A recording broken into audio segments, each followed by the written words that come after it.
The Works of Henry Fielding, edited by George Saintsbury in 12 volumes, Volume 9. Amelia. Volume 3. Illustration: leaned both his elbows on the table, fixed both his eyes on her. Amelia by Henry Fielding Esq. Volume 3. Edited by George Saintsbury with illustrations by Herbert Railton and E. J. Wheeler. Mixed GI contents of Volume 3. Book 9. Chapter 1, in which the history looks backwards. Chapter 2, in which the history goes forward. Chapter 3, a conversation between Dr. Harrison and others. Chapter 4, a dialogue between Booth and Amelia. Chapter 5, a conversation between Amelia and Dr. Harrison, with the result. Chapter 6, containing as surprising an accident as is perhaps recorded in history. Chapter 7, in which the author appears to be master of that profound learning called the knowledge of the town. Chapter 8, in which two strangers make their appearance. Chapter 9, a scene of modern wit and humor. Chapter 10, a curious conversation between the doctor, the young clergyman, and the young clergyman's father. Book X. Chapter 1, to which we will prefix no preface. Chapter 2, what happened at the masquerade. Chapter 3, consequences of the masquerade, not uncommon nor surprising. Chapter 4, consequences of the masquerade. Chapter 5, in which Colonel Bath appears in great glory. Chapter 6, read, gamester, and observe. Chapter 7, in which Booth receives a visit from Captain Trent. Chapter 8, contains a letter and other matters. Chapter 9, containing something's worthy observation. Book 11. Chapter 1, containing a very polite scene. Chapter 2, matters political. Chapter 3, the history of Mr. Trent. Chapter 4, containing some distress. Chapter 5, containing more wormwood and other ingredients. Chapter 6, a scene of the tragic kind. Chapter 7, in which Mr. Booth meets with more than one adventure. Chapter 8, in which Amelia appears in a light more amiable than gay. Chapter 9, a very tragic scene. Book 12.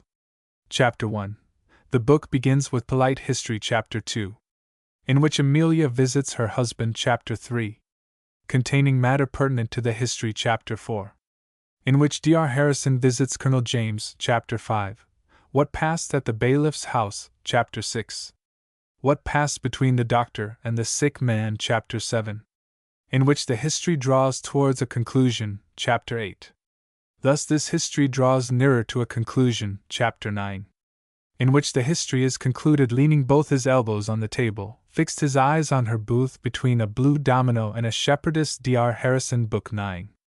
Chapter 1, in which the history looks backwards. Before we proceed farther with our history, it may be proper to look back a little, in order to account for the late conduct of Dr. Harrison, which, however inconsistent it may have hitherto appeared, when examined to the bottom will be found, I apprehend, to be truly congruous with all the rules of the most perfect prudence as well as with the most consummate goodness. We have already partly seen in what light Booth had been represented to the doctor abroad.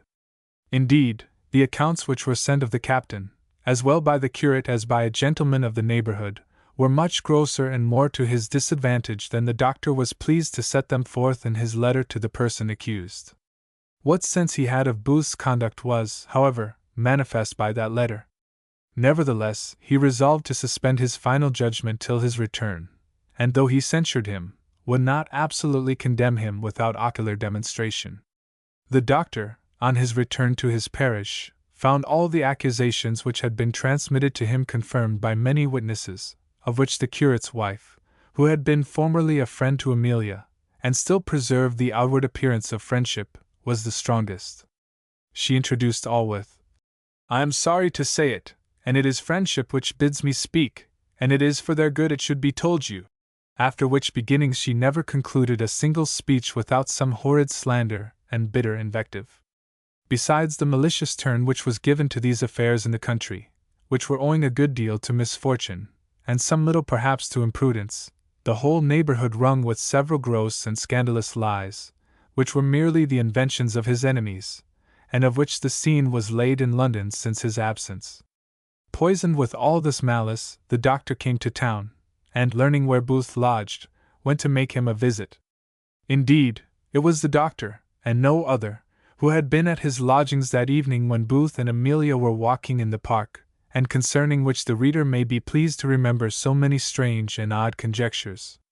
Here the doctor saw the little gold watch and all those fine trinkets with which the noble lord had presented the children, and which, from the answers given him by the poor ignorant, innocent girl, he could have no doubt had been purchased within a few days by Amelia.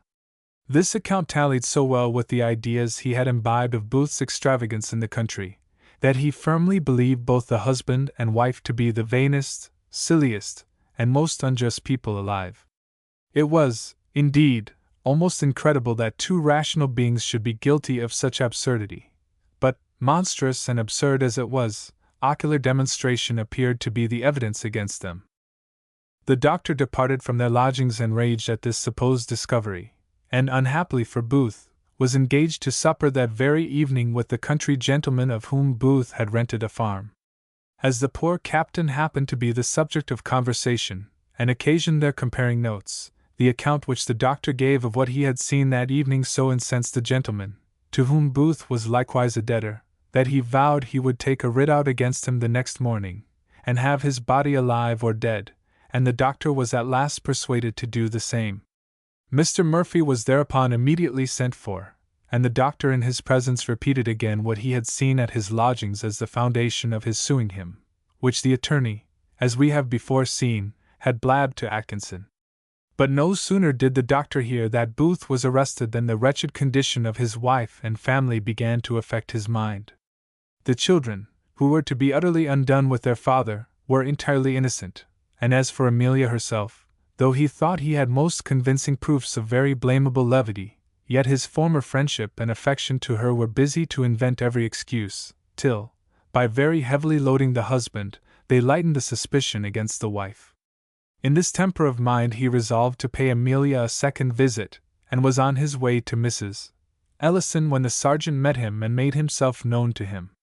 The doctor took his old servant into a coffee-house, where he received from him such an account of Booth and his family, that he desired the sergeant to shew him presently to Amelia, and this was the cordial which we mentioned at the end of the 9th chapter of the preceding book. The doctor became soon satisfied concerning the trinkets which had given him so much uneasiness, and which had brought so much mischief on the head of poor Booth.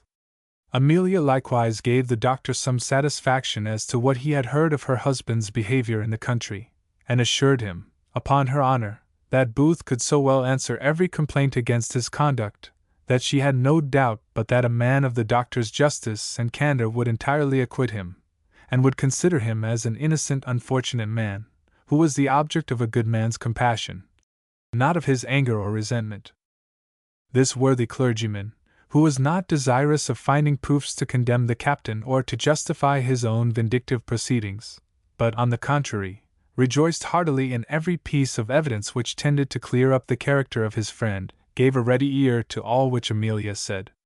To this, indeed, he was induced by the love he always had for that lady, by the good opinion he entertained of her, as well as by pity for her present condition, than which nothing appeared more miserable, for he found her in the highest agonies of grief and despair, with her two little children crying over their wretched mother. These are, indeed, to a well-disposed mind, the most tragical sights that human nature can furnish, and afford a juster motive to grief and tears in the beholder than it would be to see all the heroes who have ever infested the earth hanged all together in a string. The doctor felt this sight as he ought. He immediately endeavored to comfort the afflicted, in which he so well succeeded, that he restored to Amelia sufficient spirits to give him the satisfaction we have mentioned, after which he declared he would go and release her husband, which he accordingly did in the manner we have above related. Chapter 2. In which the history goes forward. We now return to that period of our history to which we had brought it at the end of our last book. Booth and his friends arrived from the bailiff's, at the sergeant's lodgings, where Booth immediately ran upstairs to his Amelia, between whom I shall not attempt to describe the meeting. Nothing certainly was ever more tender or more joyful.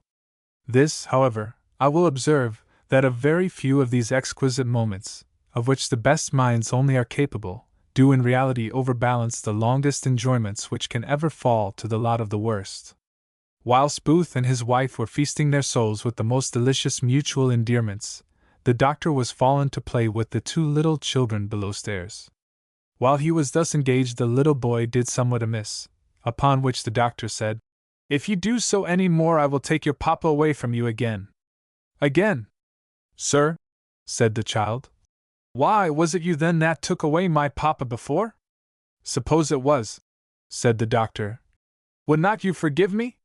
"Yes," cries the child. "I would forgive you, because a Christian must forgive everybody, but I should hate you as long as I live." The doctor was so pleased with the boy's answer that he caught him in his arms and kissed him, at which time Booth and his wife returned. The doctor asked which of them was their son's instructor in his religion. Booth answered that he must confess Amelia had all the merit of that kind. "I should have rather thought he had learned of his father," cries the doctor, "for he seems a good soldier-like Christian, and professes to hate his enemies with a very good grace." "How, Billy!" cries Amelia. "I am sure I did not teach you so." "I did not say I would hate my enemies, madam," cries the boy.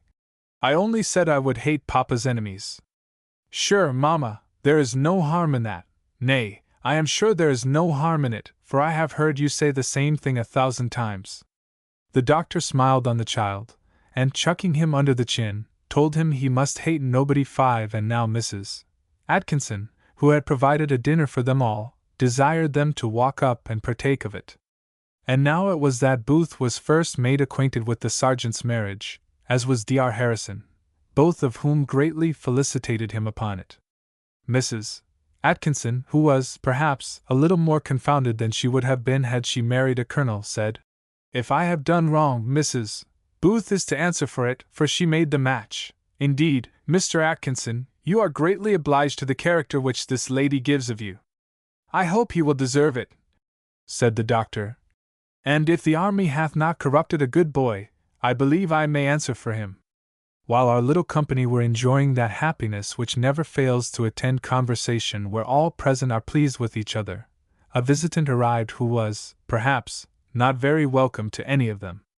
This was no other than Colonel James, who, entering the room with much gaiety, went directly up to Booth, embraced him, and expressed great satisfaction at finding him there.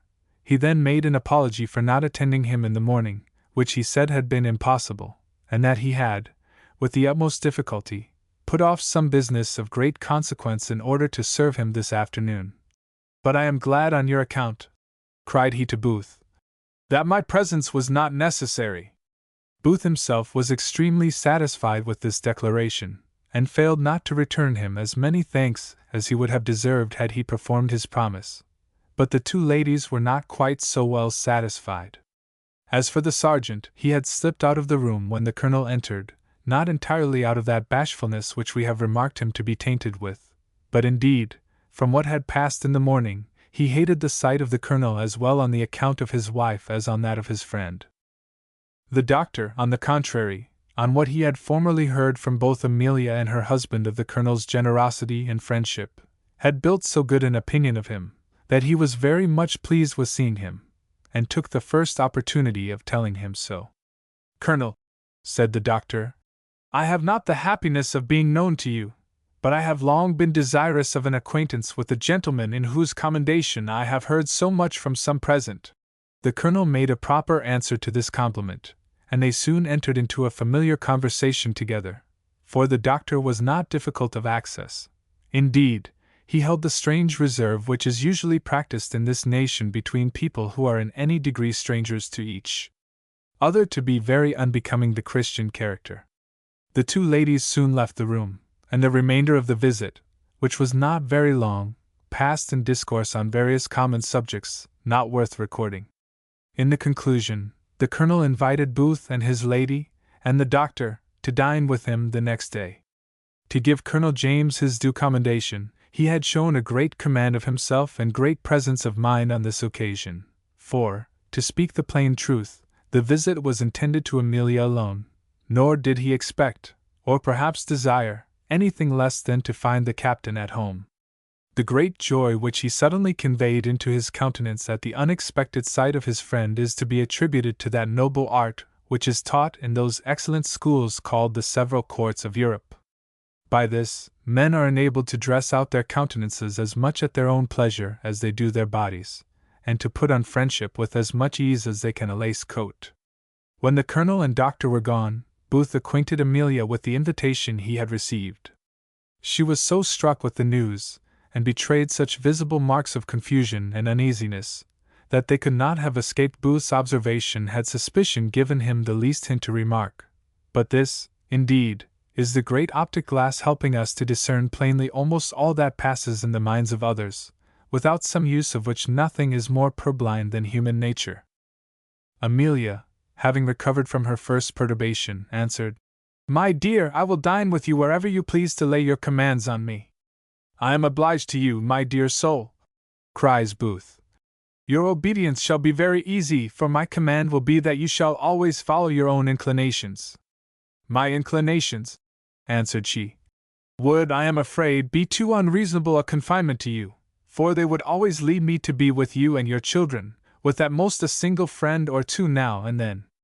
"Oh, my dear," replied he, "large companies give us a greater relish for our own society when we return to it, and we shall be extremely merry, for Dr. Harrison dines with us." "I hope you will, my dear," cries she. "But I own I should have been better pleased to have enjoyed a few days with yourself and the children, with no other person but Mrs. Atkinson, for whom I have conceived a violent affection, and who would have given us but little interruption. However, if you have promised, I must undergo the penance." "Nay, child," cried he, "I am sure I would have refused, could I have guessed it had been in the least disagreeable to you, though I know your objection." "Objection!" cries Amelia eagerly. "I have no objection." "Nay, nay," said he. "Come, be honest, I know your objection, though you are unwilling to own it." "Good heavens!" cried Amelia, frightened. "What do you mean? What objection?" "Why," answered he, "to the company of Mrs. James, and I must confess she hath not behaved to you lately as you might have expected, but you ought to pass all that by for the sake of her husband, to whom we have both so many obligations, who is the worthiest, honestest, and most generous fellow in the universe, and the best friend to me that ever man had." Amelia, who had far other suspicions, and began to fear that her husband had discovered them, was highly pleased when she saw him taking a wrong scent. She gave, therefore, a little in to the deceit, and acknowledged the truth of what he had mentioned, but said that the pleasure she should have in complying with his desires would highly recompense any dissatisfaction which might arise on any other account, and shortly after ended the conversation on this subject with her cheerfully promising to fulfill his promise. In reality, poor Amelia had now a most unpleasant task to undertake, for she thought it absolutely necessary to conceal from her husband the opinion she had conceived of the colonel. For, as she knew the characters, as well of her husband as of his friend, or rather enemy, both being often synonymous in the language of the world, she had the utmost reason to apprehend something very fatal might attend her husband's entertaining the same thought of James which filled and tormented her own breast. And, as she knew that nothing but these thoughts could justify the least unkind, or, indeed, the least reserved behavior to James, who had, in all appearance, conferred the greatest obligations upon Booth and herself, she was reduced to a dilemma the most dreadful that can attend a virtuous woman, as it often gives the highest triumph, and sometimes no little advantage, to the men of professed gallantry. In short, to avoid giving any umbrage to her husband, Amelia was forced to act in a manner which she was conscious must give encouragement to the colonel, a situation which perhaps requires as great prudence and delicacy as any in which the heroic part of the female character can be exerted. Chapter 3. A conversation between Dr. Harrison and others. The next day Booth and his lady, with the doctor, met at Colonel James's, where Colonel Bath likewise made one of the company. Nothing very remarkable passed at dinner, or till the ladies withdrew. During this time, however, the behavior of Colonel James was such as gave some uneasiness to Amelia, who well understood his meaning, though the particulars were too refined and subtle to be observed by any other present. When the ladies were gone, which was as soon as Amelia could prevail on Mrs. James to depart, Colonel Bath, who had been pretty brisk with champagne at dinner, soon began to display his magnanimity. "My brother tells me, young gentleman," said he to Booth, "that you have been used very ill lately by some rascals, and I have no doubt but you will do yourself justice. Booth answered that he did not know what he meant. Since I must mention it then, cries the Colonel. I hear you have been arrested, and I think you know what satisfaction is to be required by a man of honor. I beg, sir, says the doctor, no more may be mentioned of that matter. I am convinced no satisfaction will be required of the captain till he is able to give it. I do not understand what you mean by able, cries the Colonel. To which the doctor answered, that it was of too tender a nature to speak more of. Give me your hand, doctor, cries the Colonel. I see you are a man of honor though you wear a gown. It is, as you say, a matter of a tender nature. Nothing, indeed, is so tender as a man's honor. Curse my liver, if any man, I mean that is, if any gentleman, was to arrest me, I would as surely cut his throat as— How, sir? Said the doctor. Would you compensate one breach of the law by a much greater, and pay your debts by committing murder? Why do you mention law between gentlemen? Says the Colonel.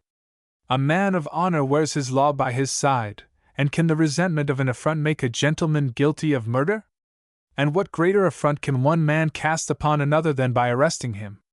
I am convinced that he who would put up an arrest would put up a slap in the face. Here the Colonel looked extremely fierce, and the divine stared with astonishment at this doctrine, when Booth, who well knew the impossibility of opposing the Colonel's humor with success, began to play with it, and having first conveyed a private wink to the doctor, he said there might be cases undoubtedly where such an affront ought to be resented, but that there were others where any resentment was impracticable. As, for instance, said he, where the man is arrested by a woman. I could not be supposed to mean that case, cries the Colonel. And you are convinced I did not mean it. To put an end to this discourse at once, sir, said the doctor, I was the plaintiff at whose suit this gentleman was arrested. Was you so, sir? Cries the Colonel. Then I have no more to say. Women and the clergy are upon the same footing. The long-robed gentry are exempted from the laws of honor. I do not thank you for that exemption, sir, cries the doctor. And if honor and fighting are, as they seem to be, synonymous words with you, I believe there are some clergymen, who in defense of their religion, or their country, or their friend, the only justifiable causes of fighting, except bare self-defense, would fight as bravely as yourself, Colonel. And that without being paid for it. Sir, you are privileged, says the Colonel, with great dignity. And you have my leave to say what you please. I respect your order, and you cannot offend me. I will not offend you, Colonel, cries the doctor. And our order is very much obliged to you, since you profess so much respect to us, and pay none to our master. What master, sir? Said the Colonel. That master, answered the doctor, who hath expressly forbidden all that cutting of throats to which he discovers so much inclination. Oh, your servant, sir, said the Colonel. I see what you are driving at, but you shall not persuade me to think that religion forces me to be a coward. I detest and despise the name as much as you can, cries the doctor. But you have a wrong idea of the word, Colonel. What were all the Greeks and Romans? Were these cowards? And yet, did you ever hear of this butchery, which we call dueling, among them? Yes, indeed have I, cries the Colonel. What else is all Mr. Pope's Homer full of but duels? Did not what's-his-name, one of the Agamemnons, fight with that paltry rascal Paris? And Diomede with what do ye call him there? And Hector with I forget his name, he that was Achilles' bosom friend, and afterwards with Achilles himself? Nay, and in Dryden's Virgil, is there anything almost besides fighting?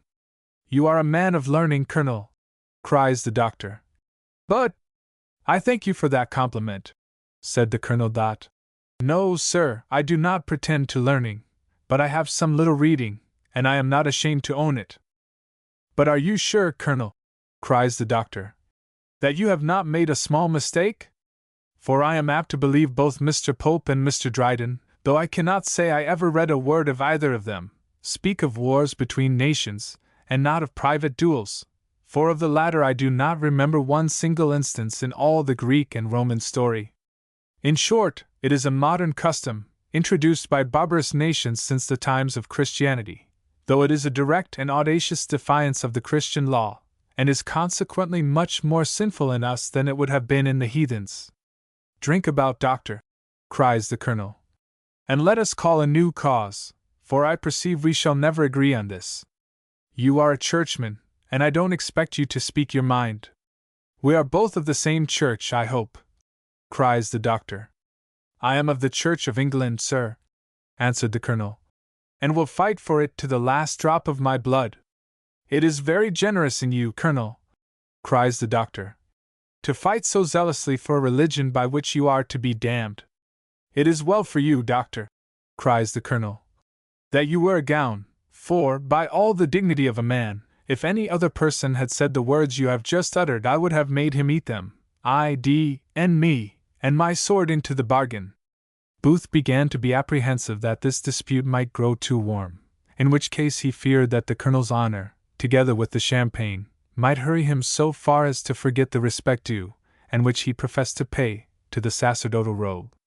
Booth therefore interposed between the disputants, and said that the colonel had very rightly proposed to call a new subject, for that it was impossible to reconcile accepting a challenge with the Christian religion, or refusing it with the modern notion of honor. And you must allow it, doctor, said he, to be a very hard injunction for a man to become infamous, and more especially for a soldier, who is to lose his bread into the bargain. Aye, sir, says the colonel, with an air of triumph. What say you to that? Why, I say, cries the doctor, that it is much harder to be damned on the other side. That may be, said the colonel, but damn me, if I would take an affront of any man breathing for all that. And yet I believe myself to be as good a Christian as wears a head. My maxim is, never to give an affront, nor ever to take one, and I say that it is the maxim of a good Christian, and no man shall ever persuade me to the contrary. Well, sir, said the doctor, since that is your resolution, I hope no man will ever give you an affront. I am obliged to you for your hope, doctor, cries the colonel, with a sneer. And he that doth will be obliged to you for lending him your gown, for, by the dignity of a man, nothing out of petticoats, I believe, dares affront me. Colonel James had not hitherto joined in the discourse. In truth, his thoughts had been otherwise employed, nor is it very difficult for the reader to guess what had been the subject of them. Being waked, however, from his reverie, and having heard the 2 or 3 last speeches, he turned to his brother, and asked him why he would introduce such a topic of conversation before a gentleman of Dr. Harrison's character. Brother, cried Bath, I own it was wrong, and I ask the doctor's pardon. I know not how it happened to arise, for you know, brother, I am not used to talk of these matters. They are generally poltroons that do. I think I need not be beholden to my tongue to declare I am none. I have shown myself in a line of battle. I believe there is no man will deny that. I believe I may say no man dares deny that I have done my duty. The colonel was thus proceeding to prove that his prowess was neither the subject of his discourse nor the object of his vanity, when a servant entered and summoned the company to tea with the ladies, a summons which Colonel James instantly obeyed, and was followed by all the rest. But as the tea-table conversation, though extremely delightful to those who are engaged in it, may probably appear somewhat dull to the reader, we will here put an end to the chapter. Chapter 4. A dialogue between Booth and Amelia.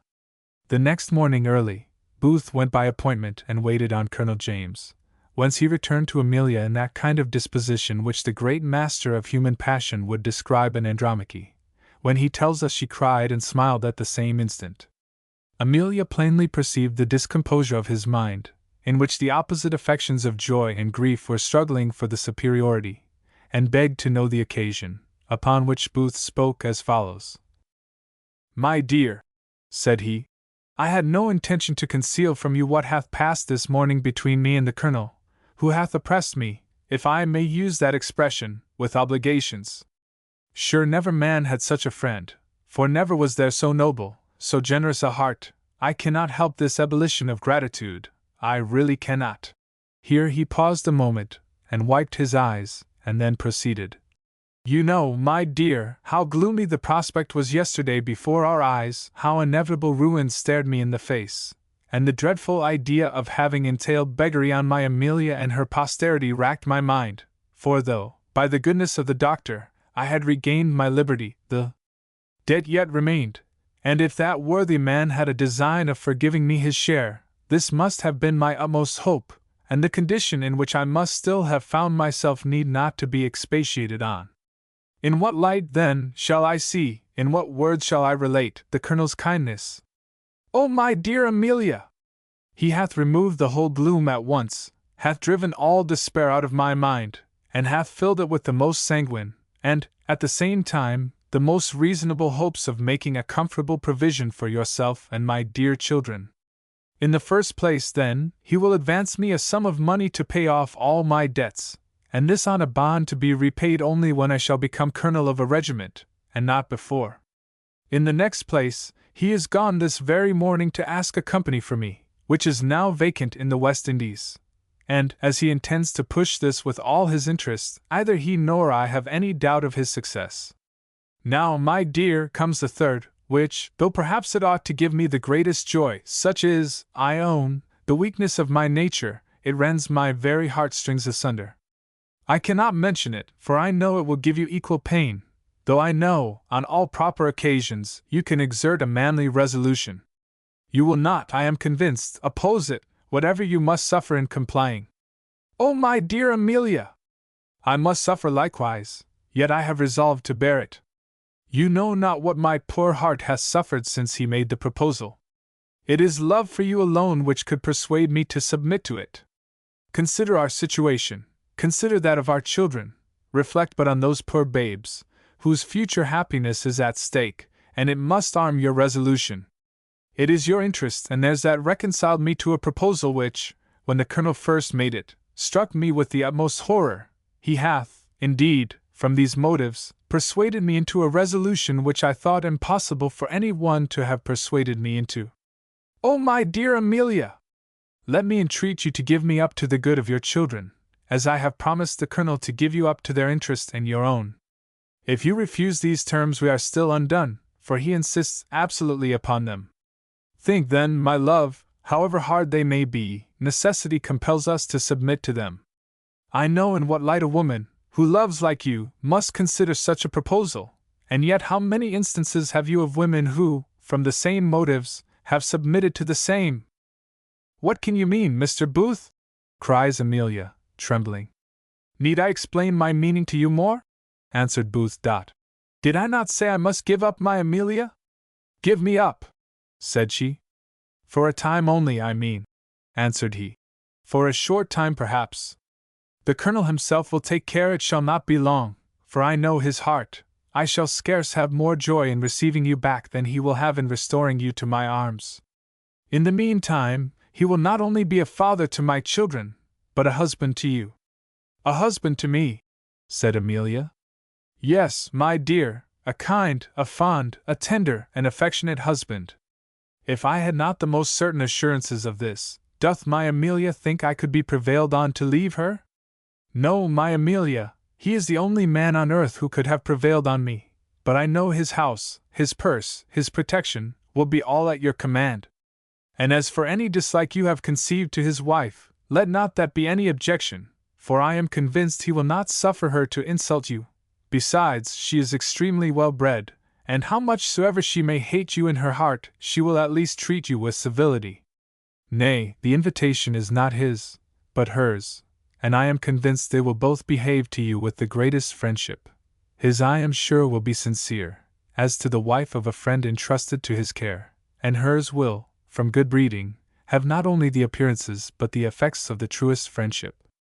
I understand you, my dear, at last, said she. Indeed, she had rambled into very strange conceits from some parts of his discourse. And I will give you my resolution in a word. I will do the duty of a wife, and that is, to attend her husband wherever he goes. Booth attempted to reason with her, but all to no purpose. She gave, indeed, a quiet hearing to all he said, and even to those parts which most displeased her ears. I mean those in which he exaggerated the great goodness and disinterested generosity of his friend. But her resolution remained inflexible, and resisted the force of all his arguments with a steadiness of opposition, which it would have been almost excusable in him to have construed into stubbornness. The doctor arrived in the midst of the dispute, and having heard the merits of the cause on both sides, delivered his opinion in the following words. I have always thought it, my dear children, a matter of the utmost nicety to interfere in any differences between husband and wife. But since you both desire me with such earnestness to give you my sentiments on the present contest between you, I will give you my thoughts as well as I am able. In the first place, then, can anything be more reasonable than for a wife to desire to attend her husband? It is, as my favorite child observes, no more than a desire to do her duty, and I make no doubt but that is one great reason of her insisting on it. And how can you yourself oppose it? Can love be its own enemy? Or can a husband who is fond of his wife content himself almost on any account with a long absence from her? You speak like an angel, my dear Dr. Harrison, answered Amelia.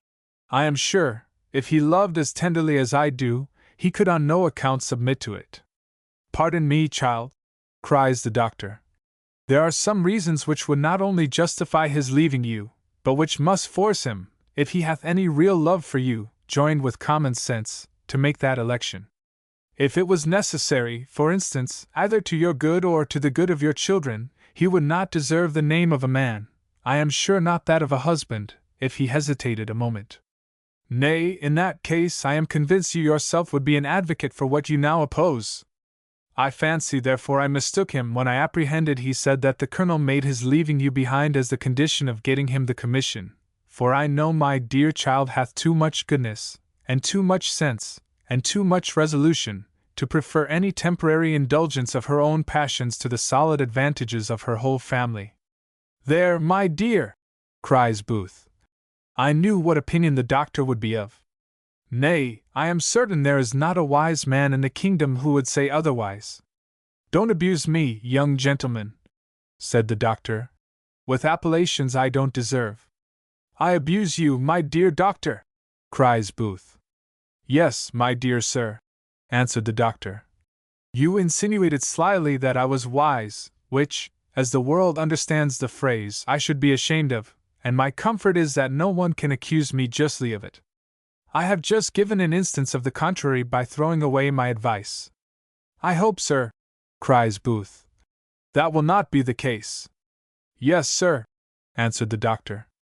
I know it will be the case in the present instance, for either you will not go at all, or my little turtle here will go with you. You are in the right, doctor, cries Amelia.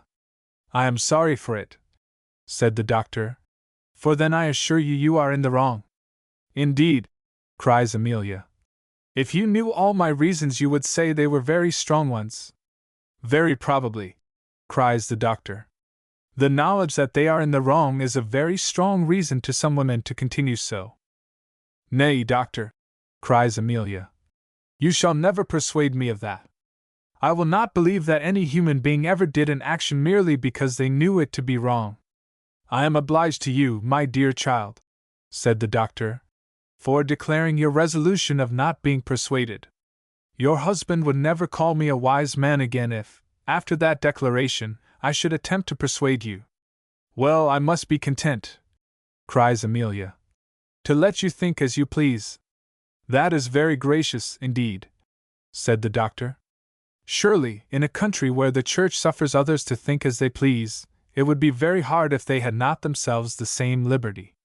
And yet, as unreasonable as the power of controlling men's thoughts is represented, I will shew you how you shall control mine whenever you desire it. How, pray? Cries Amelia. I should greatly esteem that power. Why, whenever you act like a wise woman, cries the doctor, you will force me to think you so, and whenever you are pleased to act as you do now, I shall be obliged, whether I will or no, to think as I do now. Nay, dear doctor, cries Booth, I am convinced my Amelia will never do anything to forfeit your good opinion. Consider but the cruel hardship of what she is to undergo, and you will make allowances for the difficulties she makes in complying. To say the truth, when I examine my own heart, I have more obligations to her than appear at first sight, for, by obliging me to find arguments to persuade her, she hath assisted me in conquering myself. Indeed, if she had shown more resolution, I should have shown less. So you think it necessary, then, said the doctor, that there should be one fool at least in every married couple. A mighty resolution, truly! And well worth your valuing yourself upon, to part with your wife for a few months in order to make the fortune of her and your children, when you are to leave her, too, in the care and protection of a friend that gives credit to the old stories of friendship, and doth an honor to human nature. What, in the name of goodness! Do either of you think that you have made an union to endure forever? How will either of you bear that separation which must, some time or other, and perhaps very soon, be the lot of one of you? Have you forgot that you are both mortal? As for Christianity, I see you have resigned all pretensions to it, for I make no doubt but that you have so set your hearts on the happiness you enjoy here together, that neither of you ever think a word of hereafter. Amelia now burst into tears, upon which Booth begged the doctor to proceed no farther. Indeed, he would not have wanted the caution, for, however blunt he appeared in his discourse, he had a tenderness of heart which is rarely found among men, for which I know no other reason than that true goodness is rarely found among them, for I am firmly persuaded that the latter never possessed any human mind in any degree, without being attended by as large a portion of the former. Thus ended the conversation on this subject. What followed is not worth relating, till the doctor carried off Booth with him to take a walk in the park. Chapter 5. A conversation between Amelia and Dr. Harrison, with the result. Amelia, being left alone, began to consider seriously of her condition. She saw it would be very difficult to resist the importunities of her husband, backed by the authority of the doctor, especially as she well knew how unreasonable her declarations must appear to every one who was ignorant of her real motives to persevere in it. On the other hand, she was fully determined, whatever might be the consequence, to adhere firmly to her resolution of not accepting the Colonel's invitation. When she had turned the matter every way in her mind, and vexed and tormented herself with much uneasy reflection upon it, a thought at last occurred to her which immediately brought her some comfort. This was, to make a confidant of the doctor, and to impart to him the whole truth. This method, indeed, appeared to her now to be so advisable, that she wondered she had not hit upon it sooner, but it is the nature of despair to blind us to all the means of safety, however easy and apparent they may be. Having fixed her purpose in her mind, she wrote a short note to the doctor, in which she acquainted him that she had something of great moment to impart to him, which must be an entire secret from her husband, and begged that she might have an opportunity of communicating it as soon as possible. Dr. Harrison received the letter that afternoon, and immediately complied with Amelia's request in visiting her. He found her drinking tea with her husband and Mrs. Atkinson, and sat down enjoying the company. Soon after the removal of the tea-table, Mrs. Atkinson left the room. The doctor then, turning to Booth, said, "I hope, Captain, you have a true sense of the obedience due to the Church, though our clergy do not often exact it. However, it is proper to exercise our power sometimes, in order to remind the laity of their duty. I must tell you, therefore, that I have some private business with your wife, and I expect your immediate absence." "Upon my word, doctor," answered Booth, "no popish confessor, I firmly believe, ever pronounced his will and pleasure with more gravity and dignity. None therefore was ever more immediately obeyed than you shall be." Booth then quitted the room, and desired the doctor to recall him when his business with the lady was over. Dr. Harrison promised he would, and then turning to Amelia he said, "Thus far, madam, I have obeyed your commands, and am now ready to receive the important secret which you mention in your note." Amelia now informed her friend of all she knew, all she had seen and heard, and all that she suspected, of the Colonel. The good man seemed greatly shocked at the relation, and remained in a silent astonishment. Upon which Amelia said, "Is villainy so rare a thing, sir, that it should so much surprise you?" "No, child," cries he, "but I am shocked at seeing it so artfully disguised under the appearance of so much virtue, and to confess the truth, I believe my own vanity is a little hurt in having been so grossly imposed upon. Indeed, I had a very high regard for this man, for, besides the great character given him by your husband, and the many facts I have heard so much redounding to his honor, he hath the fairest and most promising appearance I have ever yet beheld. A good face, they say, is a letter of recommendation. O nature, nature, why art thou so dishonest as ever to send men with these false recommendations into the world? Indeed, my dear sir, I begin to grow entirely sick of it, cries Amelia. For sure all mankind almost are villains in their hearts. Fie, child, cries the doctor. Do not make a conclusion so much to the dishonor of the great Creator.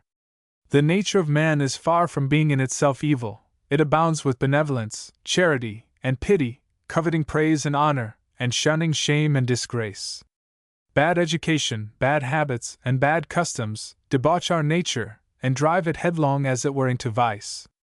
The governors of the world, and I am afraid the priesthood, are answerable for the badness of it.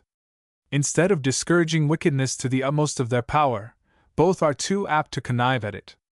In the great sin of adultery, for instance, hath the government provided any law to punish it? Or doth the priest take any care to correct it? On the contrary, is the most notorious practice of it any detriment to a man's fortune or to his reputation in the world? Doth it exclude him from any preferment in the state, I had almost said in the church? Is it any blot in his escutcheon? Any bar to his honor? Is he not to be found every day in the assemblies of women of the highest quality? In the closets of the greatest men, and even at the tables of bishops? What wonder then if the community in general treat this monstrous crime as a matter of jest, and that men give way to the temptations of a violent appetite, when the indulgence of it is protected by law and countenanced by custom? I am convinced there are good stamina in the nature of this very man, for he hath done acts of friendship and generosity to your husband before he could have any evil design on your chastity, and in a Christian society, which I no more esteem this nation to be than I do any part of Turkey, I doubt not but this very colonel would have made a worthy and valuable member. Indeed, my dear sir, cries Amelia, you are the wisest as well as best man in the world. Not a word of my wisdom, cries the doctor. I have not a grain. I am not the least versed in the crematistic footnote. The art of getting wealth is so called by Aristotle in his Politics. Art, as an old friend of mine calls it. I know not how to get a shilling, nor how to keep it in my pocket if I had it. But you understand human nature to the bottom, answered Amelia. And your mind is the treasury of all ancient and modern learning. You are a little flatterer, cries the doctor. But I dislike you not for it. And to shew you I don't, I will return your flattery, and tell you you have acted with great prudence in concealing this affair from your husband, but you have drawn me into a scrape, for I have promised to dine with this fellow again tomorrow, and you have made it impossible for me to keep my word. Nay, but dear sir, cries Amelia, for heaven's sake take care! If you shew any kind of disrespect to the colonel, my husband may be led into some suspicion, especially after our conference. Fear nothing, child. I will give him no hint, and that I may be certain of not doing it, I will stay away. You do not think, I hope, that I will join in a cheerful conversation with such a man, that I will so far betray my character as to give any countenance to such flagitious proceedings. Besides, my promise was only conditional, and I do not know whether I could otherwise have kept it, for I expect an old friend every day who comes to town 20 miles on foot to see me, whom I shall not part with on any account, for, as he is very poor, he may imagine I treat him with disrespect. Well, sir, cries Amelia, I must admire you and love you for your goodness. Must you love me? Cries the doctor. I could cure you now in a minute if I pleased. Indeed, I defy you, sir, said Amelia. If I could but persuade you, answered he, that I thought you not handsome, away would vanish all ideas of goodness in an instant. Confess honestly, would they not? Perhaps I might blame the goodness of your eyes, replied Amelia. And that is perhaps an honester confession than you expected. But do, pray, sir, be serious, and give me your advice what to do. Consider the difficult game I have to play, for I am sure, after what I have told you, you would not even suffer me to remain under the roof of this colonel. No, indeed would I not, said the doctor, whilst I have a house of my own to entertain you. But how to dissuade my husband, continued she, without giving him any suspicion of the real cause, the consequences of his guessing at which I tremble to think upon. I will consult my pillow upon it, said the doctor, and in the morning you shall see me again. In the meantime be comforted, and compose the perturbations of your mind. Well, sir, said she, I put my whole trust in you. I am sorry to hear it, cries the doctor.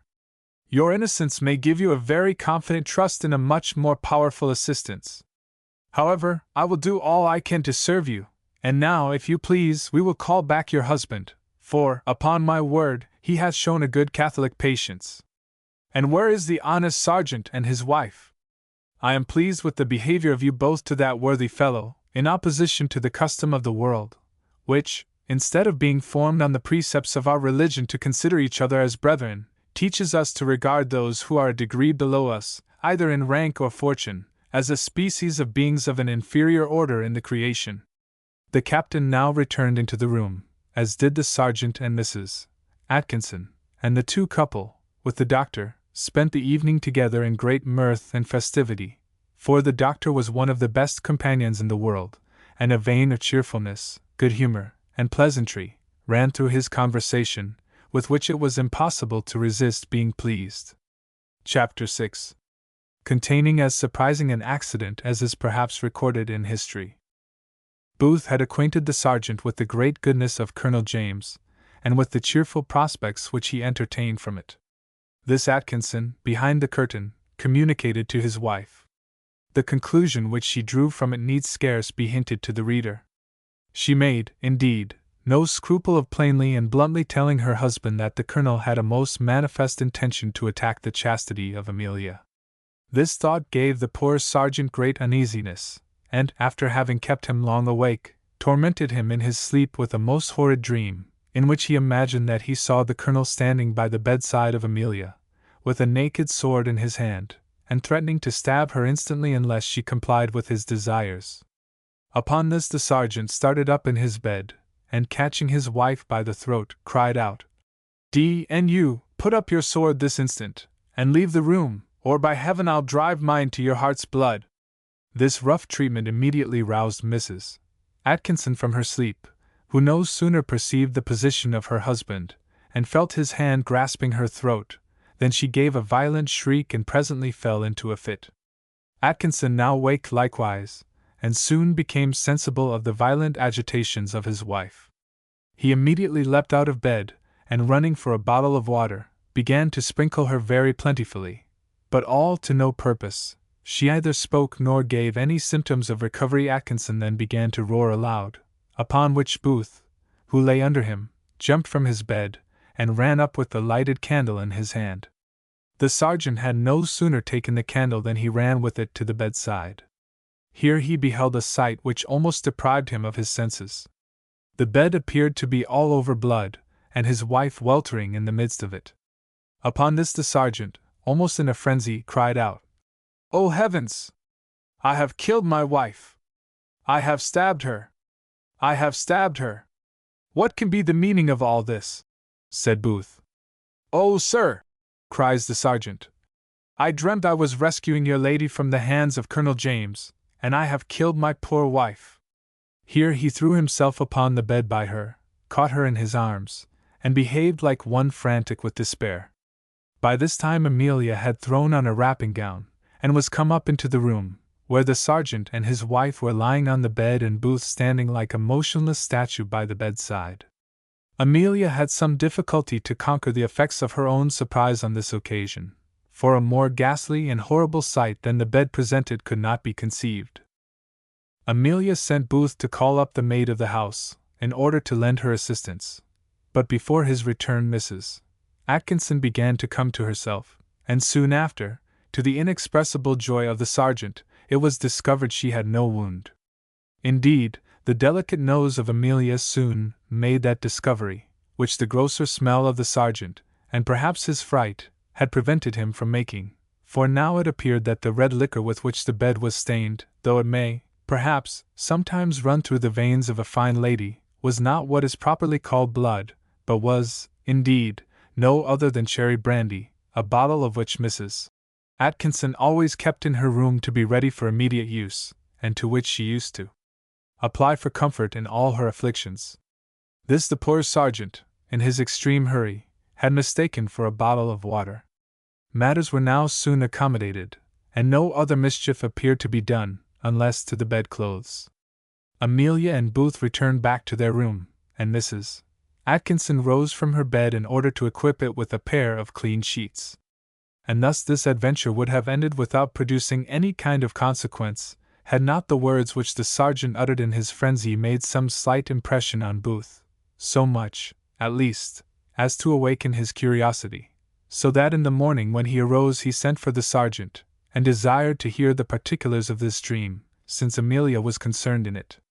The sergeant at first seemed unwilling to comply, and endeavored to make excuses. This, perhaps, increased Booth's curiosity, and he said, "Nay, I am resolved to hear it." "Why, you simpleton, do you imagine me weak enough to be affected by a dream, however terrible it may be?" "Nay, sir," cries the sergeant. "As for that matter, dreams have sometimes fallen out to be true. One of my own, I know, did so, concerning your honor, for, when you courted my young lady, I dreamt you was married to her, and yet it was at a time when neither I myself, nor any of the country, thought you would ever obtain her. But heaven forbid this dream should ever come to pass." "Why, what was this dream?" cries Booth. "I insist on knowing." "To be sure, sir," cries the sergeant. "I must not refuse you, but I hope you will never think any more of it.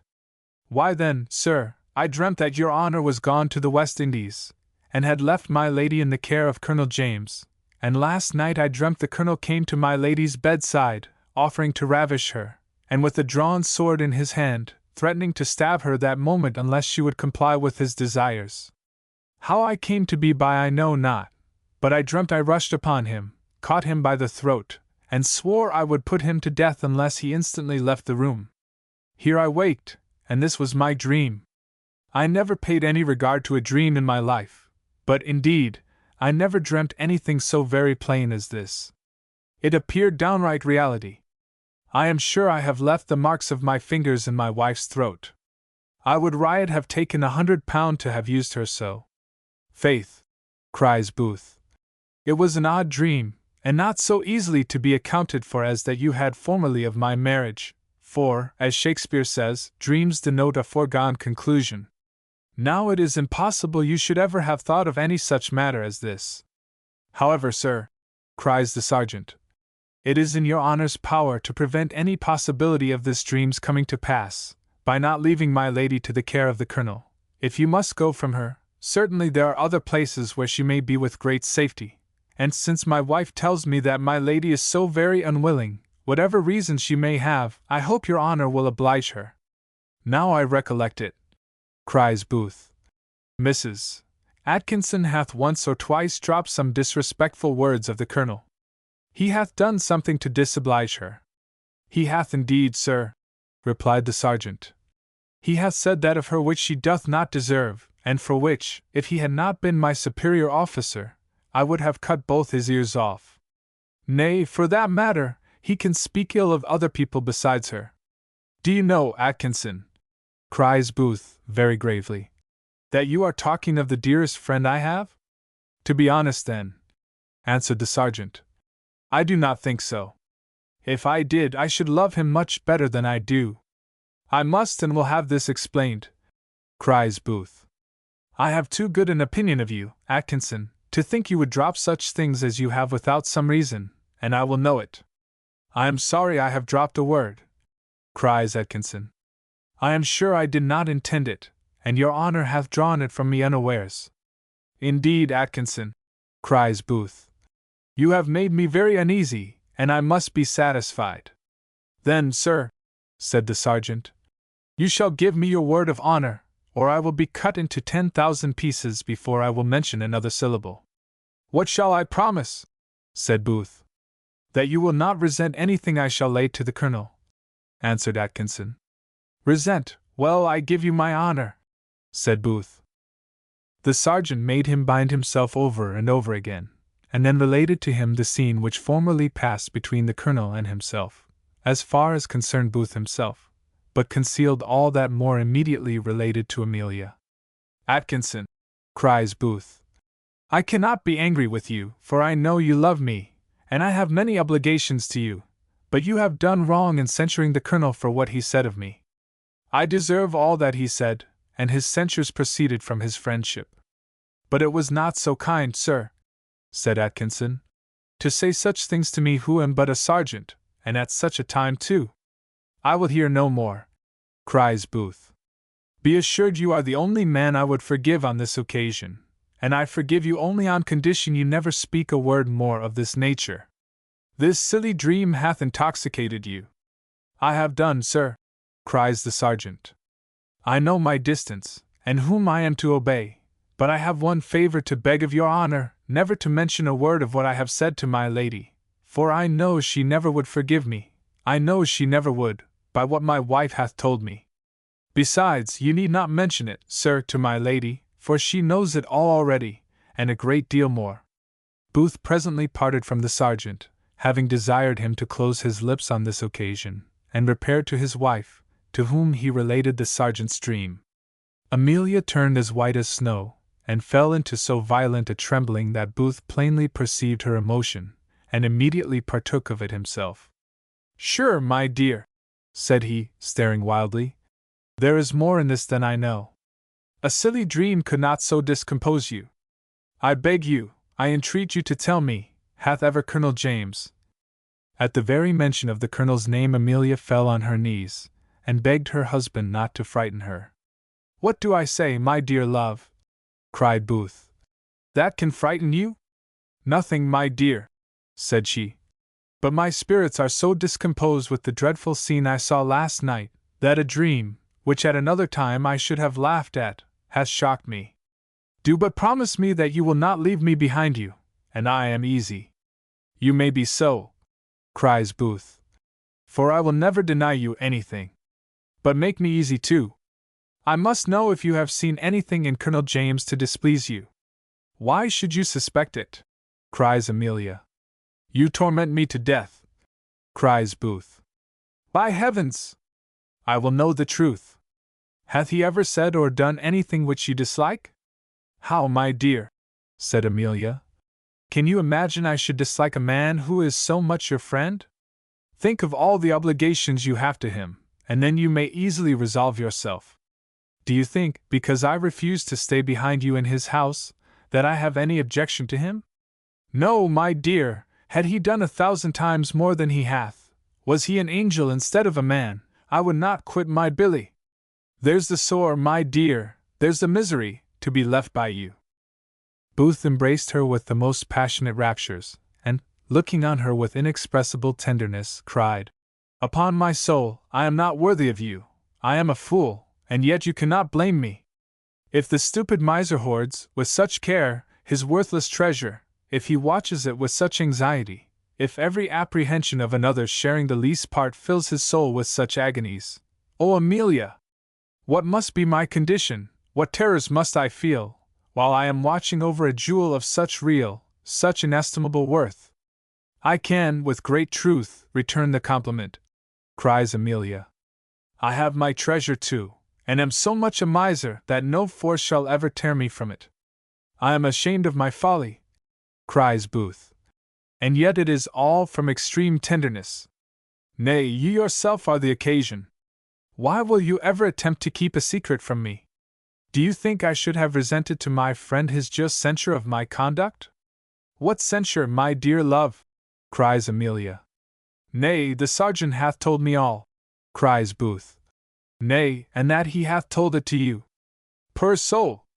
Thou couldst not endure to hear me accused, though never so justly, and by so good a friend. Indeed, my dear, I have discovered the cause of that resentment to the Colonel which you could not hide from me. I love you, I adore you for it, indeed, I could not forgive a slighting word on you. But why do I compare things so unlike? What the Colonel said of me was just and true, every reflection on my Amelia must be false and villainous. The discernment of Amelia was extremely quick, and she now perceived what had happened, and how much her husband knew of the truth. She resolved therefore to humor him, and fell severely on Colonel James for what he had said to the sergeant, which Booth endeavored all he could to soften, and thus ended this affair, which had brought Booth to the very brink of a discovery which must have given him the highest torment, if it had not produced any of those tragical effects which Amelia apprehended. Chapter 7.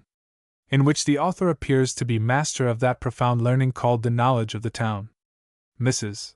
James now came to pay a morning's visit to Amelia.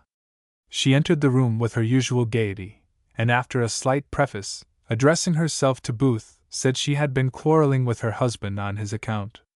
"I know not," said she, "what he means by thinking of sending you the Lord knows whither. I have insisted on his asking something for you nearer home, and it would be the hardest thing in the world if he should not obtain it. Are we resolved never to encourage merit, but to throw away all our preferments on those who do not deserve them? What a set of contemptible wretches do we see strutting about the town in scarlet!" Booth made a very low bow, and modestly spoke in disparagement of himself. To which she answered, "Indeed, Mr. Booth, you have merit. I have heard it from my brother, who is a judge of those matters, and I am sure cannot be suspected of flattery. He is your friend as well as myself, and we will never let Mr. James rest till he hath got you a commission in England." Booth bowed again, and was offering to speak, but she interrupted him, saying, "I will have no thanks, nor no fine speeches. If I can do you any service, I shall think I am only paying the debt of friendship to my dear Mrs. Booth." Amelia, who had long since forgot the dislike she had taken to Mrs. James at her first seeing her in town, had attributed it to the right cause, and had begun to resume her former friendship for her, expressed very warm sentiments of gratitude on this occasion. She told Mrs. James she should be eternally obliged to her if she could succeed in her kind endeavors, for that the thoughts of parting again with her husband had given her the utmost concern. "Indeed," added she, "I cannot help saying he hath some merit in the service, for he hath received 2 dreadful wounds in it, one of which very greatly endangered his life, and I am convinced, if his pretensions were backed with any interest, he would not fail of success." "They shall be backed with interest," cries Mrs. James, "if my husband hath any. He hath no favor to ask for himself, nor for any other friend that I know of, and, indeed, to grant a man his just due, ought hardly to be thought a favor. Resume your old gaiety, therefore, my dear Emily. Lord! I remember the time when you was much the gayer creature of the two. But you make an arrant mope of yourself by confining yourself at home. One never meets you anywhere. Come, you shall go with me to the Lady Betty Castleton's." "Indeed, you must excuse me, my dear," answered Amelia. "I do not know Lady Betty." "Not know Lady Betty? How is that possible? But no matter, I will introduce you. She keeps a morning rout, hardly a rout, indeed, a little bit of a drum, only 4 or 5 tables. Come, take your capuchin, you positively shall go. Booth, you shall go with us too. Though you are with your wife, another woman will keep you in countenance." "La! Child," cries Amelia, "how you rattle!" "I am in spirits," answered Mrs. James, "this morning, for I won 4 rubbers together last night, and bet the things, and won almost every bet. I am in luck, and we will contrive to be partners. Come." "Nay, child, you shall not refuse Mrs. James," said Booth. "I have scarce seen my children today," answered Amelia. "Besides, I mortally detest cards." "Detest cards!" cries Mrs. James. "How can you be so stupid? I would not live a day without them. Nay, indeed, I do not believe I should be able to exist. Is there so delightful a sight in the world as the 4 honors in one's own hand, unless it be 3 natural aces at brag, and you really hate cards?" "Upon reflection," cries Amelia, "I have sometimes had great pleasure in them, in seeing my children build houses with them. My little boy is so dexterous that he will sometimes build up the whole pack." "Indeed, Booth," cries Mrs. James, "this good woman of yours is strangely altered since I knew her first, but she will always be a good creature." "Upon my word, my dear," cries Amelia, "you are altered too very greatly, but I doubt not to live to see you alter again, when you come to have as many children as I have." "Children!" cries Mrs. James. "You make me shudder. How can you envy me the only circumstance which makes matrimony comfortable? Indeed, my dear, said Amelia, you injure me, for I envy no woman's happiness in marriage. At these words such looks passed between Booth and his wife as, to a sensible bystander, would have made all the airs of Mrs. James appear in the highest degree contemptible, and would have rendered herself the object of compassion. Nor could that lady avoid looking a little silly on the occasion. Amelia now, at the earnest desire of her husband, accoutred herself to attend her friend, but first she insisted on visiting her children, to whom she gave several hearty kisses, and then, recommending them to the care of Mrs. Atkinson, she and her husband accompanied Mrs. James to the rout, where few of my fine readers will be displeased to make part of the company. The two ladies and Booth then entered an apartment beset with card tables, like the rooms at Bath and Tunbridge. Mrs. James immediately introduced her friends to Lady Betty, who received them very civilly, and presently engaged Booth and Mrs. James in a party at whist, for, as to Amelia, she so much declined playing, that as the party could be filled without her, she was permitted to sit by. And now, who should make his appearance but the noble peer of whom so much honourable mention hath already been made in this history? He walked directly up to Amelia, and addressed her with as perfect a confidence as if he had not been in the least conscious of having in any manner displeased her, though the reader will hardly suppose that Mrs. Ellison had kept anything a secret from him. Amelia was not, however, so forgetful. She made him a very distant courtesy, would scarce vouchsafe an answer to anything he said, and took the first opportunity of shifting her chair and retiring from him. Her behavior, indeed, was such that the peer plainly perceived that he should get no advantage by pursuing her any farther at present. Instead, therefore, of attempting to follow her, he turned on his heel and addressed his discourse to another lady, though he could not avoid often casting his eyes towards Amelia as long as she remained in the room. Fortune, which seems to have been generally no great friend to Mr. Booth, gave him no extraordinary marks of her favour at play. He lost 2 full rubbers, which cost him 5 guineas, after which, Amelia, who was uneasy at his lordship's presence, begged him in a whisper to return home, with which request he directly complied. Nothing, I think, remarkable happened to Booth, unless the renewal of his acquaintance with an officer whom he had known abroad, and who made one of his party at the whist table. The name of this gentleman, with whom the reader will hereafter be better acquainted, was Trent. He had formerly been in the same regiment with Booth, and there was some intimacy between them. Captain Trent expressed great delight in meeting his brother officer, and both mutually promised to visit each other. The scenes which had passed the preceding night and that morning had so confused Amelia's thoughts, that, in the hurry in which she was carried off by Mrs. James, she had entirely forgot her appointment with Dr. Harrison. When she was informed at her return home that the doctor had been to wait upon her, and had expressed some anger at her being gone out, she became greatly uneasy, and begged of her husband to go to the doctor's lodgings and make her apology. But lest the reader should be as angry with the doctor as he had declared himself with Amelia, we think proper to explain the matter. Nothing then was farther from the doctor's mind than the conception of any anger towards Amelia. On the contrary, when the girl answered him that her mistress was not at home, the doctor said with great good humour, "How? Not at home? Then tell your mistress she is a giddy vagabond, and I will come to see her no more till she sends for me." This the poor girl, from misunderstanding one word, and half forgetting the rest, had construed into great passion, several very bad words, and a declaration that he would never see Amelia any more. Chapter 8. In which 2 strangers make their appearance. Booth went to the doctor's lodgings, and found him engaged with his country friend and his son, a young gentleman who was lately in orders, both whom the doctor had left, to keep his appointment with Amelia. After what we mentioned at the end of the last chapter, we need take little notice of the apology made by Booth, or the doctor's reception of it, which was in his peculiar manner. "Your wife," said he, "is a vain hussy to think herself worth my anger, but tell her I have the vanity myself to think I cannot be angry without a better cause.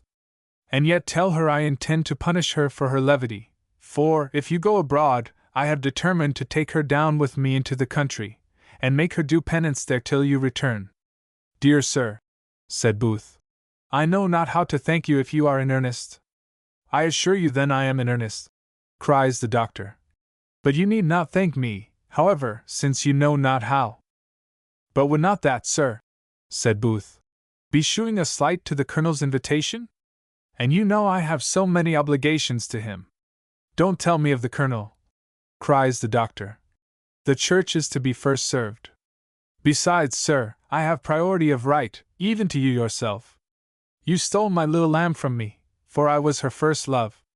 Well, sir, cries Booth, if I should be so unhappy to leave her to any one, she must herself determine, and I believe it will not be difficult to guess where her choice will fall, for of all men, next to her husband, I believe, none can contend with Dr. Harrison in her favor. Since you say so, cries the doctor, fetch her hither to dinner with us, for I am at least so good a Christian to love those that love me. I will shew you my daughter, my old friend, for I am really proud of her, and you may bring my grandchildren with you if you please.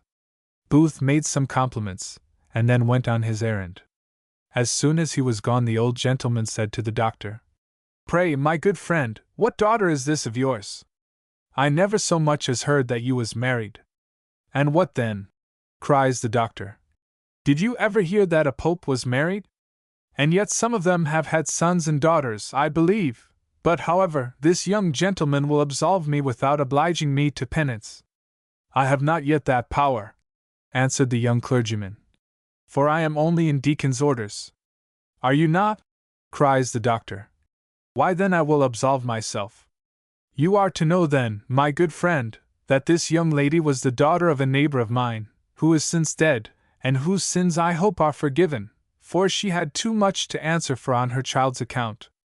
Her father was my intimate acquaintance and friend, a worthier man, indeed, I believe never lived. He died suddenly when his children were infants, and perhaps, to the suddenness of his death it was owing that he did not recommend any care of them to me. However, I, in some measure, took that charge upon me, and particularly of her whom I call my daughter. Indeed, as she grew up she discovered so many good qualities that she wanted not the remembrance of her father's merit to recommend her. I do her no more than justice when I say she is one of the best creatures I ever knew. She hath a sweetness of temper, a generosity of spirit, an openness of heart, in a word, she hath a true Christian disposition. I may call her an Israelite indeed, in whom there is no guile. I wish you joy of your daughter, cries the old gentleman. For to a man of your disposition, to find out an adequate object of your benevolence is, I acknowledge, to find a treasure. It is, indeed, a happiness, cries the doctor. The greatest difficulty, added the gentleman, which persons of your turn of mind meet with, is in finding proper objects of their goodness, for nothing sure can be more irksome to a generous mind, than to discover that it hath thrown away all its good offices on a soil that bears no other fruit than ingratitude. I remember, cries the doctor, Thucydides saith, Mn kakov ev epens opens pelpelv iev eat evi povt. Footnote, to do a kindness to a bad man is like sowing your seed in the sea. But he speaks more like a philosopher than a Christian. I am more pleased with a French writer, one of the best, indeed, that I ever read, who blames men for lamenting the ill return which is so often made to the best offices. Footnote Desprez. A true Christian can never be disappointed if he doth not receive his reward in this world. The laborer might as well complain that he is not paid his hire in the middle of the day. I own, indeed, said the gentleman, if we see it in that light. And in what light should we see it? Answered the doctor. Are we like Agrippa, only almost Christians? Or is Christianity a matter of bare theory, and not a rule for our practice? Practical, undoubtedly practical, cries the gentleman. Your example might indeed have convinced me long ago that we ought to do good to every one. Pardon me, father, cries the young divine. That is rather a heathenish than a Christian doctrine. Homer, I remember, introduces in his Iliad one Axylus, of whom he says, Hidvos oenvia vapala pavres yap tiokef. Footnote, he was a friend to mankind, for he loved them all. But Plato, who of all the heathens came nearest to the Christian philosophy, condemned this as impious doctrine. So Eustathius tells us, folio 474. I know he doth, cries the doctor. And so Barnes tells us, in his note upon the place. But if you remember the rest of the quotation as well as you do that from Eustathius, you might have added the observation which Mr. Dryden makes in favor of this passage, that he found not in all the Latin authors so admirable an instance of extensive humanity. You might have likewise remembered the noble sentiment with which Mr. Barnes ends his note, the sense of which is taken from the 5th chapter of Matthew. Greek verse. It seems, therefore, as if this character rather became a Christian than a heathen, for Homer could not have transcribed it from any of his deities. Whom is it, therefore, we imitate by such extensive benevolence? What a prodigious memory you have! Cries the old gentleman. Indeed, son, you must not contend with the doctor in these matters. I shall not give my opinion hastily, cries the son. I know, again, what Mr. Poole, in his annotations, says on that verse of St. Matthew, that it is only to heap coals of fire upon their heads. How are we to understand, pray, the text immediately preceding, love your enemies, bless them that curse you, do good to them that hate you? You know, I suppose, young gentleman, said the doctor, how these words are generally understood. The commentator you mention, I think, tells us that love is not here to be taken in the strict sense, so as to signify the complacency of the heart. You may hate your enemies as God's enemies, and seek due revenge of them for His honor, and for your own sakes too, you may seek moderate satisfaction of them, but then you are to love them with a love consistent with these things. That is to say, in plainer words, you are to love them and hate them, and bless and curse, and do them good and mischief. Excellent! Admirable! Said the old gentleman. You have a most inimitable turn to ridicule. I do not approve ridicule, said the son, on such subjects. Nor I neither, cries the doctor. I will give you my opinion, therefore, very seriously. The two verses taken together contain a very positive precept, delivered in the plainest words, and yet illustrated by the clearest instance in the conduct of the Supreme Being. And lastly, the practice of this precept is most nobly enforced by the reward annexed, that ye may be the children, and so forth. No man who understands what it is to love, and to bless, and to do good, can mistake the meaning. But if they required any comment, the Scripture itself affords a now. If thine enemy hunger, feed him. If he thirst, give him drink, not rendering evil for evil, or railing for railing, but contrariwise, blessing. They do not, indeed, want the comments of men, who, when they cannot bend their mind to the obedience of Scripture, are desirous to wrest Scripture to a compliance with their own inclinations. Most nobly and justly observed, cries the old gentleman. Indeed, my good friend, you have explained the text with the utmost perspicuity. But if this be the meaning, cries the son, there must be an end of all law and justice, for I do not see how any man can prosecute his enemy in a court of justice. Pardon me, sir, cries the doctor. Indeed, as an enemy merely, and from a spirit of revenge, he cannot, and he ought not to prosecute him, but as an offender against the laws of his country he may, and it is his duty so to do. Is there any spirit of revenge in the magistrates or officers of justice when they punish criminals? Why do such, ordinarily I mean, concern themselves in inflicting punishments, but because it is their duty? And why may not a private man deliver an offender into the hands of justice, from the same laudable motive? Revenge, indeed, of all kinds is strictly prohibited, wherefore, as we are not to execute it with our own hands, so neither are we to make use of the law as the instrument of private malice, and to worry each other with inveteracy and rancor. And where is the great difficulty in obeying this wise, this generous, this noble precept? If revenge be, as a certain divine, not greatly to his honor, calls it, the most luscious morsel the devil ever dropped into the mouth of a sinner, it must be allowed at least to cost us often extremely dear. It is a dainty, if indeed it be one, which we come at with great inquietude, with great difficulty, and with great danger. However pleasant it may be to the palate while we are feeding on it, it is sure to leave a bitter relish behind it, and so far, indeed, it may be called a luscious morsel, that the most greedy appetites are soon glutted, and the most eager longing for it is soon turned into loathing and repentance. I allow there is something tempting in its outward appearance, but it is like the beautiful color of some poisons, from which, however they may attract our eyes, a regard to our own welfare commands us to abstain. And this is an abstinence to which wisdom alone, without any divine command, hath been often found adequate, with instances of which the Greek and Latin authors everywhere abound. May not a Christian, therefore, be well ashamed of making a stumbling block of a precept, which is not only consistent with his worldly interest, but to which so noble an incentive is proposed? The old gentleman fell into raptures at this speech, and, after making many compliments to the doctor upon it, he turned to his son, and told him he had an opportunity now of learning more in one day than he had learnt at the university in a 12-month. The son replied that he allowed the doctrine to be extremely good in general, and that he agreed with the greater part.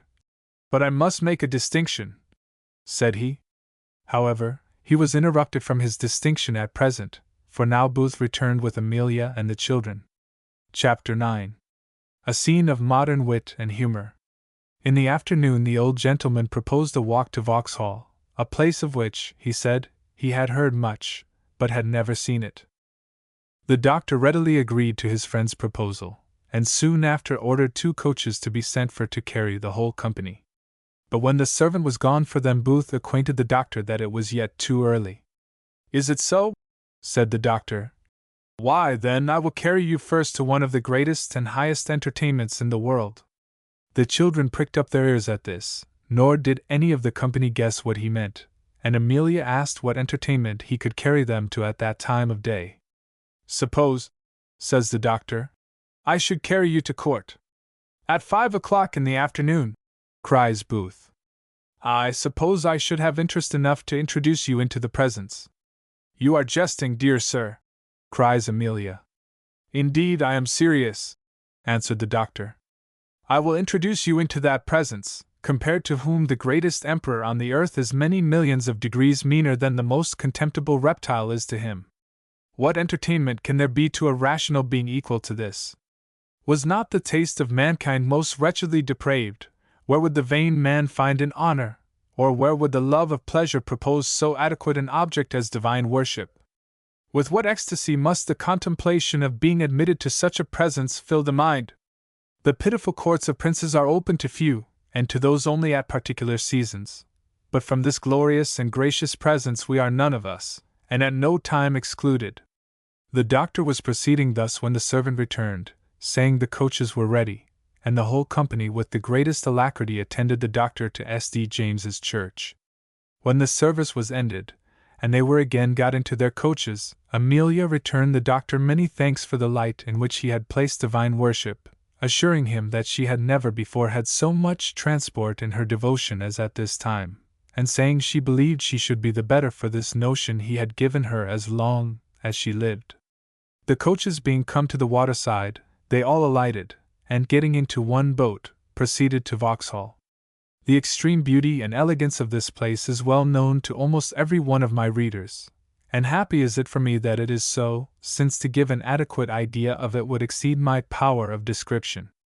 To delineate the particular beauties of these gardens would, indeed, require as much pains, and as much paper too, as to rehearse all the good actions of their master, whose life proves the truth of an observation which I have read in some ethic writer, that a truly elegant taste is generally accompanied with an excellency of heart, or, in other words, that true virtue is, indeed, nothing else but true taste. Here our company diverted themselves with walking an hour or two before the music began. Of all the 7, Booth alone had ever been here before, so that, to all the rest, the place, with its other charms, had that of novelty. When the music played, Amelia, who stood next to the doctor, said to him in a whisper, "I hope I am not guilty of profaneness, but in pursuance of that cheerful chain of thoughts with which you have inspired me this afternoon, I was just now lost in a reverie, and fancied myself in those blissful mansions which we hope to enjoy hereafter. The delicious sweetness of the place, the enchanting charms of the music, and the satisfaction which appears in every one's countenance, carried my soul almost to heaven in its ideas. I could not have, indeed, Imagine there had been anything like this in this world. The doctor smiled and said, You see, dear madam, there may be pleasures of which you could conceive no idea till you actually enjoyed them. And now the little boy, who had long withstood the attractions of several cheesecakes that passed to and fro, could contain no longer, but asked his mother to give him one, saying, I am sure my sister would be glad of another, though she is ashamed to ask. The doctor, overhearing the child, proposed that they should all retire to some place where they might sit down and refresh themselves, which they accordingly did. Amelia now missed her husband, but, as she had 3 men in her company, and one of them was the doctor, she concluded herself and her children to be safe, and doubted not but that Booth would soon find her out. They now sat down, and the doctor very gallantly desired Amelia to call for what she liked. Upon which the children were supplied with cakes, and some ham and chicken were provided for the rest of the company, with which while they were regaling themselves with the highest satisfaction, 2 young fellows walking arm in arm, came up, and when they came opposite to Amelia they stood still, staring Amelia full in the face, and one of them cried aloud to the other, D.N.me, my lord, if she is not an angel!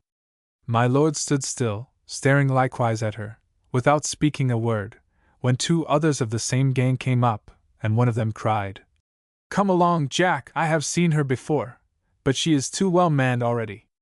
3 are enough for one woman, or the devil is in it. D.N.me, says he that spoke first, and whom they called Jack. I will have a brush at her if she belong to the whole convocation. And so saying, he went up to the young clergyman, and cried, Doctor, sit up a little, if you please, and don't take up more room in a bed than belongs to you. At which words he gave the young man a push, and seated himself down directly over against Amelia, and, leaning both his elbows on the table, he fixed his eyes on her in a manner with which modesty can neither look nor bear to be looked at. Amelia seemed greatly shocked at this treatment, upon which the doctor removed her within him, and then, facing the gentleman, asked him what he meant by this rude behavior, upon which my lord stepped up and said, Don't be impertinent, old gentleman. Do you think such fellows as you are to keep D.N.me, such fine wenches D.N.me, to yourselves D.N.me? No, no, cries Jack. The old gentleman is more reasonable. Here's the fellow that eats up the tithe pig. Don't you see how his mouth waters at her? Where's your slabbering bib?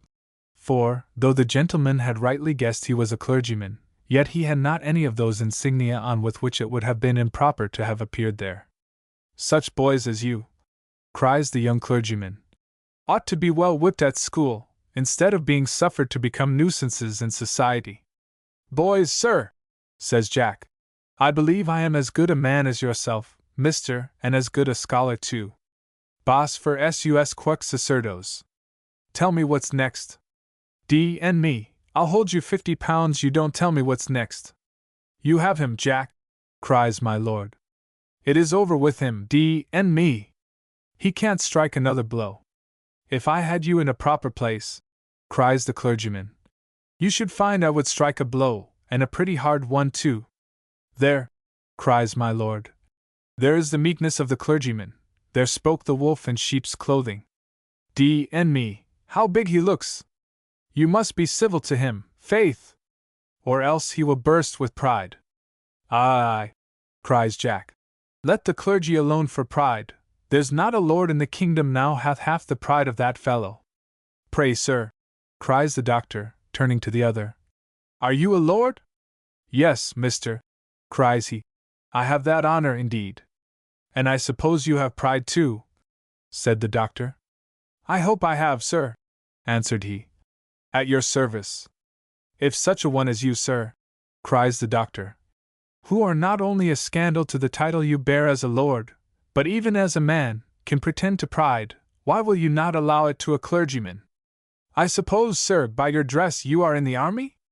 And by the ribbon in your hat, you seem to be proud of that too. How much greater and more honorable is the service in which that gentleman is enlisted than yours? Why then should you object to the pride of the clergy, since the lowest of the function is in reality every way so much your superior? Tita-tita-titum, cries my lord. However, gentlemen, cries the doctor, if you have the least pretension to that name, I beg you will put an end to your frolic, since you see it gives so much uneasiness to the lady. Nay, I entreat you for your own sakes, for here is one coming who will talk to you in a very different style from ours. One coming! Cries my lord. What care I who is coming? I suppose it is the devil, cries Jack. For here are 2 of his livery servants already. Let the devil come as soon as he will, cries my lord. D-n me if I have not a kiss! Amelia now fell a trembling, and her children, perceiving her fright, both hung on her, and began to cry, when Booth and Captain Trent both came up. Booth, seeing his wife disordered, asked eagerly what was the matter. At the same time the lord and his companion, seeing Captain Trent, whom they well knew, said both together, What doth this company belong to you? When the doctor, with great presence of mind, as he was apprehensive of some fatal consequence if Booth should know what had passed, said, So, Mr. Booth, I am glad you are returned. Your poor lady here began to be frightened out of her wits. But now you have him again, said he to Amelia. I hope you will be easy. Amelia, frightened as she was, presently took the hint, and greatly chid her husband for leaving her. But the little boy was not so quick-sighted, and cried, Indeed, papa, those naughty men there have frightened my mamma out of her wits. How? Cries Booth, a little moved. Frightened? Hath any one frightened you, my dear? No, my love, answered she. Nothing. I know not what the child means. Everything is well now I see you safe. Trent had been all the while talking aside with the young sparks, and now, addressing himself to Booth, said, Here hath been some little mistake. I believe my lord mistook Mrs. Booth for some other lady. It is impossible, cries my lord, to know every one. I am sure if I had known the lady to be a woman of fashion, and an acquaintance of Captain Trent, I should have said nothing disagreeable to her. But if I have, I ask her pardon, and the company's. I am in the dark, cries Booth. Pray what is all this matter? Nothing of any consequence, cries the doctor, nor worth your inquiring into. You hear it was a mistake of the person, and I really believe his lordship that all proceeded from his not knowing to whom the lady belonged. Come, come, says Trent. There is nothing in the matter, I assure you. I will tell you the whole another time. Very well, since you say so, cries Booth. I am contented. So ended the affair, and the 2 sparks made their congee, and sneaked off. Now they are gone, said the young gentleman. I must say I never saw 2 worse-bred jackanapes, nor fellows that deserved to be kicked more.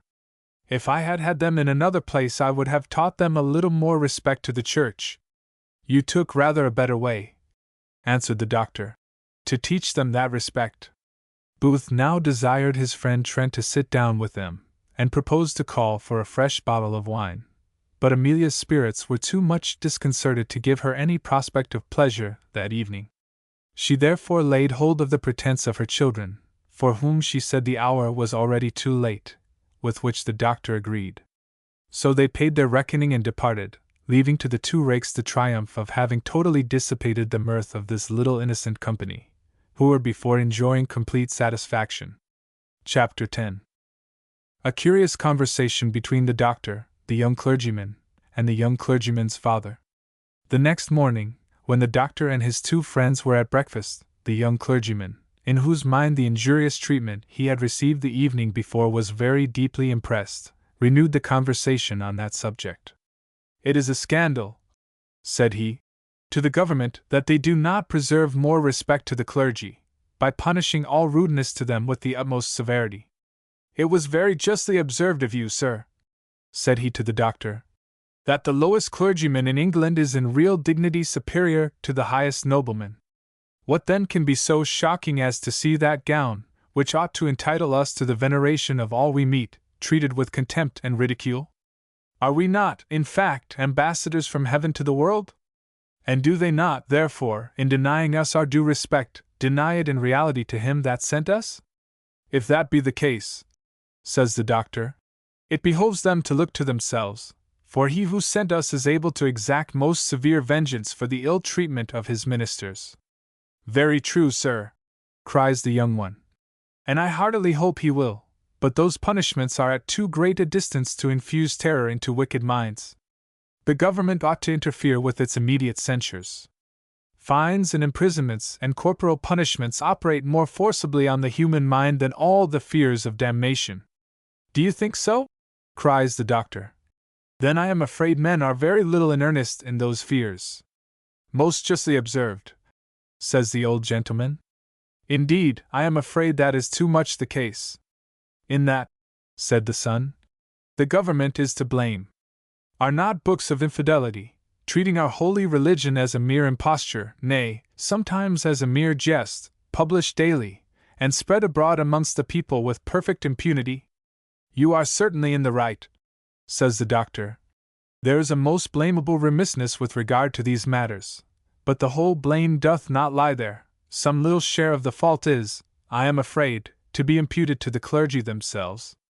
Indeed, sir, cries the young one, I did not expect that charge from a gentleman of your cloth.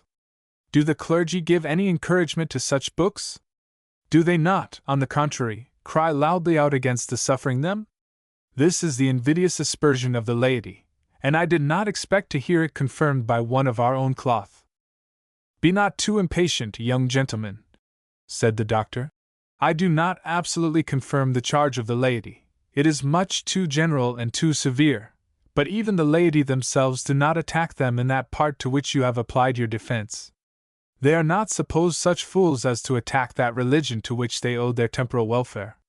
They are not taxed with giving any other support to infidelity than what it draws from the ill examples of their lives. I mean of the lives of some of them. Here too the laity carry their censures too far, for there are very few or none of the clergy whose lives, if compared with those of the laity, can be called profligate. But such, indeed, is the perfect purity of our religion, such is the innocence and virtue which it exacts to entitle us to its glorious rewards and to screen us from its dreadful punishments, that he must be a very good man indeed who lives up to it. Thus then these persons argue. This man is educated in a perfect knowledge of religion, is learned in its laws, and is by his profession obliged, in a manner, to have them always before his eyes. The rewards which it promises to the obedience of these laws are so great, and the punishments threatened on disobedience so dreadful, that it is impossible but all men must fearfully fly from the one, and as eagerly pursue the other. If, therefore, such a person lives in direct opposition to, and in a constant breach of, these laws, the inference is obvious. There is a pleasant story in Matthew Paris, which I will tell you as well as I can remember it. Two young gentlemen, I think they were priests, agreed together that whosoever died first should return and acquaint his friend with the secrets of the other world. One of them died soon after, and fulfilled his promise. The whole relation he gave is not very material, but among other things he produced one of his hands, which Satan had made use of to write upon, as the moderns do on a card, and had sent his compliments to the priest for the number of souls which the wicked examples of their lives daily sent to hell. This story is the more remarkable as it was written by a priest, and a great favorer of his order. Excellent! Cried the old gentleman. What a memory you have! But, sir, cries the young one, a clergyman is a man as well as another, and if such perfect purity be expected. I do not expect it, cries the doctor, and I hope it will not be expected of us.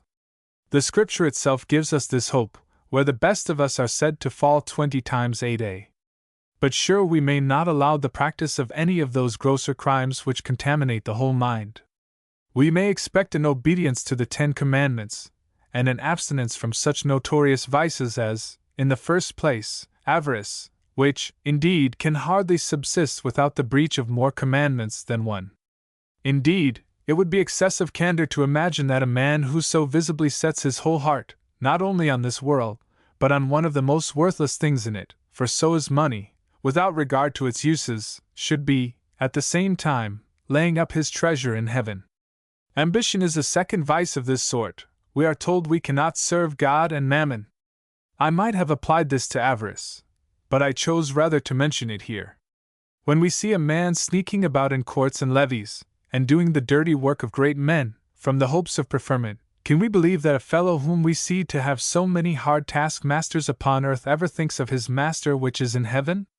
Must he not himself think, if ever he reflects at all, that so glorious a master will disdain and disown a servant who is the dutiful tool of a court favorite, and employed either as the pimp of his pleasure, or sometimes, perhaps, made a dirty channel to assist in the conveyance of that corruption which is clogging up and destroying the very vitals of his country?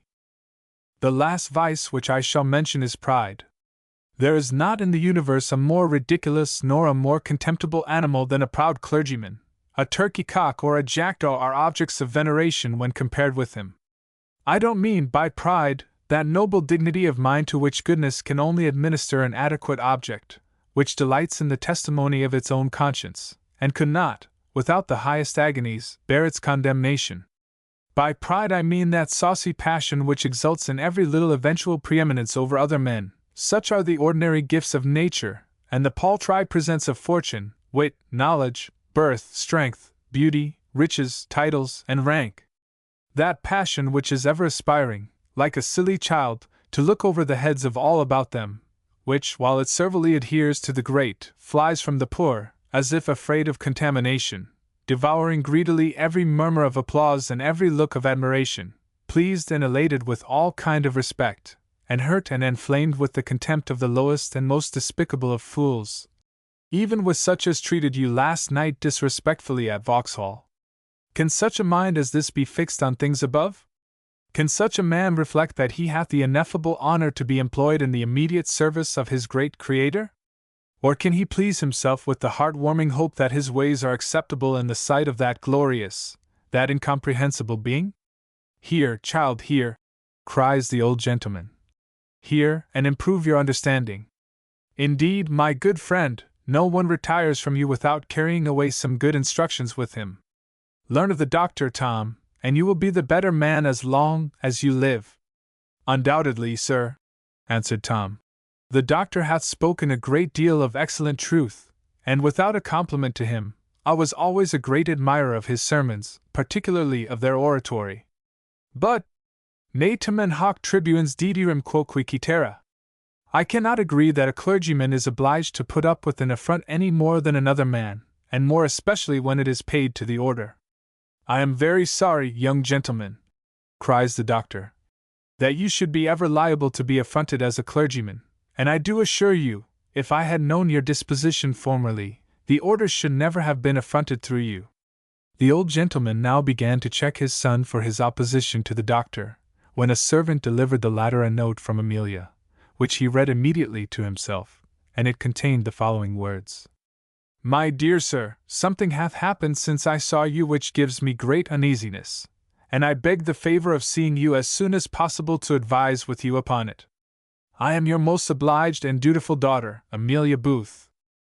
The doctor's answer was, that he would wait on the lady directly, and then, turning to his friend, he asked him if he would not take a walk in the park before dinner. I must go, says he, to the lady who was with us last night, for I am afraid, by her letter, some bad accident hath happened to her. Come, young gentleman, I spoke a little too hastily to you just now, but I ask your pardon. Some allowance must be made to the warmth of your blood. I hope we shall, in time, both think alike. The old gentleman made his friend another compliment, and the young one declared he hoped he should always think, and act too, with the dignity becoming his cloth. After which the doctor took his leave for a while, and went to Amelia's lodgings. As soon as he was gone, the old gentleman fell very severely on his son. Tom, says he, how can you be such a fool to undo, by your perverseness, all that I have been doing? Why will you not learn to study mankind with the attention which I have employed to that purpose? Do you think, if I had affronted this obstinate old fellow as you do, I should ever have engaged his friendship? I cannot help it, sir, said Tom. I have not studied 6 years at the university to give up my sentiments to every one. It is true, indeed, he put together a set of sounding words, but in the main, I never heard any one talk more foolishly. What of that? Cries the father. I never told you he was a wise man, nor did I ever think him so. If he had any understanding, he would have been a bishop long ago, to my certain knowledge. But indeed, he hath been always a fool in private life, for I question whether he is worth L100 in the world, more than his annual income. He hath given away above half his fortune to the Lord knows who. I believe I have had above L200 of him, first and last, and would you lose such a milch cow as this for want of a few compliments? Indeed, Tom, thou art as great a simpleton as himself. How do you expect to rise in the church if you cannot temporize and give in to the opinions of your superiors? I don't know, sir, cries Tom, what you mean by my superiors. In one sense, I own, a doctor of divinity is superior to a bachelor of arts, and so far I am ready to allow his superiority. But I understand Greek and Hebrew as well as he, and will maintain my opinion against him, or any other in the schools. Tom, cries the old gentleman, till thou gettest the better of thy conceit I shall never have any hopes of thee.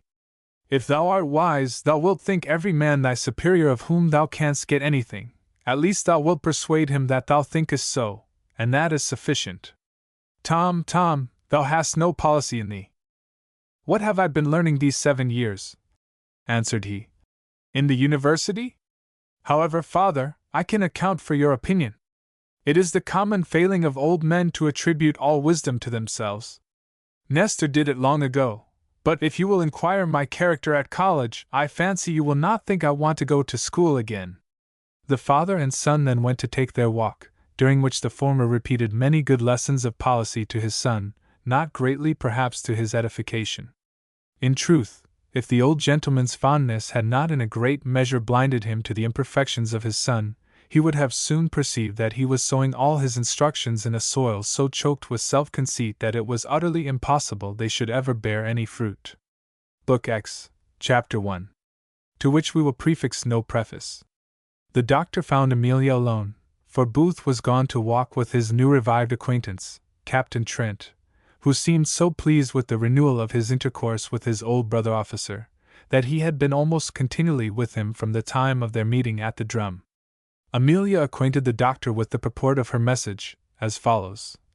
I ask your pardon, my dear sir, for troubling you so often with my affairs, but I know your extreme readiness, as well as ability, to assist any one with your advice. The fact is, that my husband hath been presented by Colonel James with 2 tickets for a masquerade, which is to be in a day or 2, and he insists so strongly on my going with him, that I really do not know how to refuse without giving him some reason, and I am not able to invent any other than the true one, which you would not, I am sure, advise me to communicate to him. Indeed, I had a most narrow escape the other day, for I was almost drawn in inadvertently by a very strange accident, to acquaint him with the whole matter. She then related the sergeant's dream, with all the consequences that attended it. The doctor considered a little with himself, and then said, I am really, child, puzzled as well as you about this matter. I would by no means have you go to the masquerade. I do not indeed like the diversion itself, as I have heard it described to me, not that I am such a prude to suspect every woman who goes there of any evil intentions, but it is a pleasure of too loose and disorderly a kind for the recreation of a sober mind.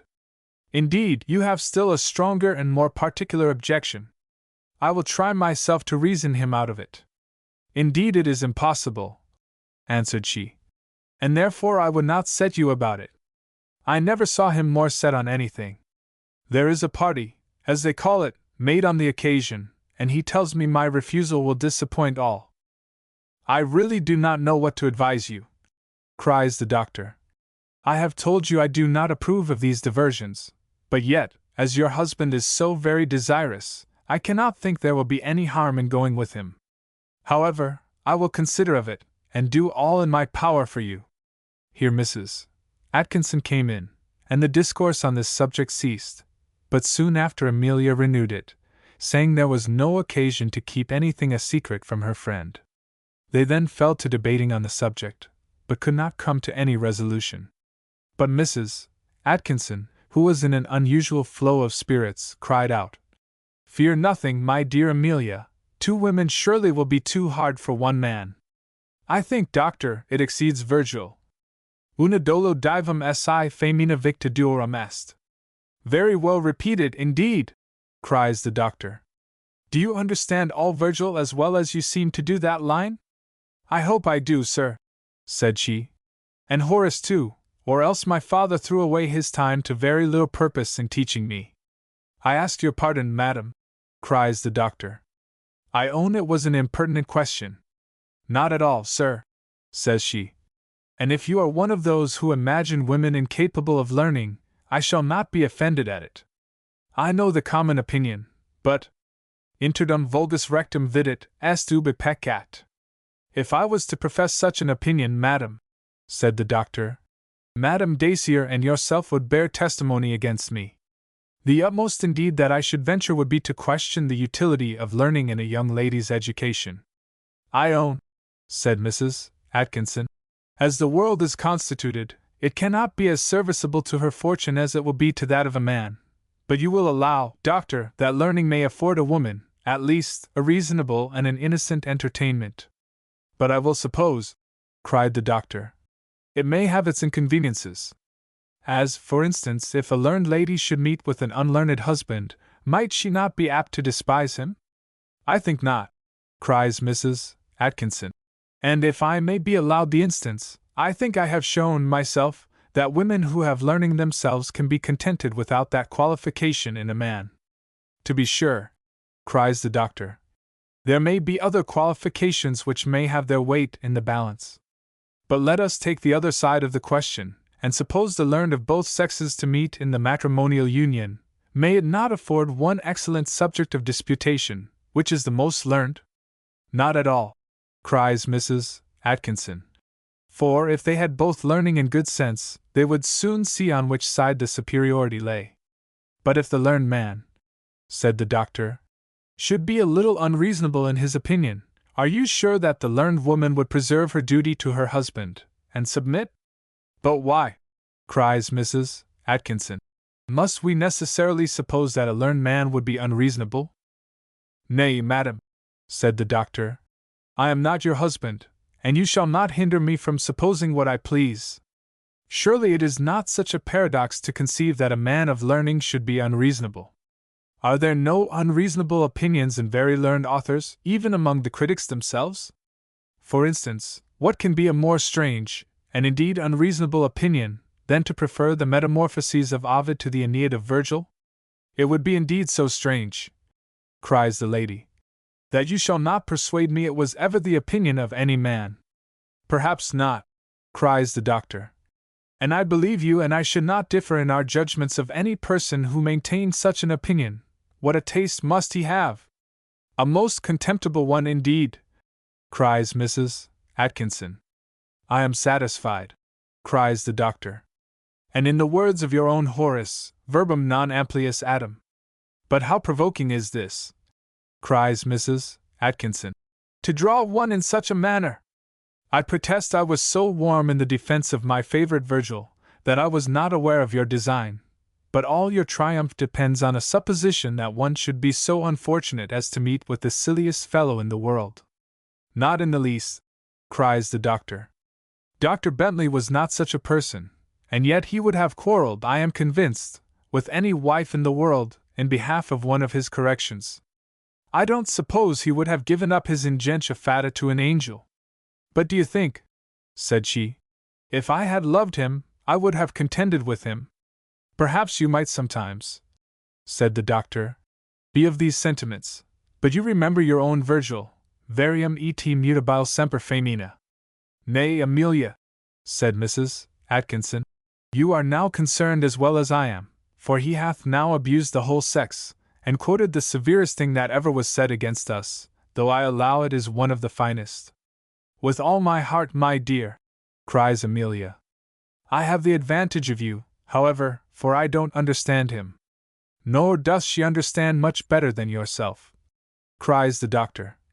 Or she would not admire nonsense, even though in Virgil. Pardon me, sir, said she. And pardon me, madam, cries the doctor, with a feigned seriousness. I say, a boy in the fourth form at Eton would be whipped, or would deserve to be whipped at least, who made the neuter gender agree with the feminine. You have heard, however, that Virgil left his Aeneid incorrect, and perhaps, had he lived to correct it, we should not have seen the faults we now see in it. Why, it is very true as you say, doctor, cries Mrs. Atkinson. There seems to be a false concord. I protest I never thought of it before. And yet this is the Virgil, answered the doctor, that you are so fond of, who hath made you all of the neuter gender, or, as we say in English, he hath made mere animals of you, for, if we translate it thus, woman is a various and changeable animal. There will be no fault, I believe, unless in point of civility to the ladies. Mrs. Atkinson had just time to tell the doctor he was a provoking creature, before the arrival of Booth and his friend put an end to that learned discourse, in which either of the parties had greatly recommended themselves to each other, the doctor's opinion of the lady being not at all heightened by her progress in the classics, and she, on the other hand, having conceived a great dislike in her heart towards the doctor, which would have raged, perhaps, with no less fury from the consideration that he had been her husband. Chapter 2. What happened at the masquerade?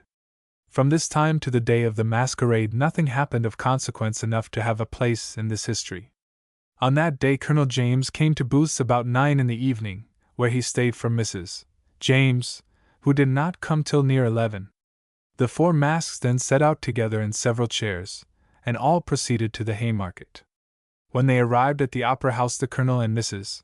James presently left them, nor did Booth and his lady remain long together, but were soon divided from each other by different masks.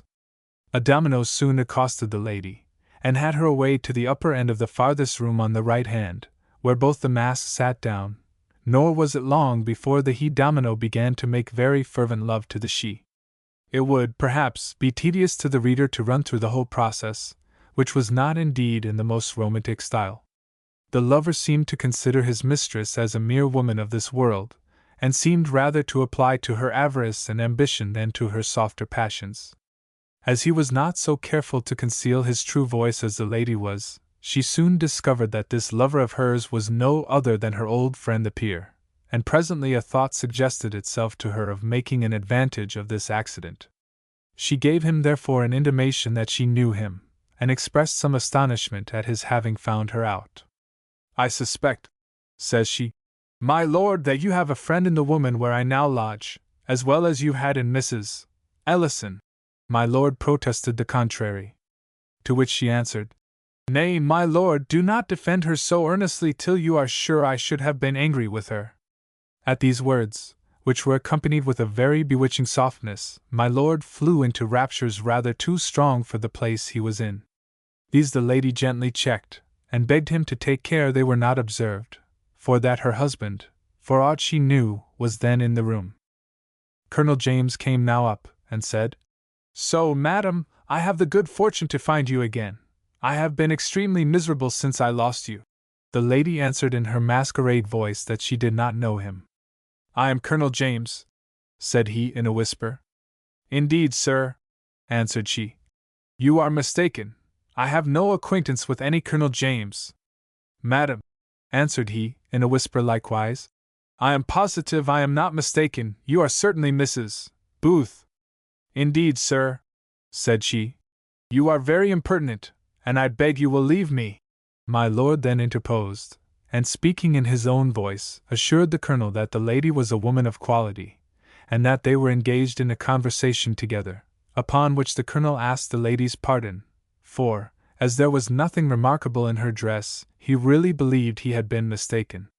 He then went again a-hunting through the rooms, and soon after found Booth walking without his mask between 2 ladies, one of whom was in a blue domino, and the other in the dress of a shepherdess. Will, cries the colonel, do you know what is become of our wives, for I have seen neither of them since we have been in the room? Booth answered, that he supposed they were both together, and they should find them by and by. What? Cries the lady in the blue domino. Are you both come upon duty then with your wives? As for yours, Mr. Alderman, said she to the colonel, I make no question but she has got into much better company than her husband's. How can you be so cruel, madam? Said the shepherdess. You will make him beat his wife by and by, for he is a military man, I assure you. In the trained bands, I presume, cries the domino, for he is plainly dated from the city. I own, indeed, cries the other, The gentleman smells strongly of Thames Street, and if I may venture to guess, of the honorable calling of a tailor. Why, what the devil hast thou picked up here? Cries James. Upon my soul, I don't know, answered Booth. I wish you would take one of them at least. What say you, madam? Cries the domino. Will you go with the colonel? I assure you, you have mistaken your man, for he is no less a person than the great Colonel James himself. Illustration: Booth between the blue domino and a shepherdess. No wonder, then, that Mr. Booth gives him his choice of us.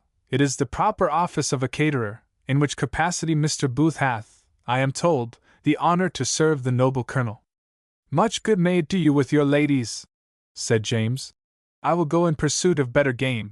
At which words he walked off. You are a true sportsman, cries the shepherdess. For your only pleasure, I believe, lies in the pursuit. Do you know the gentleman, madam? Cries the domino. Who doth not know him?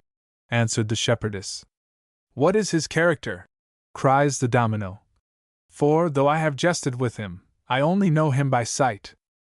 I know nothing very particular in his character, cries the shepherdess.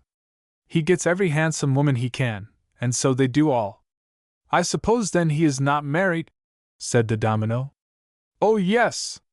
And married for love too, answered the other. But he hath loved away all his love for her long ago, and now, he says, she makes as fine an object of hatred. I think if the fellow ever appears to have any wit, it is when he abuses his wife, and luckily for him, that is his favorite topic. I don't know the poor wretch, but, as he describes her, it is a miserable animal.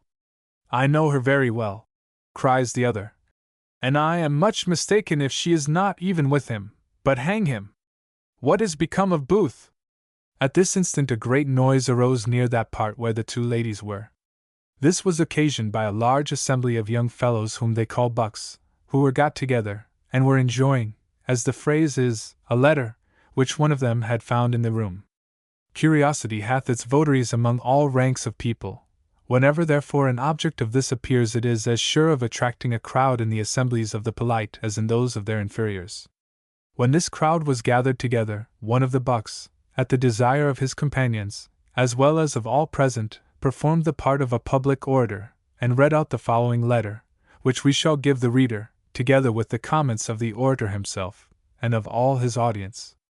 The orator then, being mounted on a bench, began as follows. Here beginneth the first chapter of Saint Poxont. Jack, what is the saint's name? I have forgot. Timothy, you blockhead, answered another. Timothy. Well then, cries the orator. Of Saint Timothy. Sir, I am very sorry to have any occasion of writing on the following subject in a country that is honored with the name of Christian. Much more am I concerned to address myself to a man whose many advantages, derived both from nature and fortune, should demand the highest return of gratitude to the great giver of all those good things. Is not such a man guilty of the highest ingratitude to that most beneficent being, by a direct and avowed disobedience of his most positive laws and commands? I need not tell you that adultery is forbid in the laws of the Decalogue, nor need I hope, mention that it is expressly forbid in the New Testament. You see, therefore, said the orator, what the law is, and therefore none of you will be able to plead ignorance when you come to the Old Bailey in the other world. But here goes again. If it had not been so expressly forbidden in Scripture, still the law of nature would have yielded light enough for us to have discovered the great horror and atrociousness of this crime. And accordingly we find that nations, where the sun of righteousness hath yet never shined, have punished the adulterer with the most exemplary pains and penalties. Not only the polite heathens, but the most barbarous nations, have concurred in these, in many places the most severe and shameful corporal punishments, and in some, and those not a few, death itself hath been inflicted on this crime. And sure in a human sense there is scarce any guilt which deserves to be more severely punished. It includes in it almost every injury and every mischief which one man can do to, or can bring on, another. It is robbing him of his property. Mind that, ladies, said the orator. You are all the property of your husband's dot, and of that property which, if he is a good man, he values above all others. It is poisoning that fountain whence he hath a right to derive the sweetest and most innocent pleasure, the most cordial comfort, the most solid friendship, and most faithful assistance in all his affairs, wants, and distresses. It is the destruction of his peace of mind, and even of his reputation. The ruin of both wife and husband, and sometimes of the whole family, are the probable consequence of this fatal injury. Domestic happiness is the end of almost all our pursuits, and the common reward of all our pains. When men find themselves forever barred from this delightful fruition, they are lost to all industry, and grow careless of all their worldly affairs. Thus they become bad subjects, bad relations, bad friends, and bad men. Hatred and revenge are the wretched passions which boil in their minds. Despair and madness very commonly ensue, and murder and suicide often close the dreadful scene. Thus, gentlemen and ladies, you see the scene is closed. So here ends the first act, and thus begins the second. I have here attempted to lay before you a picture of this vice, the horror of which no colors of mine can exaggerate. But what pencil can delineate the horrors of that punishment which the Scripture denounces against it? And for what will you subject yourself to this punishment? Or for what reward will you inflict all this misery on another?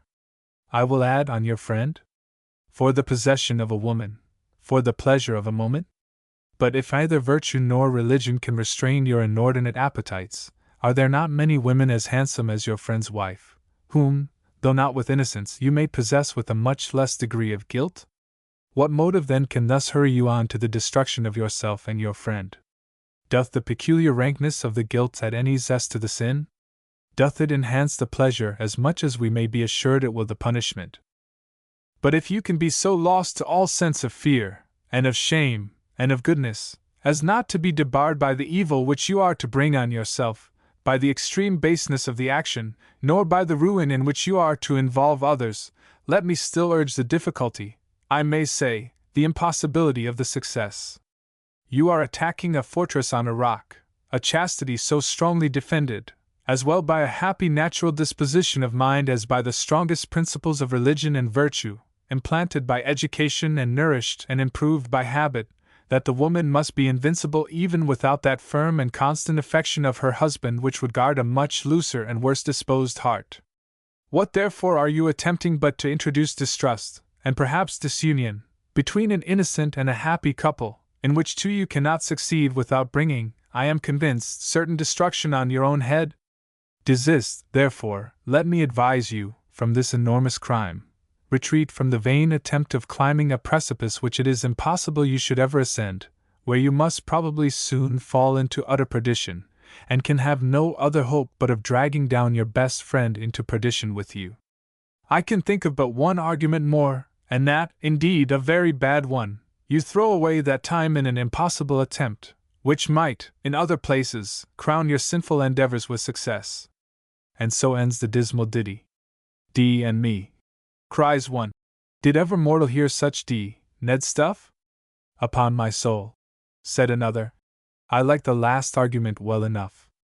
There is some sense in that, for D and me if I had not rather go to D.G.S.S. at any time than follow a virtuous B, for a fortnight. Tom, says one of them, let us set the ditty to music, let us subscribe to have it set by Handel. It will make an excellent oratorio. D and me, Jack, says another, we'll have it set to a psalm tune, and we'll sing it next Sunday at St. James's Church, and I'll bear a bob, D and me. Fie upon it. Gentlemen, fie upon it, said a friar who came up. Do you think there is any wit and humor in this ribaldry, or if there were, would it make any atonement for abusing religion and virtue?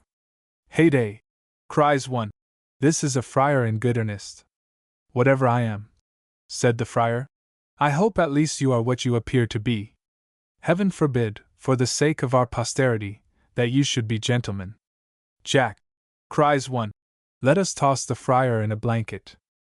Me in a blanket? Said the friar. By the dignity of man, I will twist the neck of every one of you as sure as ever the neck of a dunghill cock was twisted.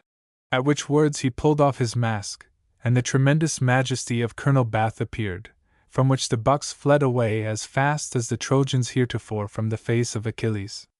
The colonel did not think it worth while to pursue any other of them except him who had the letter in his hand, which the colonel desired to see, and the other delivered, saying it was very much at his service. The colonel, being possessed of the letter, retired as privately as he could, in order to give it a careful perusal, for, badly as it had been read by the orator, there were some passages in it which had pleased the colonel.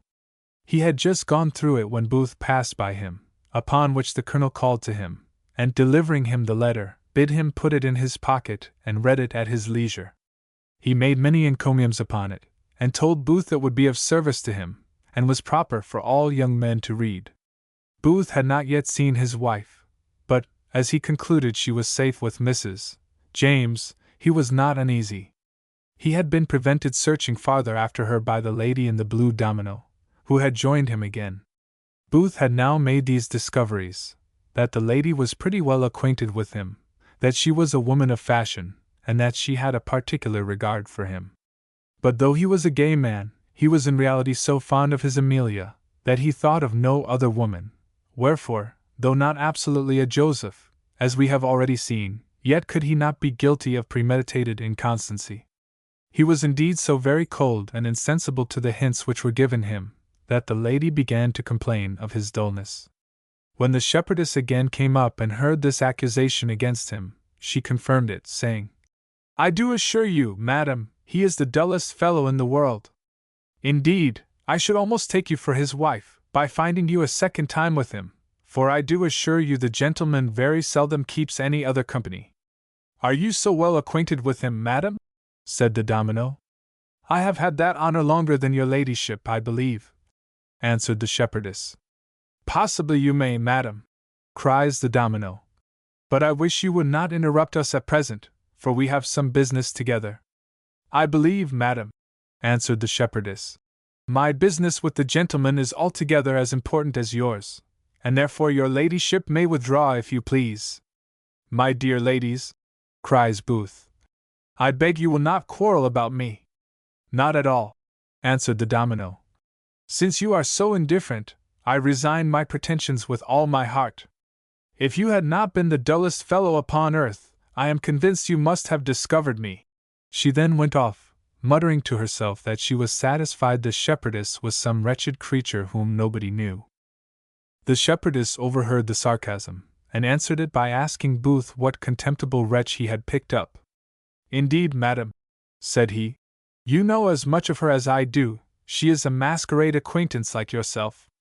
"Like me?" repeated she. "Do you think if this had been our first acquaintance I should have wasted so much time with you as I have? For your part, indeed, I believe a woman will get very little advantage by her having been formerly intimate with you." "I do not know, madam," said Booth, "that I deserve that character any more than I know the person that now gives it me." "And you have the assurance then," said she in her own voice, "to affect not to remember me?"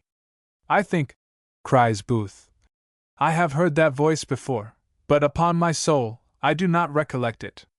"Do you recollect?" said she. "No woman that you have used with the highest barbarity, I will not say ingratitude." "No, upon my honor," answered Booth. "Mention not honor," said she, "thou wretch! For, hardened as thou art, I could shew thee a face that, in spite of thy consummate impudence, would confound thee with shame and horror. Dost thou not yet know me?" "I do, madam, indeed," answered Booth.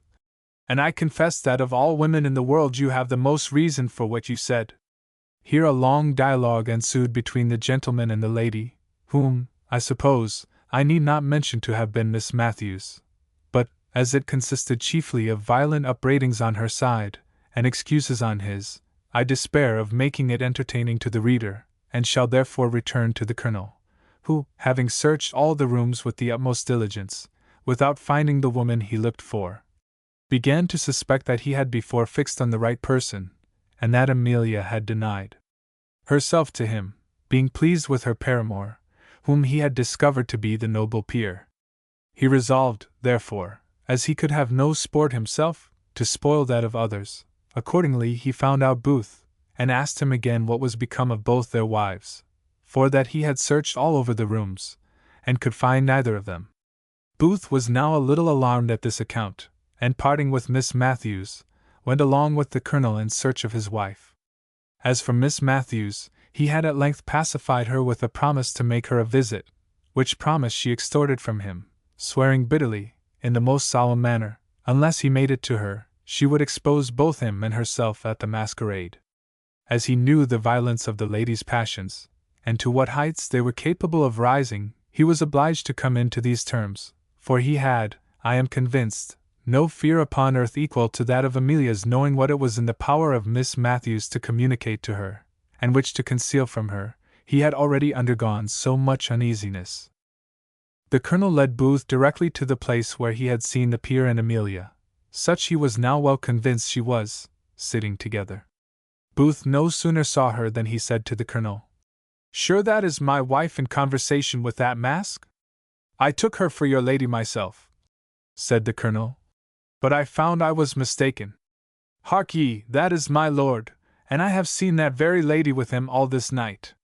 This conversation passed at a little distance, and out of the hearing of the supposed Amelia, when Booth, looking steadfastly at the lady, declared with an oath that he was positive the Colonel was in the right. She then beckoned to him with her fan, upon which he went directly to her, and she asked him to go home, which he very readily consented to. The peer then walked off, the Colonel went in pursuit of his wife, or of some other woman, and Booth and his lady returned in 2 chairs to their lodgings. Chapter 3. Consequences of the Masquerade, not uncommon nor surprising. The lady, getting first out of her chair, ran hastily up into the nursery to the children, for such was Amelia's constant method at her return home, at whatever hour.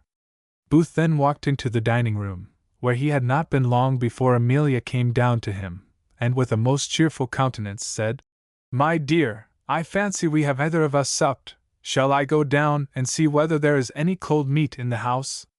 "For yourself, if you please," answered Booth. "But I shall eat nothing." "How, my dear!" said Amelia. "I hope you have not lost your appetite at the masquerade," for supper was a meal at which he generally eat very heartily.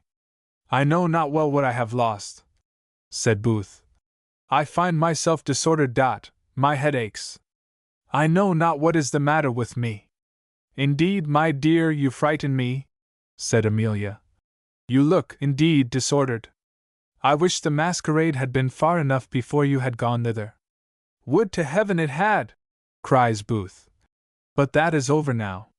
But pray, Amelia, answer me one question. Who was that gentleman with you when I came up to you?" "The gentleman." "My dear," said Amelia. "What gentleman?" "The gentleman, the nobleman, when I came up. Sure I speak plain." "Upon my word, my dear, I don't understand you," answered she. "I did not know one person at the masquerade." "How?" said he. "What? Spend the whole evening with a mask without knowing him? Why, my dear," said she, "you know we were not together." "I know we were not," said he, "but what is that to the purpose? Sure you answer me strangely. I know we were not together, and therefore I ask you whom you were with." "Nay, but, my dear," said she, "can I tell people in masks?" "I say again, madam," said he, "would you converse 2 hours or more with a mask whom you did not know?" "Indeed, child," says she, "I know nothing of the methods of a masquerade, for I never was at one in my life." "I wish to heaven you had not been at this," cries Booth. "Nay, you will wish so yourself if you tell me truth. What have I said? Can I suspect you of not speaking truth? Since you are ignorant, then I will inform you. The man you have conversed with was no other than Lord. "And is that the reason," said she, "you wish I had not been there?" "And is not that reason," answered he, "sufficient? Is he not the last man upon earth with whom I would have you converse? So you really wish then that I had not been at the masquerade?"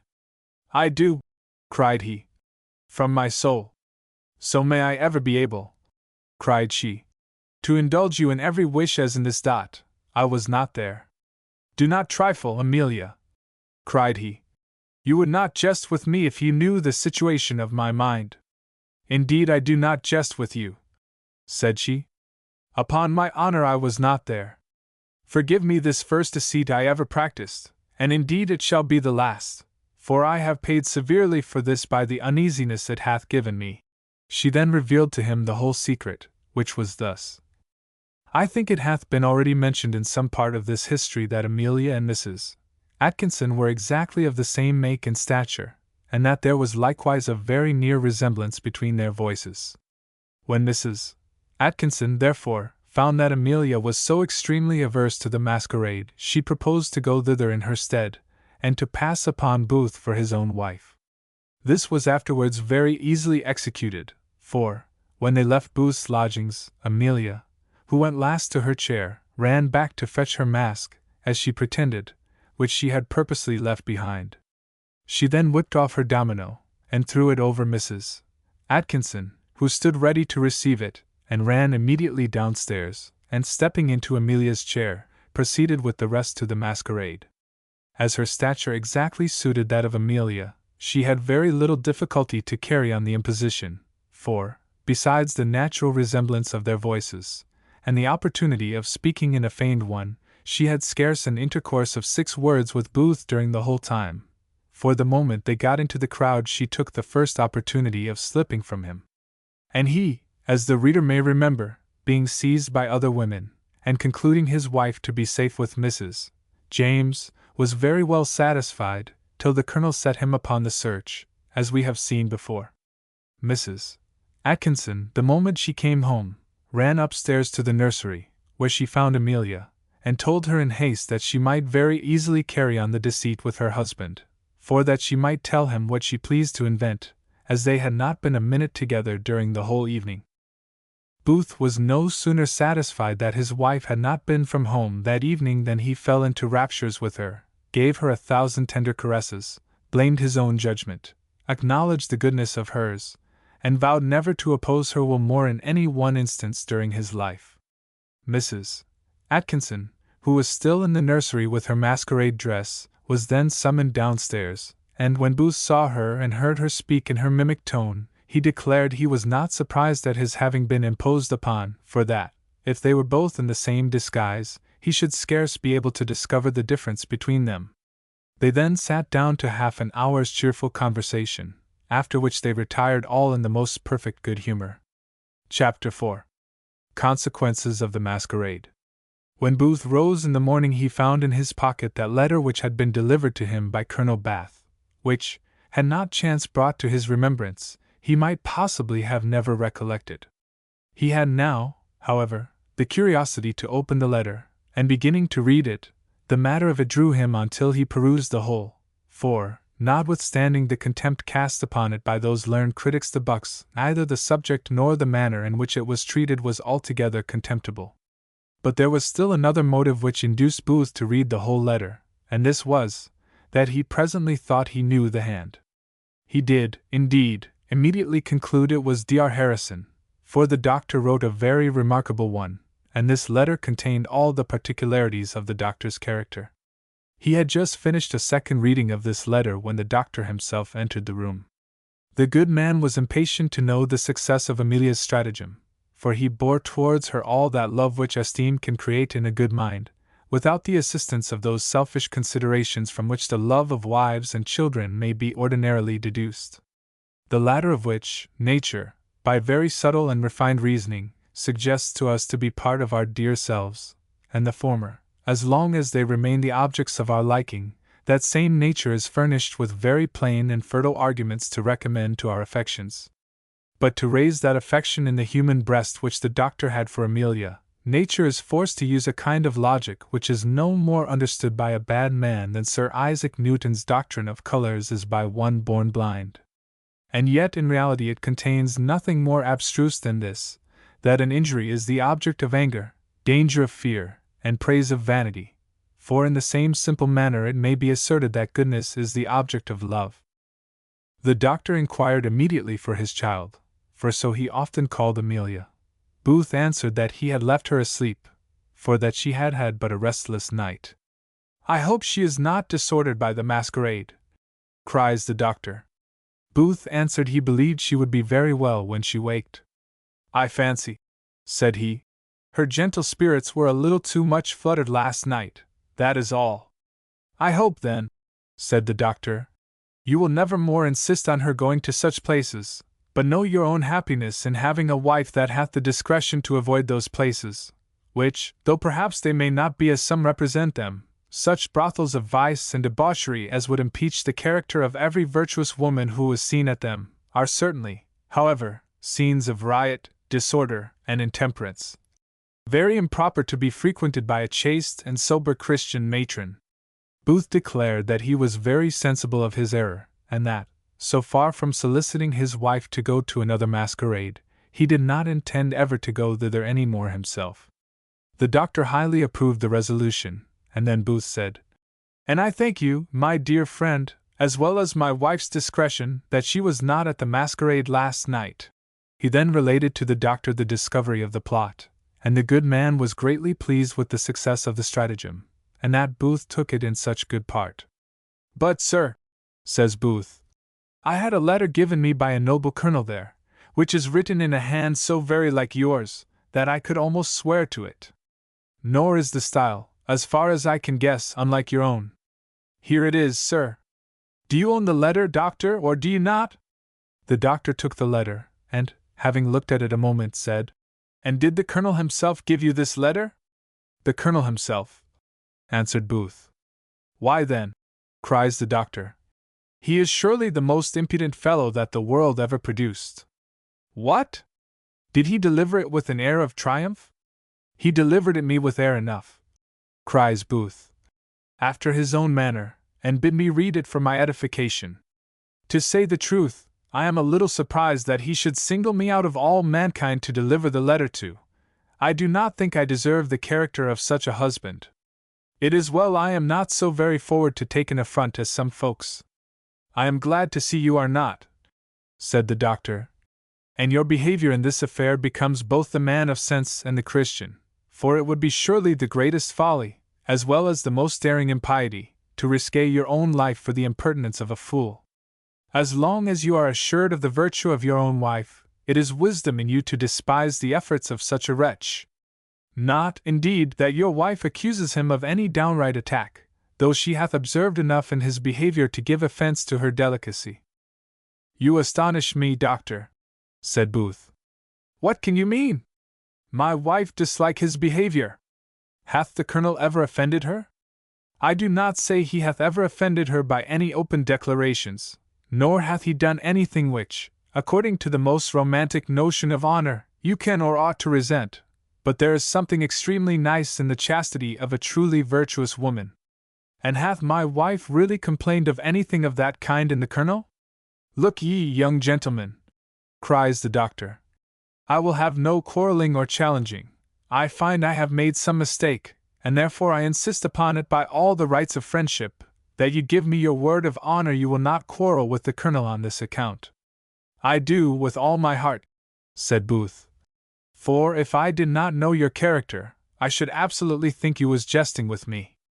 I do not think you have mistaken my wife, but I am sure she hath mistaken the colonel, and hath misconstrued some overstrained point of gallantry, something of the Quixote kind, into a design against her chastity. But I have that opinion of the colonel, that I hope you will not be offended when I declare I know not which of you two I should be the sooner jealous of." "I would by no means have you jealous of any one," cries the doctor, "for I think my child's virtue may be firmly relied on, but I am convinced she would not have said what she did to me without a cause, nor should I, without such a conviction, have written that letter to the colonel, as I own to you I did. However, nothing I say hath yet passed which, even in the opinion of false honor, you are at liberty to resent. But as to declining any great intimacy, if you will take my advice, I think that would be prudent." "You will pardon me, my dearest friend," said Booth, "but I have really such an opinion of the colonel that I would pawn my life upon his honor, and as for women, I do not believe he ever had an attachment to any." "Be it so," said the doctor. "I have only two things to insist on. The first is, that if ever you change your opinion, this letter may not be the subject of any quarreling or fighting. The other is, that you never mention a word of this to your wife.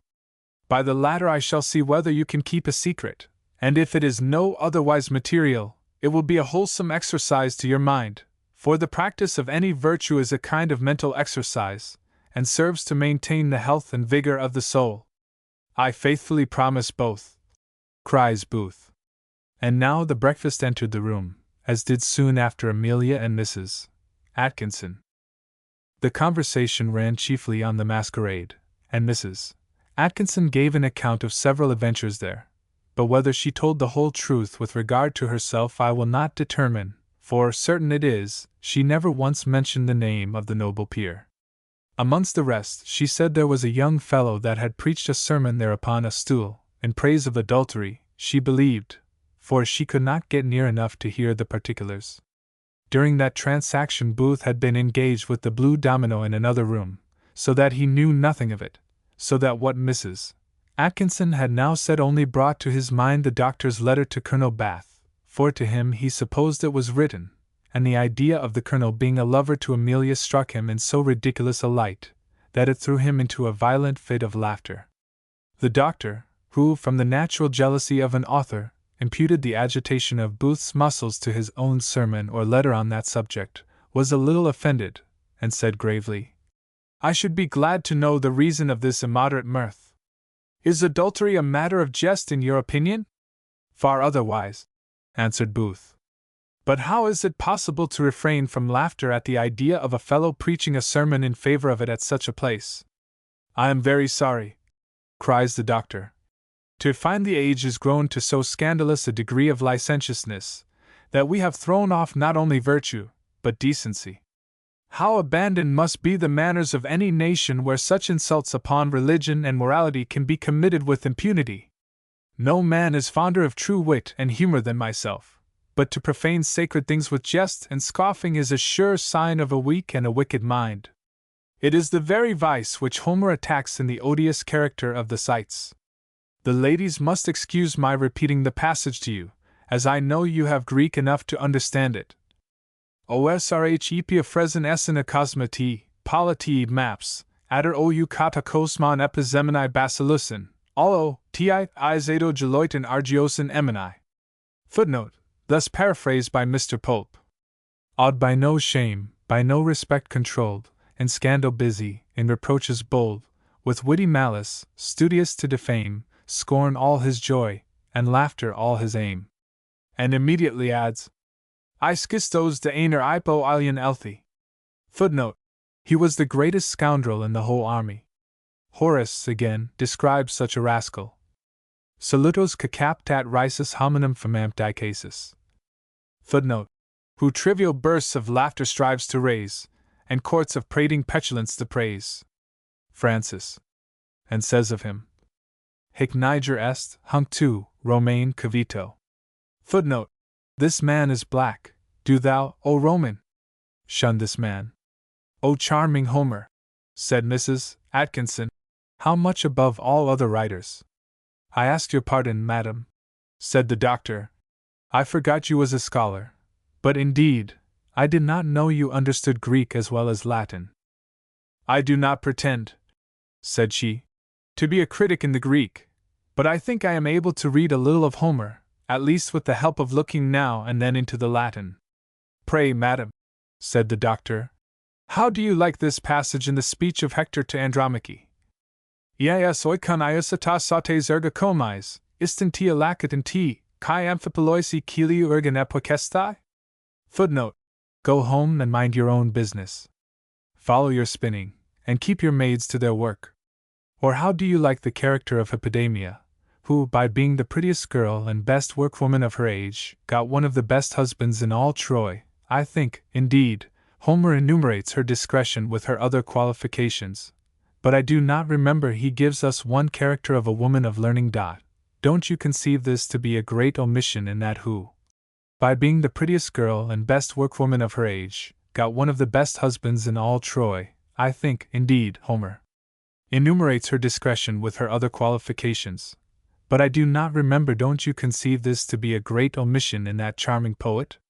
However, Juvenal makes you amends, for he talks very abundantly of the learning of the Roman ladies in his time. You are a provoking man, doctor, said Mrs. Atkinson. Where is the harm in a woman's having learning as well as a man? Let me ask you another question, said the doctor. Where is the harm in a man's being a fine performer with a needle as well as a woman? And yet, answer me honestly, would you greatly choose to marry a man with a thimble upon his finger? Would you in earnest think a needle became the hand of your husband as well as a halberd? As to war, I am with you, said she. Homer himself, I well remember, makes Hector tell his wife that warlike works, what is the Greek word, polemy, something, belong to men only, and I readily agree to it. I hate a masculine woman, an Amazon, as much as you can do, but what is there masculine in learning? Nothing so masculine, take my word for it. As for your polemy, I look upon it to be the true characteristic of a devil. So Homer everywhere characterizes Mars. Indeed, my dear, cries the sergeant, you had better not dispute with the doctor, for, upon my word, he will be too hard for you. Nay, I beg you will not interfere, cries Mrs. Atkinson. I am sure you can be no judge in these matters. At which the doctor and Booth burst into a loud laugh, and Amelia, though fearful of giving her friend offense, could not forbear a gentle smile. You may laugh, gentlemen, if you please, said Mrs. Atkinson, but I thank heaven I have married a man who is not jealous of my understanding. I should have been the most miserable woman upon earth with a starched pedant who was possessed of that nonsensical opinion that the difference of sexes causes any difference in the mind. Why don't you honestly avow the Turkish notion that women have no souls? For you say the same thing in effect. Indeed, my dear, cries the sergeant, greatly concerned to see his wife so angry. You have mistaken the doctor. I beg, my dear, cried she, you will say nothing upon these subjects. I hope you at least do not despise my understanding. I assure you I do not, said the sergeant. And I hope you will never despise mine, for a man may have some understanding, I hope, without learning. Mrs. Atkinson reddened extremely at these words, and the doctor, fearing he had gone too far, began to soften matters, in which Amelia assisted him. By these means, the storm rising in Mrs. Atkinson before was in some measure laid, at least suspended from bursting at present, but it fell afterwards upon the poor sergeant's head in a torrent, who had learned perhaps one maxim from his trade, that a cannon ball always doth mischief in proportion to the resistance it meets with, and that nothing so effectually deadens its force as a woolpack. The sergeant therefore bore all with patience, and the idea of a woolpack, perhaps, bringing that of a featherbed into his head, he at last not only quieted his wife, but she cried out with great sincerity, Well, my dear, I will say one thing for you, that I believe from my soul, though you have no learning, you have the best understanding of any man upon earth, and I must own I think the latter far the more profitable of the two. Far different was the idea she entertained of the doctor, whom, from this day, she considered as a conceited pedant, nor could all Amelia's endeavors ever alter her sentiments. The doctor now took his leave of Booth and his wife for a week, he intending to set out within an hour or two with his old friend, with whom our readers were a little acquainted at the latter end of the 9th book, and of whom, perhaps, they did not then conceive the most favorable opinion. Nay, I am aware that the esteem which some readers before had for the doctor may be here lessened, since he may appear to have been too easy a dupe to the gross flattery of the old gentleman. If there be any such critics, we are heartily sorry, as well for them as for the doctor, but it is our business to discharge the part of a faithful historian, and to describe human nature as it is, not as we would wish it to be. Chapter 5, in which Colonel Bath appears in great glory. That afternoon, as Booth was walking in the park, he met with Colonel Bath, who presently asked him for the letter which he had given him the night before, upon which Booth immediately returned it. Don't you think, cries Bath, it is writ with great dignity of expression and emphasis of judgment? I am surprised, though, cries Booth, that any one should write such a letter to you, Colonel. To me, said Bath. What do you mean, sir? I hope you don't imagine any man durst write such a letter to me? D.N. me, if I knew a man who thought me capable of debauching my friend's wife, I would, D.N. me. I believe, indeed, sir, cries Booth, that no man living dares put his name to such a letter, but you see it is anonymous. I don't know what you mean by ominous, cries the Colonel. But blast my reputation, if I had received such a letter, if I would not have searched the world to have found the writer.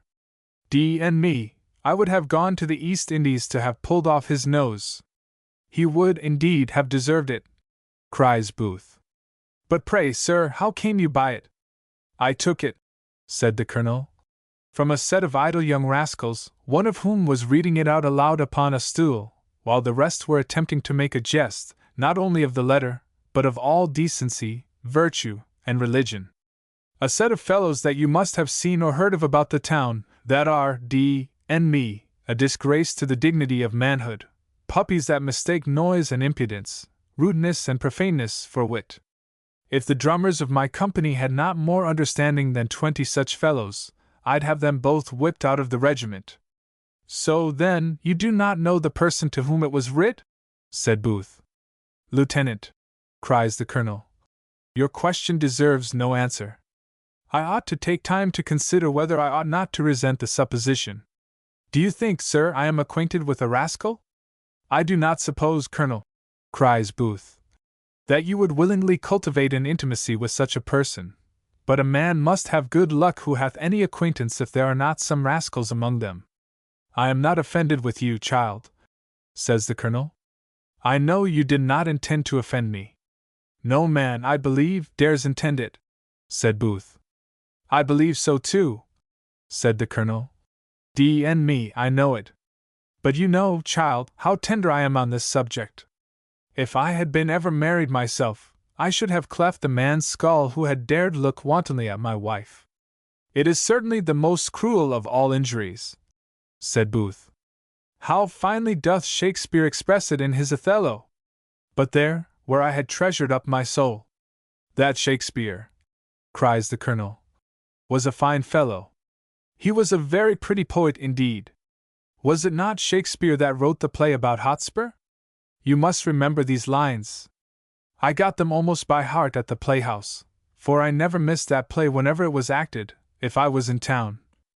By heaven, it was an easy leap to pluck bright honor into the full moon, or drive into the bottomless deep. And faith, I have almost forgot them, but I know it is something about saving your honor from drowning. Oh, it is very fine. I say, D.N.me, the man that writ those lines was the greatest poet the world ever produced. There is dignity of expression and emphasis of thinking, D.N.me. Booth assented to the Colonel's criticism, and then cried, I wish, Colonel, you would be so kind to give me that letter. The Colonel answered if he had any particular use for it he would give it him with all his heart, and presently delivered it, and soon afterwards they parted. Several passages now struck all at once upon Booth's mind, which gave him great uneasiness. He became confident now that he had mistaken one colonel for another, and though he could not account for the letter's getting into those hands from whom Bath had taken it, indeed James had dropped it out of his pocket, yet 1,000 circumstances left him no room to doubt the identity of the person, who was a man much more liable to raise the suspicion of a husband than honest Bath, who would at any time have rather fought with a man than lain with a woman. The whole behavior of Amelia now rushed upon his memory. Her resolution not to take up her residence at the Colonel's house, her backwardness even to dine there, her unwillingness to go to the masquerade, many of her unguarded expressions, and some where she had been more guarded, all joined together to raise such an idea in Mr. Booth, that he had almost taken a resolution to go and cut the Colonel to pieces in his own house. Cooler thoughts, however, suggested themselves to him in time. He recollected the promise he had so solemnly made to the doctor. He considered, moreover, that he was yet in the dark as to the extent of the Colonel's guilt.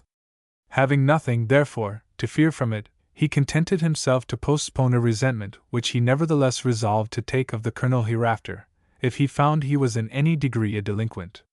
The first step he determined to take was, on the first opportunity, to relate to Colonel James the means by which he became possessed of the letter, and to read it to him, on which occasion he thought he should easily discern by the behavior of the Colonel whether he had been suspected either by Amelia or the doctor without a cause. But as for his wife, he fully resolved not to reveal the secret to her till the doctor's return. While Booth was deeply engaged by himself in these meditations, Captain Trent came up to him, and familiarly slapped him on the shoulder. They were soon joined by a third gentleman, and presently afterwards by a fourth, both acquaintances of Mr. Trent, and all having walked twice the length of the Mall together. It being now past 9 in the evening, Trent proposed going to the tavern, to which the strangers immediately consented, and Booth himself, after some resistance, was at length persuaded to comply. To the King's Arms then they went, where the bottle went very briskly round till after 11, at which time Trent proposed a game at cards, to which proposal likewise Booth's consent was obtained, though not without much difficulty, for, though he had naturally some inclination to gaming, and had formerly a little indulged it, yet he had entirely left it off for many years. Booth and his friend were partners, and had at first some success, but fortune, according to her usual conduct, soon shifted about, and persecuted Booth with such malice, that in about 2 hours he was stripped of all the gold in his pocket, which amounted to 12 guineas, being more than half the cash which he was at that time worth. How easy it is for a man who is at all tainted with the itch of gaming to leave off play in such a situation, especially when he is likewise heated with liquor, I leave to the gamester to determine. Certain it is that Booth had no inclination to desist, but, on the contrary, was so eagerly bent on playing on, that he called his friend out of the room, and asked him for 10 pieces, which he promised punctually to pay the next morning. Trent chid him for using so much formality on the occasion. "You know," said he, "dear Booth, you may have what money you please of me. Here is a £20 note at your service, and if you want 5 times the sum, it is at your service. We will never let these fellows go away with our money in this manner, for we have so much the advantage, that if the knowing ones were here they would lay odds of our side." But if this was really Mr. Rent's opinion, he was very much mistaken, for the other 2 honorable gentlemen were not only greater masters of the game, and somewhat soberer than poor Booth, having, with all the art in their power, evaded the bottle, but they had, moreover, another small advantage over their adversaries, both of them, by means of some certain private signs, previously agreed upon between them, being always acquainted with the principal cards in each other's hands. It cannot be wondered, therefore, that fortune was on their side, for, however she may be reported to favor fools, she never, I believe, shews them any countenance when they engage in play with knaves. The more Booth lost, the deeper he made his bets, the consequence of which was, that about 2 in the morning, besides the loss of his own money, he was £50 indebted to Trent, a sum, indeed, which he would not have borrowed, had not the other, like a very generous friend, pushed it upon him. Trent's pockets became at last dry by means of these loans. His own loss, indeed, was trifling, for the stakes of the games were no higher than crowns, and betting, as it is called, was that to which Booth owed his ruin. The gentleman, therefore, pretty well knowing Booth's circumstances, and being kindly unwilling to win more of a man than he was worth, declined playing any longer, nor did Booth once ask them to persist, for he was ashamed of the debt which he had already contracted to Trent, and very far from desiring to increase it. The company then separated. The 2 victors and Trent went off in their chairs to their several houses near Grosvenor Square, and poor Booth, in a melancholy mood, walked home to his lodgings. He was, indeed, in such a fit of despair that it more than once came into his head to put an end to his miserable being. But before we introduce him to Amelia, we must do her the justice to relate the manner in which she spent this unhappy evening. It was about 7 when Booth left her to walk in the park. From this time till past 8 she was employed with her children, in playing with them, in giving them their supper, and in putting them to bed. When these offices were performed, she employed herself another hour in cooking up a little supper for her husband, this being, as we have already observed, his favorite meal, as indeed it was hers, and in a most pleasant and delightful manner they generally passed their time at this season, though their fare was very seldom of the sumptuous kind. It now grew dark, and her hash mutton was ready for the table, but no Booth appeared. Having waited therefore for him a full hour, she gave him over for that evening, nor was she much alarmed at his absence, as she knew he was in a night or 2 to be at the tavern with some brother officers, She concluded therefore that they had met in the park, and had agreed to spend this evening together. At 10 then she sat down to supper by herself, for Mrs. Atkinson was then abroad. And here we cannot help relating a little incident, however trivial it may appear to some. Having sat some time alone, reflecting on their distressed situation, her spirits grew very low, and she was once or twice going to ring the bell to send her maid for half a pint of white wine, but checked her inclination in order to save the little sum of sixpence, which she did the more resolutely as she had before refused to gratify her children with tarts for their supper from the same motive. And this self-denial she was very probably practicing to save sixpence, while her husband was paying a debt of several guineas incurred by the ace of trumps being in the hands of his adversary. Instead therefore of this cordial she took up one of the excellent Farquhar's comedies, and read it half through, when, the clock striking 12, she retired to bed, leaving the maid to sit up for her master. She would, indeed, have much more willingly sat up herself, but the delicacy of her own mind assured her that Booth would not thank her for the compliment. This is, indeed, a method which some wives take of upbraiding their husbands for staying abroad till too late an hour, and of engaging them, through tenderness and good nature, never to enjoy the company of their friends too long when they must do this at the expense of their wives' rest. To bed then she went, but not to sleep. Thrice indeed she told the dismal clock, and as often heard the more dismal watchman, till her miserable husband found his way home, and stole silently like a thief to bed to her, at which time, pretending then first to awake, she threw her snowy arms around him, though, perhaps, the more witty property of snow, according to Addison, that is to say its coldness, rather belonged to the poor captain. Chapter 6. Read, gamester, and observe. Booth could not so well disguise the agitations of his mind from Amelia, but that she perceived sufficient symptoms to assure her that some misfortune had befallen him. This made her in her turn so uneasy that Booth took notice of it, and after breakfast said, "Sure, my dear Emily, something hath fallen out to vex you." Amelia, looking tenderly at him, answered, "Indeed, my dear, you are in the right. I am indeed extremely vexed." "For heaven's sake," said he, "what is it?" "Nay, my love," cried she, "that you must answer yourself. Whatever it is which hath given you all that disturbance that you in vain endeavor to conceal from me, this it is which causes all my affliction." "You guess truly, my sweet," replied Booth. "I am indeed afflicted, and I will not, nay, I cannot, conceal the truth from you. I have undone myself, Amelia." "What have you done, child?" said she, in some consternation. "Pray tell me." "I have lost my money at play," answered he. "Pew!" said she, recovering herself. "What signifies the trifle you had in your pocket? Resolve never to play again, and let it give you no further vexation. I warrant you, we will contrive some method to repair such a loss." "Thou heavenly angel! Thou comfort of my soul!" cried Booth, tenderly embracing her. Then starting a little from her arms, and looking with eager fondness in her eyes, he said, "Let me survey thee. Art thou really human, or art thou not rather an angel in a human form?" "Oh, no!" cried he, flying again into her arms. "Thou art my dearest woman, my best, my beloved wife!" Amelia, having returned all his caresses with equal kindness, told him she had near 11 guineas in her purse, and asked how much she should fetch him.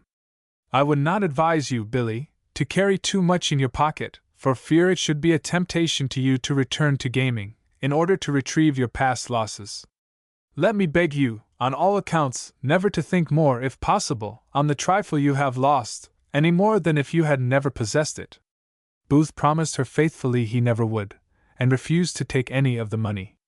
He then hesitated a moment, and cried, "You say, my dear, you have 11 guineas. You have a diamond ring, likewise, which was your grandmother's. I believe that is worth 20 pounds, and your own and the child's watch are worth as much more."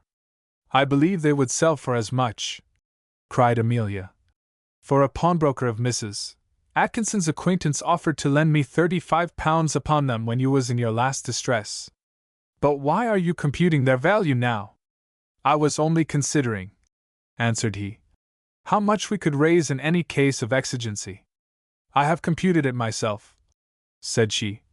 and I believe all we have in the world, besides our bare necessary apparel, would produce about £60, and suppose, my dear, said she, while we have that little sum, we should think of employing it some way or other, to procure some small subsistence for ourselves and our family.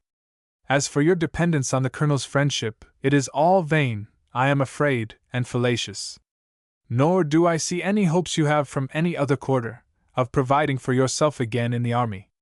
And though the sum which is now in our power is very small, yet we may possibly contrive with it to put ourselves into some mean way of livelihood. I have a heart, my Billy, which is capable of undergoing anything for your sake, and I hope my hands are as able to work as those which have been more inured to it.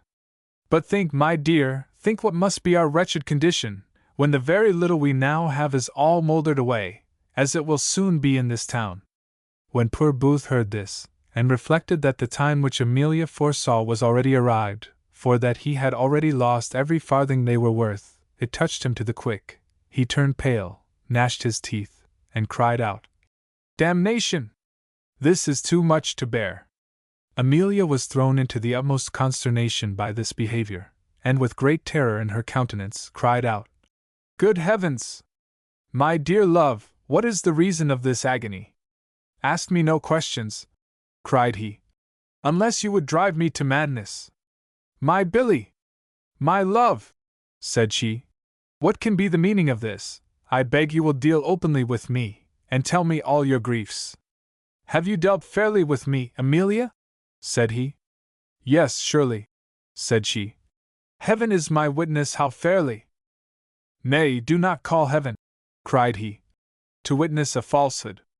You have not dealt openly with me, Amelia. You have concealed secrets from me, secrets which I ought to have known, and which, if I had known, it had been better for us both. You astonish me as much as you shock me," cried she. "What falsehood, what treachery have I been guilty of?" "You tell me," said he, "that I can have no reliance on James. Why did not you tell me so before?" "I call heaven again," said she, "to witness, nay, I appeal to yourself for the truth of it. I have often told you so. I have told you I disliked the man, notwithstanding the many favors he had done you. I desired you not to have too absolute a reliance upon him. I own I had once an extreme good opinion of him, but I changed it, and I acquainted you that I had so. But not," cries he, "with the reasons why you had changed it. I was really afraid, my dear," said she, "of going too far. I knew the obligations you had to him, and if I suspected that he acted rather from vanity than true friendship." "Vanity!" cries he.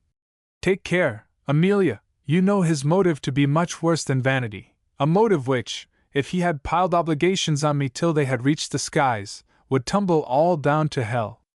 It is vain to conceal it longer. I know all, your confidant hath told me all." "Nay, then," cries she, "on my knees I entreat you to be pacified, and hear me out.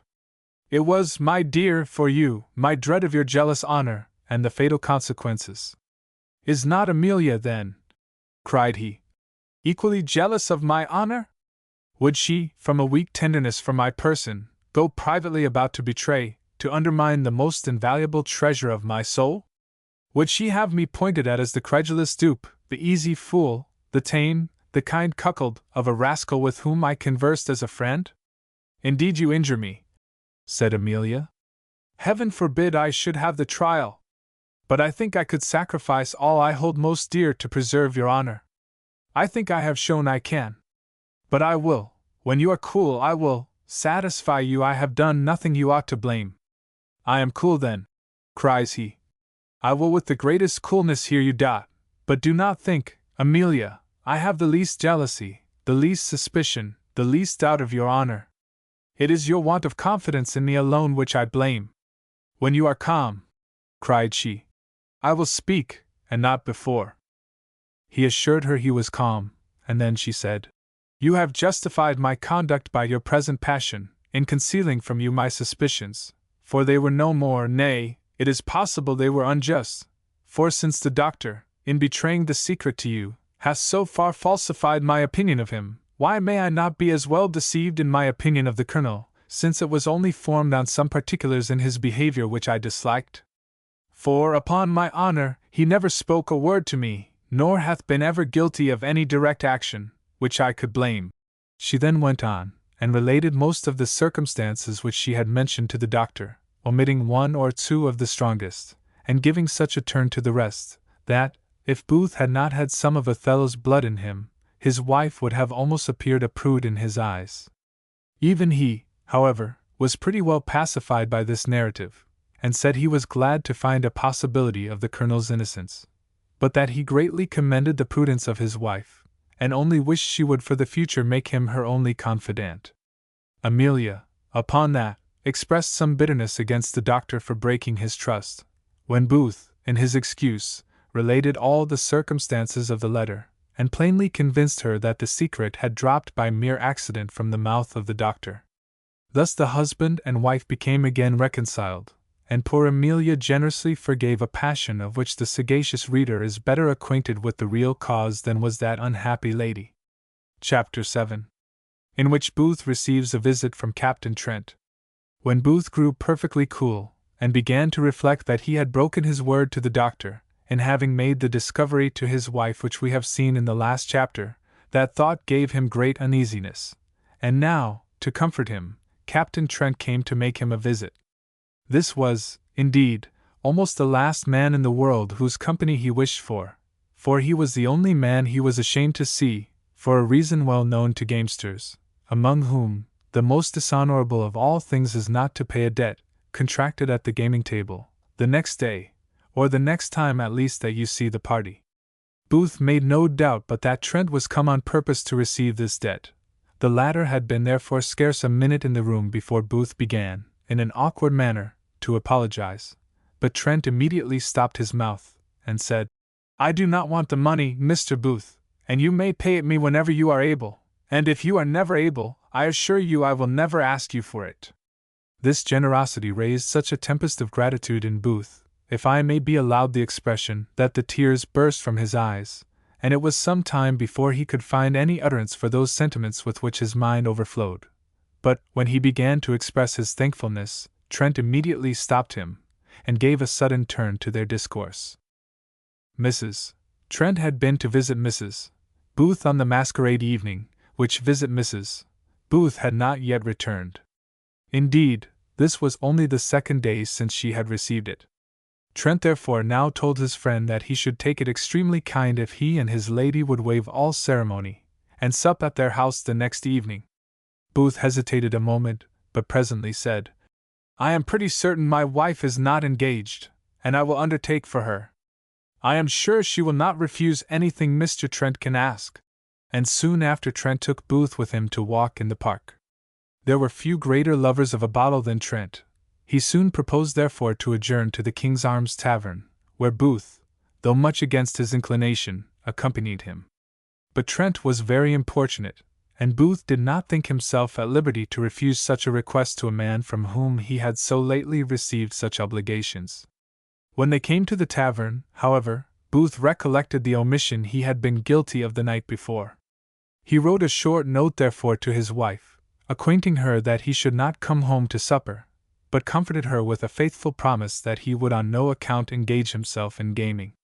The first bottle passed in ordinary conversation, but when they had tapped the second, Booth, on some hints which Trent gave him, very fairly laid open to him his whole circumstances, and declared he almost despaired of mending them. "My chief relief," said he, "was in the interest of Colonel James, but I have given up those hopes."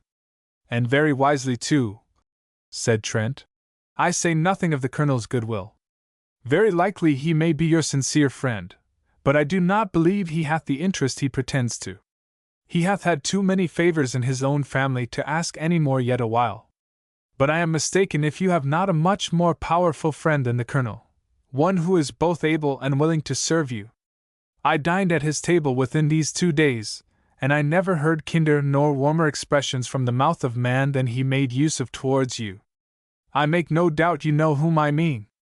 "Upon my honor I do not," answered Booth. "Nor did I guess that I had such a friend in the world as you mention." "I am glad then," cries Trent. that I have the pleasure of informing you of it. He then named the noble peer who hath been already so often mentioned in this history. Booth turned pale and started at his name. I forgive you, my dear Trent, cries Booth, for mentioning his name to me, as you are a stranger to what hath passed between us. Nay, I know nothing that hath passed between you, answered Trent. I am sure if there is any quarrel between you of 2 days' standing, all is forgiven on his part. And his forgiveness, said Booth. Perhaps I ought to blush at what I have forgiven.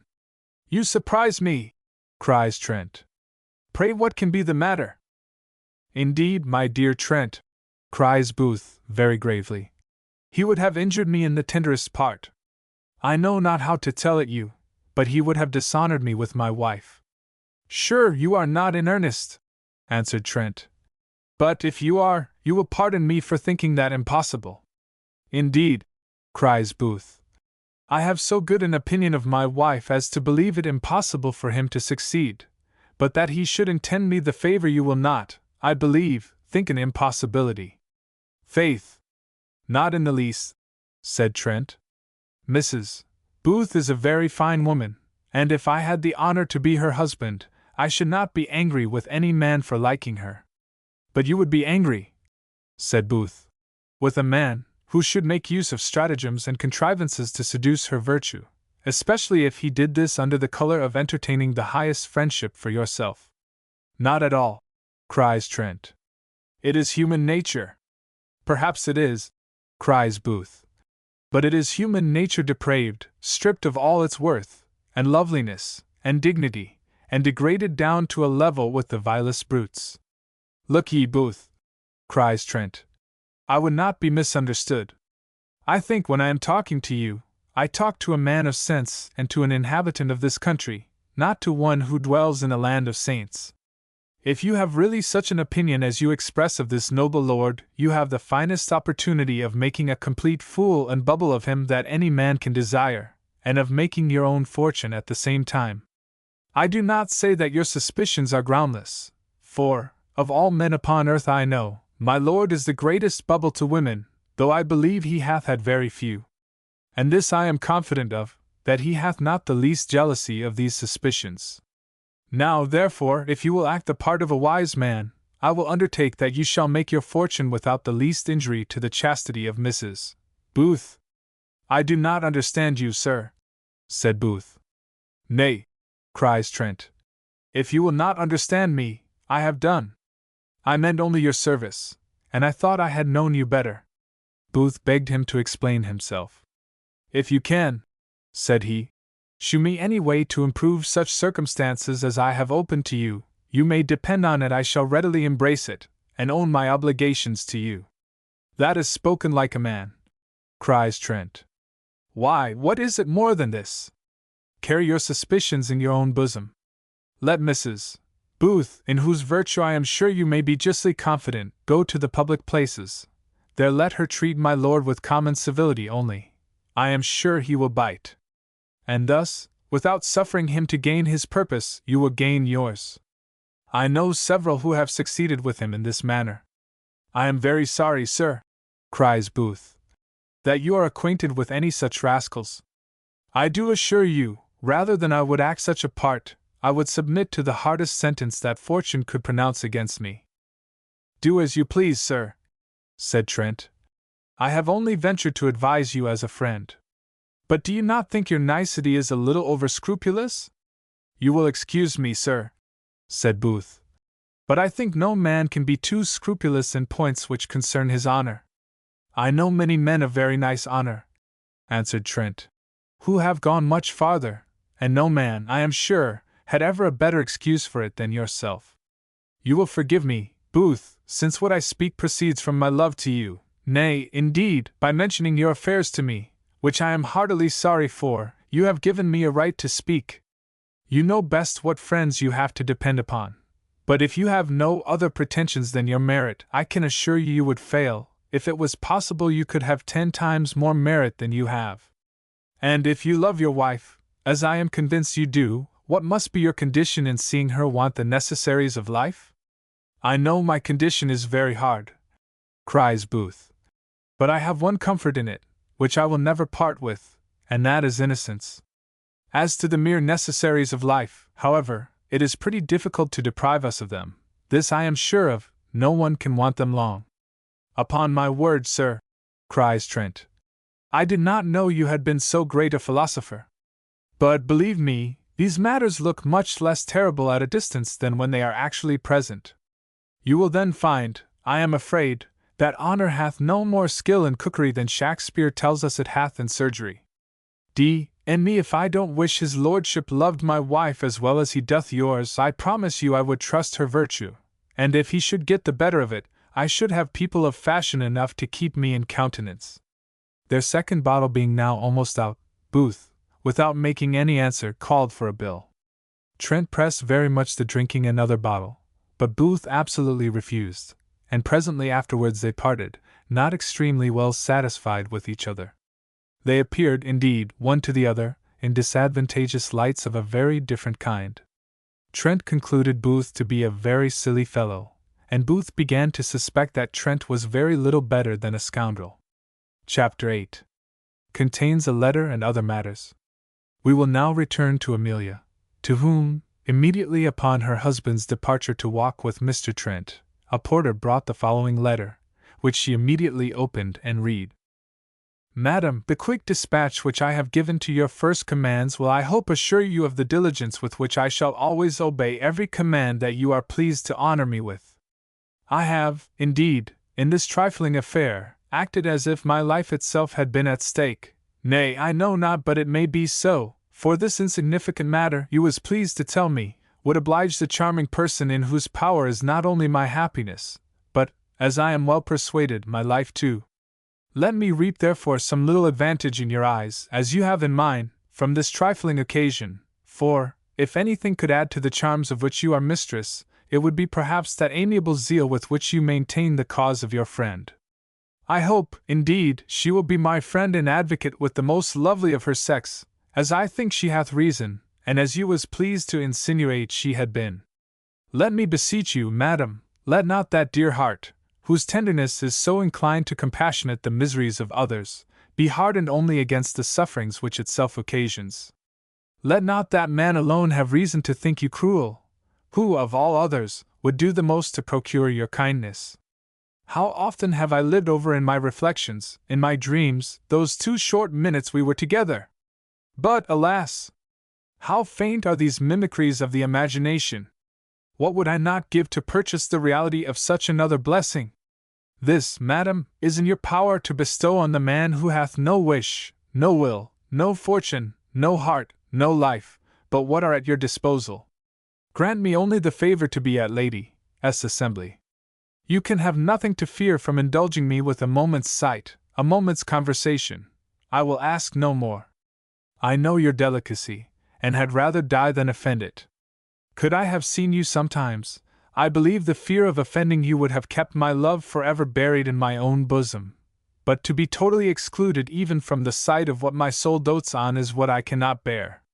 It is that alone which hath extorted the fatal secret from me. Let that obtain your forgiveness for me. I need not sign this letter otherwise than with that impression of my heart which I hope it bears, and to conclude it in any form, no language hath words of devotion strong enough to tell you with what truth, what anguish, what zeal, what adoration I love you. Amelia had just strength to hold out to the end, when her trembling grew so violent that she dropped the letter, and had probably dropped herself, had not Mrs. Atkinson come timely in to support her. Good heavens! Cries Mrs. Atkinson. What is the matter with you, madam? I know not what is the matter, cries Amelia. But I have received a letter at last from that infamous colonel. You will take my opinion again then, I hope, madam, cries Mrs. Atkinson. But don't be so affected. The letter cannot eat you or run away with you. Here it lies, I see. Will you give me leave to read it? Read it with all my heart, cries Amelia. And give me your advice how to act, for I am almost distracted. Haidee, says Mrs. Atkinson. Here is a piece of parchment too. What is that? In truth, this parchment had dropped from the letter when Amelia first opened it, but her attention was so fixed by the contents of the letter itself that she had never read the other. Mrs. Atkinson had now opened the parchment first, and after a moment's perusal, the fire flashed from her eyes, and the blood flushed into her cheeks, and she cried out, in a rapture, "It is a commission for my husband! Upon my soul, it is a commission for my husband!" And, at the same time, began to jump about the room in a kind of frantic fit of joy. "What can be the meaning of all this?" cries Amelia, under the highest degree of astonishment. "Do not I tell you, my dear madam," cries she, "that it is a commission for my husband? And can you wonder at my being overjoyed at what I know will make him so happy? And now it is all out. The letter is not from the Colonel, but from that noble lord of whom I have told you so much. But, indeed, madam, I have some pardons to ask of you. However, I know your goodness, and I will tell you all. You are to know then, madam, that I had not been in the opera house 6 minutes before a mask came up, and taking me by the hand, led me aside. I gave the mask my hand, and seeing a lady at that time lay hold on Captain Booth, I took that opportunity of slipping away from him, for though, by the help of the squeaking voice, and by attempting to mimic yours, I had pretty well disguised my own, I was still afraid, if I had much conversation with your husband, he would discover me. I walked therefore away with this mask to the upper end of the farthest room, where we sat down in a corner together. He presently discovered to me that he took me for you, and I soon after found out who he was. Indeed, so far from attempting to disguise himself, he spoke in his own voice and in his own person. He now began to make very violent love to me, but it was rather in the style of a great man of the present age than of an Arcadian swain. In short, he laid his whole fortune at my feet, and bade me make whatever terms I pleased, either for myself or for others. By others I suppose he meant your husband. This, however, put a thought into my head of turning the present occasion to advantage. I told him there were 2 kinds of persons, the fallaciousness of whose promises had become proverbial in the world. These were lovers, and great men. What reliance, then, could I have on the promise of one who united in himself both those characters? That I had seen a melancholy instance, in a very worthy woman of my acquaintance, meaning myself, madam, of his want of generosity. I said I knew the obligations that he had to this woman, and the injuries he had done her, all which I was convinced she forgave, for that she had said the handsomest things in the world of him to me. He answered that he thought he had not been deficient in generosity to this lady, for I explained to him whom I meant, but that indeed, if she had spoke well of him to me, meaning yourself, madam, he would not fail to reward her for such an obligation. I then told him she had married a very deserving man, who had served long in the army abroad as a private man, and who was a sergeant in the guards, that I knew it was so very easy for him to get him a commission that I should not think he had any honor or goodness in the world if he neglected it. I declared this step must be a preliminary to any good opinion he must ever hope for of mine.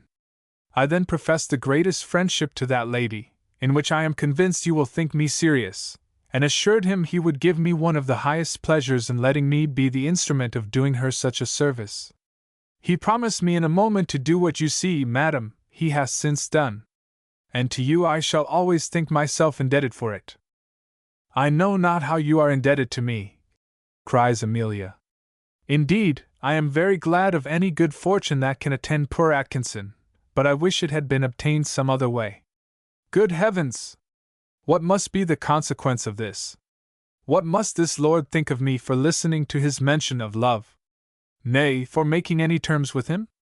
For what must he suppose those terms mean? Indeed, Mrs. Atkinson, you carried it a great deal too far.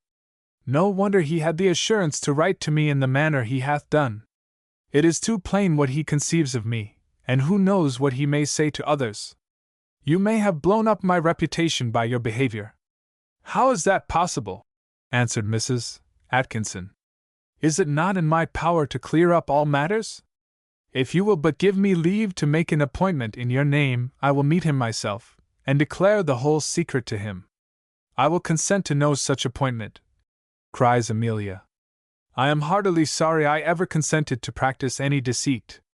I plainly see the truth of what Dr. Harrison hath often told me, that, if one steps ever so little out of the ways of virtue and innocence, we know not how we may slide, for all the ways of vice are a slippery descent.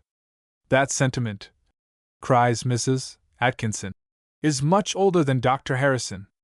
Omni vidium in proclivi est. However new or old it is, I find it is true, cries Amelia. But pray tell me all, though I tremble to hear it.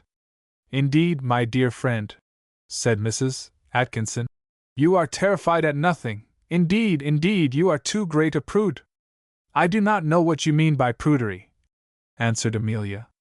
I shall never be ashamed of the strictest regard to decency, to reputation, and to that honor in which the dearest of all human creatures hath his share. But pray, give me the letter. There is an expression in it which alarmed me when I read it. Pray, what doth he mean by his 2 short minutes, and by purchasing the reality of such another blessing? Indeed, I know not what he means by 2 minutes, cries Mrs. Atkinson, unless he calls 2 hours so, for we were not together much less. And as for any blessing he had, I am a stranger to it. Sure, I hope you have a better opinion of me than to think I granted him the last favor. I don't know what favors you granted him, madam, answered Amelia peevishly, but I am sorry you granted him any in my name. Upon my word, cries Mrs. Atkinson, you use me unkindly, and it is an usage I did not expect at your hands, nor do I know that I have deserved it. I am sure I went to the masquerade with no other view than to oblige you, nor did I say or do anything there which any woman who is not the most confounded prude upon earth would have started at on a much less occasion than what induced me. Well, I declare upon my soul then, that if I was a man, rather than be married to a woman who makes such a fuss with her virtue, I would wish my wife was without such a troublesome companion. Very possibly, madam, these may be your sentiments, cries Amelia, and I hope they are the sentiments of your husband. I desire, madam, cries Mrs. Atkinson, you would not reflect on my husband. He is a worthy man and as brave a man as yours. Yes, madam, and he is now as much a captain. She spoke those words with so loud a voice that Atkinson, who was accidentally going upstairs, heard them, and being surprised at the angry tone of his wife's voice, he entered the room, and with a look of much astonishment, begged to know what was the matter. The matter, my dear, cries Mrs. Atkinson, is that I have got a commission for you, and your good old friend here is angry with me for getting it. I have not spirits enow, cries Amelia, to answer you as you deserve, and if I had, you are below my anger. I do not know, Mrs. Booth, answered the other, whence this great superiority over me is derived, but if your virtue gives it you, I would have you to know, madam, that I despise a prude as much as you can do though you have several times, cries Amelia, insulted me with that word, I scorn to give you any ill language in return. If you deserve any bad appellation, you know it, without my telling it you. Poor Atkinson, who was more frightened than he had ever been in his life, did all he could to procure peace. He fell upon his knees to his wife, and begged her to compose herself, for indeed she seemed to be in a most furious rage. While he was in this posture, Booth, who had knocked so gently at the door, for fear of disturbing his wife, that he had not been heard in the tempest, came into the room. The moment Amelia saw him, the tears which had been gathering for some time, burst in a torrent from her eyes, which, however, she endeavored to conceal with her handkerchief. The entry of Booth turned all in an instant into a silent picture, in which the first figure which struck the eyes of the captain was the sergeant on his knees to his wife. Booth immediately cried, "What's the meaning of this?" but received no answer. He then cast his eyes towards Amelia, and plainly discerning her condition, he ran to her, and in a very tender phrase begged to know what was the matter. To which she answered, "Nothing, my dear, nothing of any consequence." He replied that he would know, and then turned to Atkinson, and asked the same question. Atkinson answered, "Upon my honor, sir, I know nothing of it. Something hath passed between madam and my wife, but what it is I know no more than your honor." "Your wife," said Mrs. Atkinson, "hath used me cruelly ill, Mr. Booth. If you must be satisfied, that is the whole matter." Booth rapped out a great oath, and cried, "It is impossible! My wife is not capable of using anyone ill. Amelia then cast herself upon her knees to her husband, and cried, For heaven's sake, do not throw yourself into a passion. Some few words have passed. Perhaps I may be in the wrong. Damnation seize me if I think so, cries Booth. And I wish whoever hath drawn these tears from your eyes may pay it with as many drops of their heart's blood. You see, madam, cries Mrs. Atkinson, you have your bully to take your part, so I suppose you will use your triumph. Amelia made no answer, but still kept hold of Booth, who, in a violent rage, cried out, My Amelia, triumph over such a wretch as thee! What can lead thy insolence to such presumption? Sergeant, I desire you'll take that monster out of the room, or I cannot answer for myself. The sergeant was beginning to beg his wife to retire, for he perceived very plainly that she had, as the phrase is, taken a sip too much that evening, when, with a rage little short of madness, she cried out, And do you tamely see me insulted in such a manner, now that you are a gentleman, and upon a footing with him? It is lucky for us all, perhaps, answered Booth, that he is not my equal. You lie, sirrah, said Mrs. Atkinson. He is every way your equal. He is as good a gentleman as yourself, and as much an officer. No, I retract what I say. He hath not the spirit of a gentleman, nor of a man either, or he would not bear to see his wife insulted. Let me beg of you, my dear, cries the sergeant, to go with me and compose yourself. Go with thee, thou wretch, cries she, looking with the utmost disdain upon him. No, nor ever speak to thee more. At which words she burst out of the room, and the sergeant, without saying a word, followed her. A very tender and pathetic scene now passed between Booth and his wife, in which, when she was a little composed, she related to him the whole story. For, besides that it was not possible for her otherwise to account for the quarrel which he had seen, Booth was now possessed of the letter that lay on the floor. Amelia, having emptied her mind to her husband, and obtained his faithful promise that he would not resent the affair to my lord, was pretty well composed, and began to relent a little towards Mrs. Atkinson.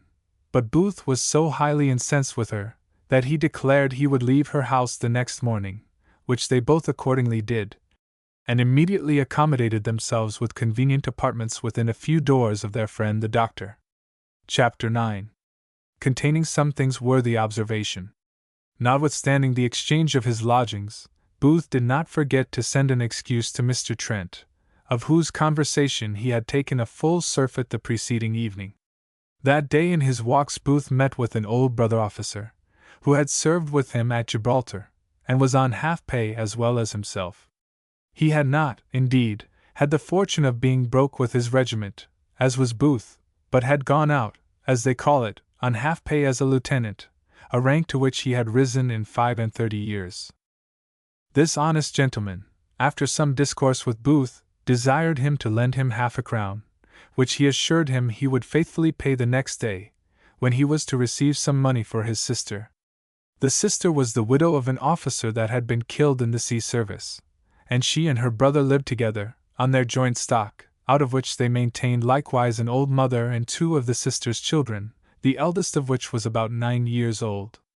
You must know, said the old lieutenant, I have been disappointed this morning by an old scoundrel, who wanted 15% for advancing my sister's pension, but I have now got an honest fellow who hath promised it me tomorrow at 10%. And enough too, of all conscience, cries Booth. Why, indeed, I think so too, answered the other, considering it is sure to be paid one time or other. To say the truth, it is a little hard the government doth not pay those pensions better, for my sister's hath been due almost these 2 years. That is my way of thinking. Booth answered he was ashamed to refuse him such a sum, but, upon my soul, said he, I have not a single halfpenny in my pocket, for I am in a worse condition, if possible, than yourself, for I have lost all my money, and what is worse, I owe Mr. Trent, whom you remember at Gibraltar, £50. Remember him? Yes, D.N. him. I remember him very well, cries the old gentleman, though he will not remember me. He is grown so great now that he will not speak to his old acquaintance, and yet I should be ashamed of myself to be great in such a manner. What manner do you mean? Cries Booth, a little eagerly. Why, by pimping, answered the other. He is pimp in ordinary to my lord, who keeps his family, or how the devil he lives else I don't know, for his place is not worth £300 a year, and he and his wife spend 1,000 at least. But she keeps an assembly, which, I believe, if you was to call a bawdy house, you would not misname it. But d—n me if I had not rather be an honest man, and walk on foot, with holes in my shoes, as I do now, or go without a dinner, as I and all my family will today, than ride in a chariot and feast by such means. I am honest Bob bound, and always will be. That's my way of thinking, and there's no man shall call me otherwise, for if he doth, I will knock him down for a lying rascal. That is my way of thinking. And a very good way of thinking too, cries Booth. However, you shall not want a dinner today, for if you will go home with me, I will lend you a crown with all my heart. Look'ee, said the old man, if it be anywise inconvenient to you I will not have it, for I will never rob another man of his dinner to eat myself. That is my way of thinking. Pooh, said Booth. Never mention such a trifle twice between you and me. Besides, you say you can pay it me tomorrow, and I promise you that will be the same thing. They then walked together to Booth's lodgings, where Booth, from Amelia's pocket, gave his friend double the little sum he had asked. Upon which the old gentleman shook him heartily by the hand, and repeating his intention of paying him the next day, made the best of his way to a butcher's, whence he carried off a leg of mutton to a family that had lately kept Lent without any religious merit. When he was gone, Amelia asked her husband who that old gentleman was. Booth answered he was one of the scandals of his country, that the Duke of Marlborough had about 30 years before made him an ensign from a private man for very particular merit, and that he had not long since gone out of the army with a broken heart, upon having several boys put over his head. He then gave her an account of his family, which he had heard from the old gentleman in their way to his house, and with which we have already in a concise manner acquainted the reader. Good heavens! Cries Amelia. What are our great men made of? Are they in reality a distinct species from the rest of mankind? Are they born without hearts? One would, indeed, sometimes, cries Booth, be inclined to think so. In truth, they have no perfect idea of those common distresses of mankind which are far removed from their own sphere. Compassion, if thoroughly examined, will, I believe, appear to be the fellow feeling only of men of the same rank and degree of life for one another, on account of the evils to which they themselves are liable. Our sensations are, I am afraid, very cold towards those who are at a great distance from us, and whose calamities can consequently never reach us. I remember, cries Amelia, a sentiment of Dr. Harrison's, which he told me was in some Latin book. I am a man myself, and my heart is interested in whatever can befall the rest of mankind. That is the sentiment of a good man, and whoever thinks otherwise is a bad one. I have often told you, my dear Emily, cries Booth, that all men, as well the best as the worst, act alike from the principle of self-love. Where benevolence therefore is the uppermost passion, self-love directs you to gratify it by doing good, and by relieving the distresses of others, for they are then in reality your own. But where ambition, avarice, pride, or any other passion, governs the man and keeps his benevolence down, the miseries of all other men affect him no more than they would a stock or a stone. And thus the man and his statue have often the same degree of feeling or compassion. I have often wished, my dear, cries Amelia, to hear you converse with Dr. Harrison on this subject, for I am sure he would convince you, though I can't, that there are really such things as religion and virtue. This was not the first hint of this kind which Amelia had given, for she sometimes apprehended from his discourse that he was little better than an atheist, a consideration which did not diminish her affection for him, but gave her great uneasiness. On all such occasions Booth immediately turned the discourse to some other subject, for though he had in other points a great opinion of his wife's capacity, yet as a divine or a philosopher he did not hold her in a very respectable light, nor did he lay any great stress on her sentiments in such matters. He now, therefore, gave a speedy turn to the conversation, and began to talk of affairs below the dignity of this history. Book XL Chapter 1. Containing a very polite scene. We will now look back to some personages who, though not the principal characters in this history, have yet made too considerable a figure in it to be abruptly dropped, and these are Colonel James and his lady. This fond couple never met till dinner the day after the masquerade, when they happened to be alone together in an antechamber before the arrival of the rest of the company. The conversation began with the Colonel's saying, "I hope, madam, you got no cold last night at the masquerade," to which the lady answered by much the same kind of question. They then sat together near 5 minutes without opening their mouths to each other. At last Mrs. James said, "Pray, sir, who was that mask with you in the dress of a shepherdess? How could you expose yourself by walking with such a trollop in public? For certainly no woman of any figure would appear there in such a dress. You know, Mr. James, I never interfere with your affairs, but I would, methinks, for my own sake, if I was you, preserve a little decency in the face of the world." "Upon my word," said James, "I do not know whom you mean. A woman in such a dress might speak to me for aught I know. 1,000 people speak to me at a masquerade. But I promise you, I spoke to no woman acquaintance there that I know of. Indeed, I now recollect there was a woman in a dress of a shepherdess, and there was another awkward thing in a blue domino that plagued me a little, but I soon got rid of them. And I suppose you do not know the lady in the blue domino neither?" "Not I assure you," said James. "But pray, why do you ask me these questions? It looks so like jealousy." "Jealousy!" cries she. "I jealous? No, Mr. James, I shall never be jealous, I promise you, especially of the lady in the blue domino, for, to my knowledge, she despises you of all human race." "I am heartily glad of it," said James, "for I never saw such a tall awkward monster in my life." "That is a very cruel way of telling me you knew me." "You, madam," said James, "you was in a black domino. It is not so unusual a thing, I believe, you yourself know, to change dresses. I own I did it to discover some of your tricks. I did not think you could have distinguished the tall awkward monster so well."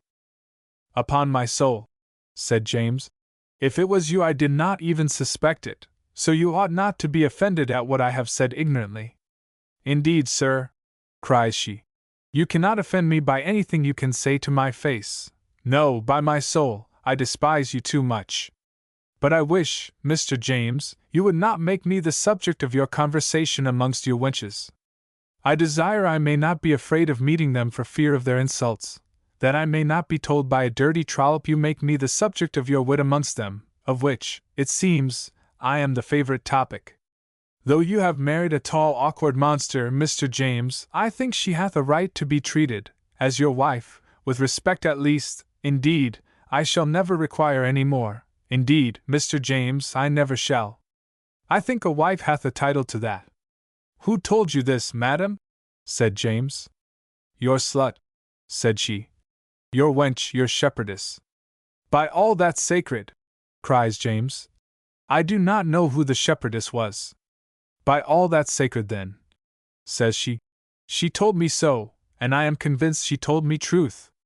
But I do not wonder at you denying it, for that is equally consistent with honor as to behave in such a manner to a wife who is a gentlewoman.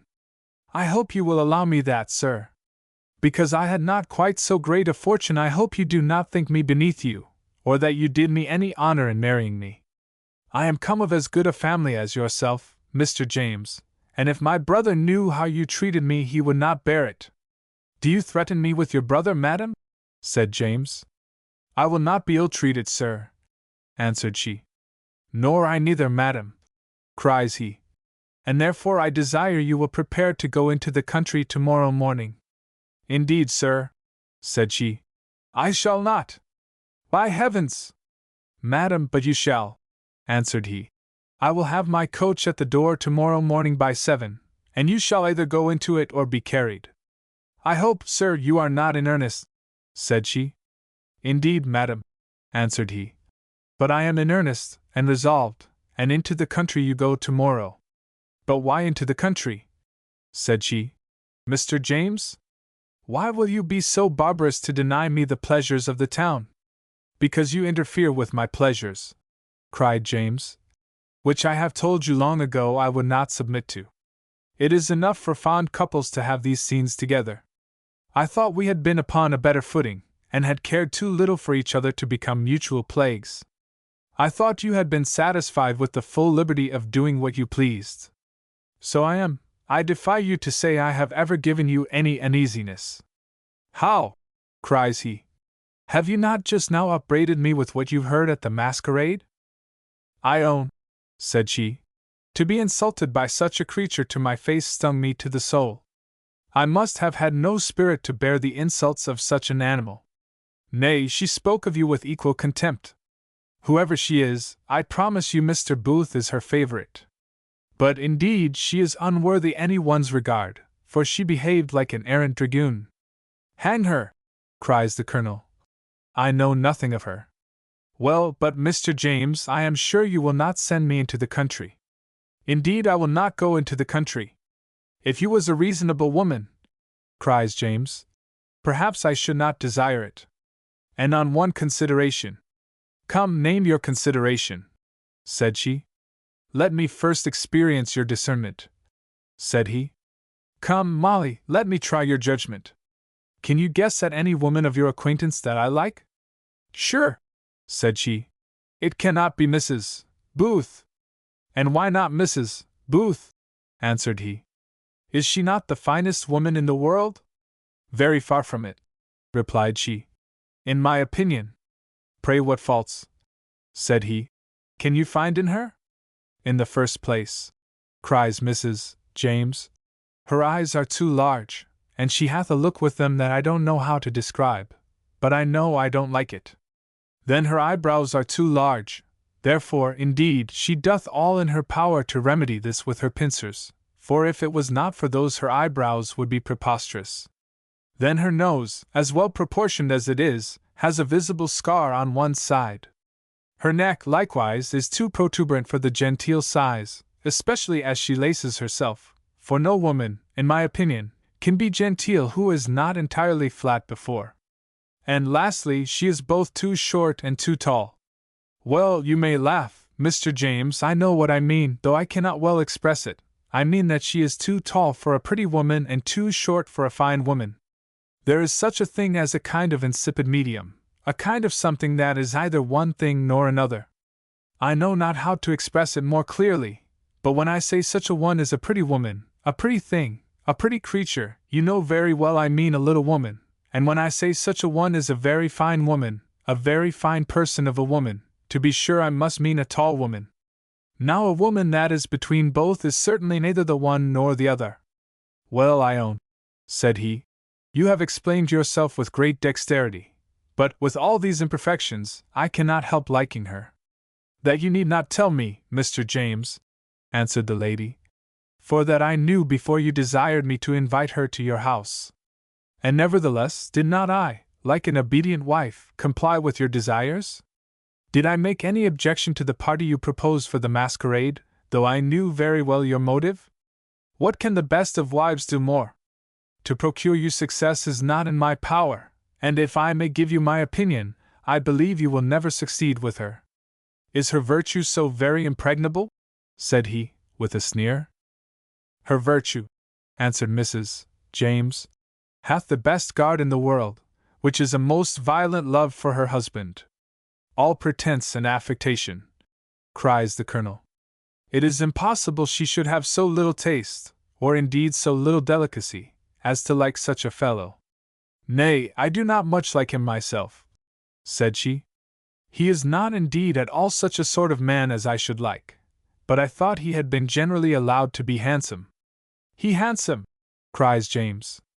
What, with a nose like the proboscis of an elephant, with the shoulders of a porter, and the legs of a chairman? The fellow hath not in the least the look of a gentleman, and one would rather think he had followed the plough than the camp all his life.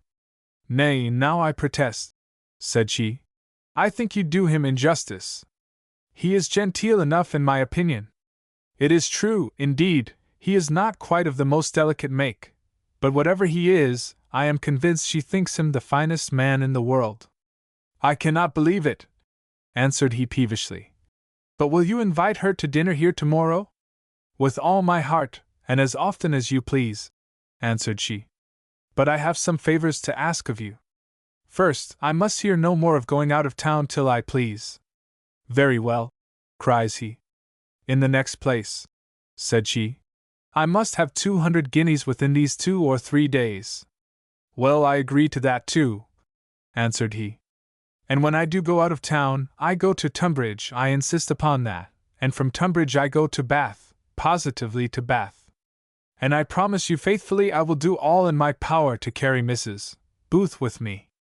On that condition, answered he, I promise you shall go wherever you please.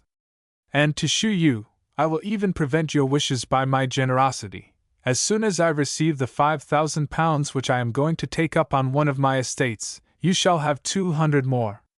She thanked him with a low courtesy, and he was in such good humor that he offered to kiss her. To this kiss she coldly turned her cheek, and then, flirting her fan, said, Mr. James, there's one thing I forgot to mention to you. I think you intended to get a commission in some regiment abroad for this young man. Now if you would take my advice, I know this will not oblige his wife, and besides I am positive she resolves to go with him. But if you can provide for him in some regiment at home, I know she will dearly love you for it, and when he is ordered to quarters she will be left behind, and Yorkshire or Scotland, I think, is as good a distance as either of the Indies. Well, I will do what I can, answered James.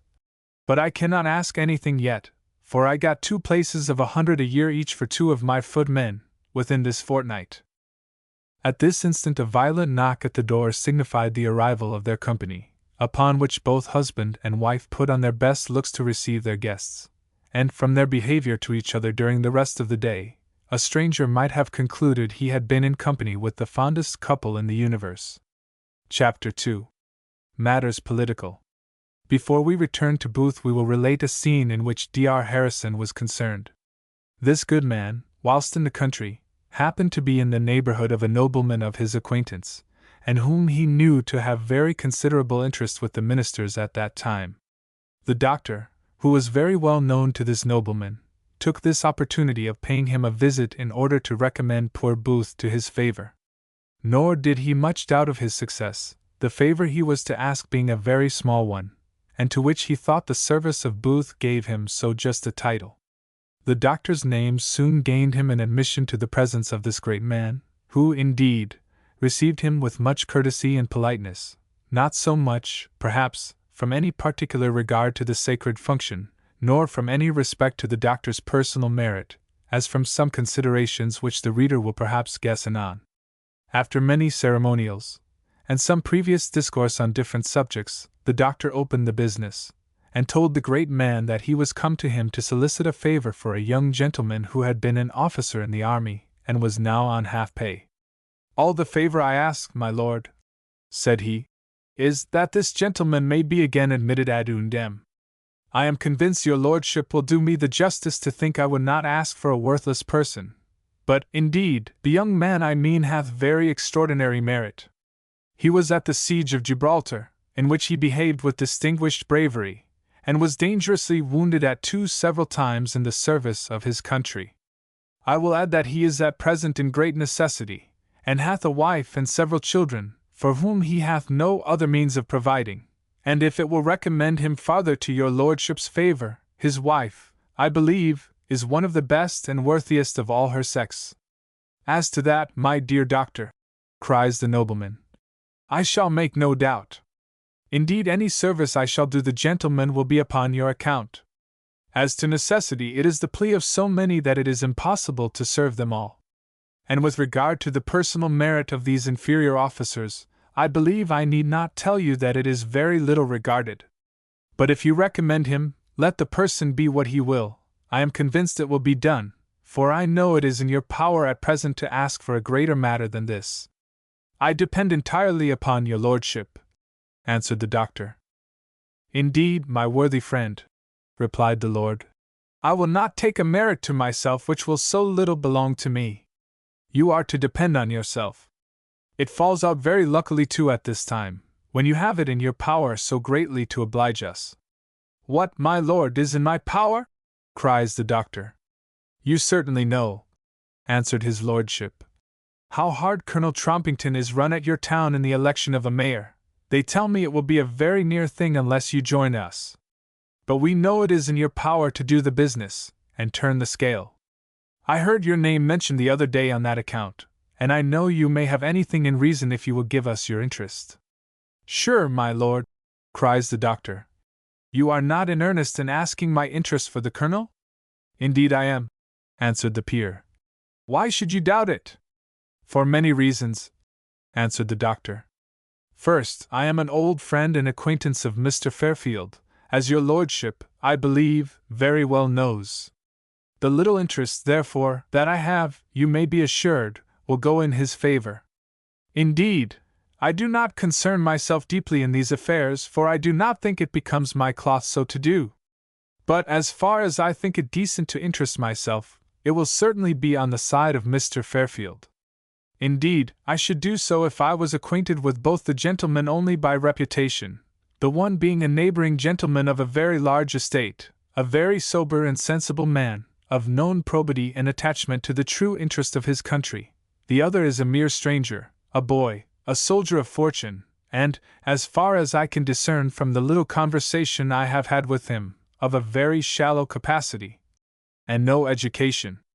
No education, my dear friend, cries the nobleman. Why, he hath been educated in half the courts of Europe.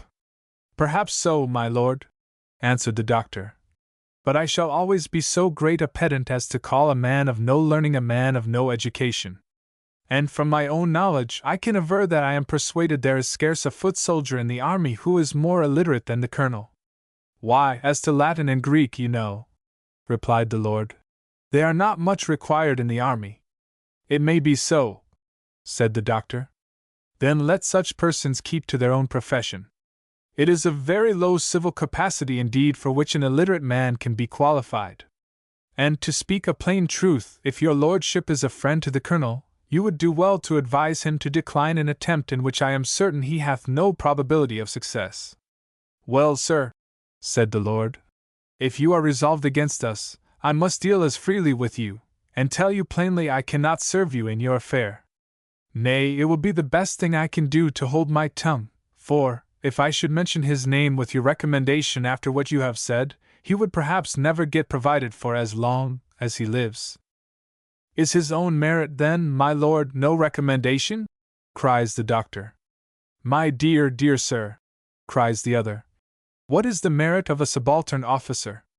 Surely, my lord, cries the doctor, it is the merit which should recommend him to the post of a subaltern officer.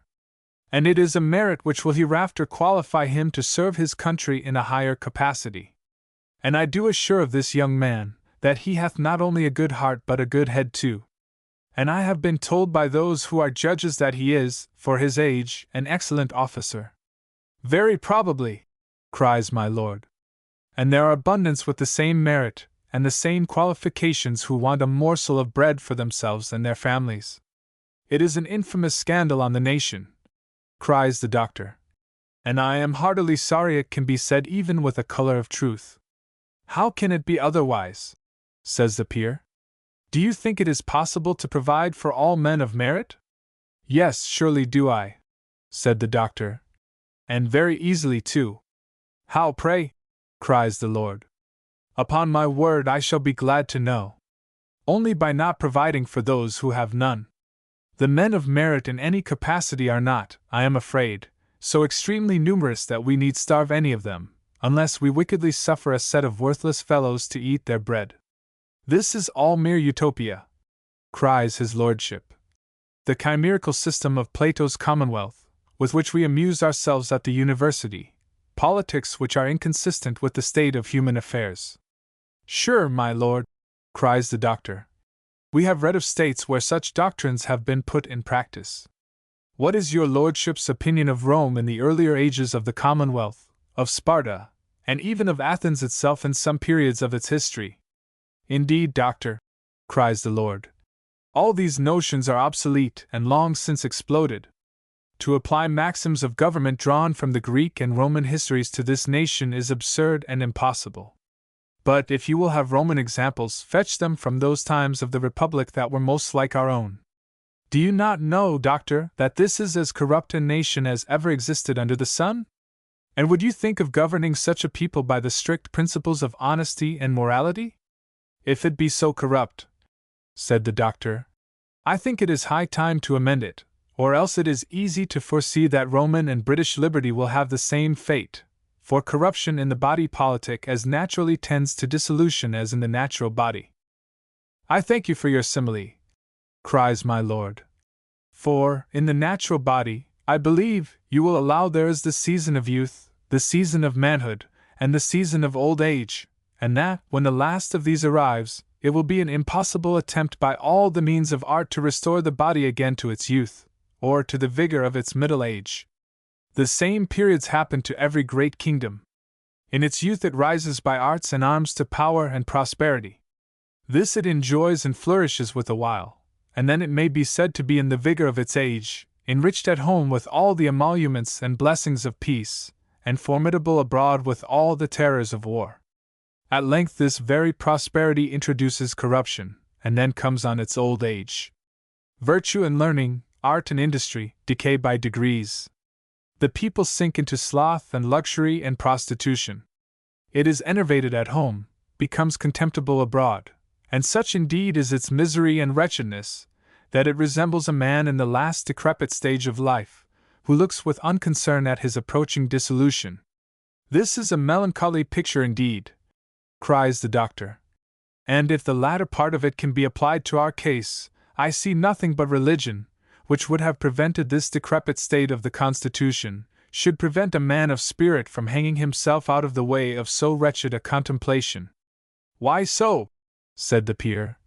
Why hang myself, doctor? Would it not be wiser, think you, to make the best of your time, and the most you can, in such a nation? And is religion, then, to be really laid out of the question? Cries the doctor. If I am to speak my own opinion, sir, answered the peer, you know I shall answer in the negative. But you are too well acquainted with the world to be told that the conduct of politicians is not formed upon the principles of religion. I am very sorry for it, cries the doctor. But I will talk to them then of honor and honesty. This is a language which I hope they will at least pretend to understand. Now to deny a man the preferment which he merits, and to give it to another man who doth not merit it, is a manifest act of injustice, and is consequently inconsistent with both honor and honesty. Nor is it only an act of injustice to the man himself, but to the public, for whose good principally all public offices are, or ought to be, instituted. Now this good can never be completed nor obtained but by employing all persons according to their capacities. Wherever true merit is liable to be superseded by favor and partiality, and men are entrusted with offices without any regard to capacity or integrity, the affairs of that state will always be in a deplorable situation. Such, as Livy tells us, was the state of Capua a little before its final destruction, and the consequence your lordship well knows. But, my lord, there is another mischief which attends this kind of injustice, and that is, it hath a manifest tendency to destroy all virtue and all ability among the people, by taking away all that encouragement and incentive which should promote emulation and raise men to aim at excelling in any art, science, or profession.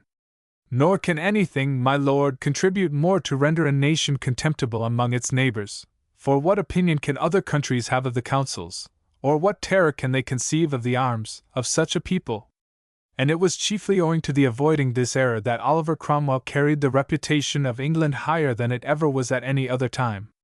I will add only one argument more, and that is founded on the most narrow and selfish system of politics, and this is, that such a conduct is sure to create universal discontent and grumbling at home, for nothing can bring men to rest satisfied, when they see others preferred to them, but an opinion that they deserve that elevation, for, as one of the greatest men this country ever produced observes, one worthless man that gains what he pretends disgusts 1,000 unpretending friends. With what heart-burnings then must any nation see themselves obliged to contribute to the support of a set of men of whose incapacity to serve them they are well apprised, and who do their country a double disconness, by being themselves employed in posts to which they are unequal, and by keeping others out of those employments for which they are qualified. And do you really think, doctor, cries the nobleman, that any minister could support himself in this country upon such principles as you recommend? Do you think he would be able to baffle an opposition unless he should oblige his friends by conferring places often contrary to his own inclinations and his own opinion? Yes, really do I, cries the doctor. Indeed, if a minister is resolved to make good his confession in the liturgy by leaving undone all those things which he ought to have done, and by doing all those things which he ought not to have done, such a minister, I grant, will be obliged to baffle opposition, as you are pleased to term it, by these arts. For, as Shakespeare somewhere says, things ill begun strengthen themselves by ill. But if, on the contrary, he will please to consider the true interest of his country, and that only in great and national points, if he will engage his country in neither alliances nor quarrels but where it is really interested, if he will raise no money but what is wanted, nor employ any civil or military officers but what are useful, and place in these employments men of the highest integrity and of the greatest abilities, if he will employ some few of his hours to advance our trade, and some few more to regulate our domestic government, if he would do this, my lord, I will answer for it, he shall either have no opposition to baffle, or he shall baffle it by a fair appeal to his conduct.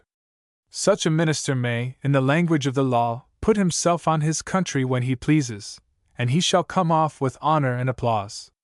And do you really believe, doctor, cries the peer, there ever was such a minister, or ever will be?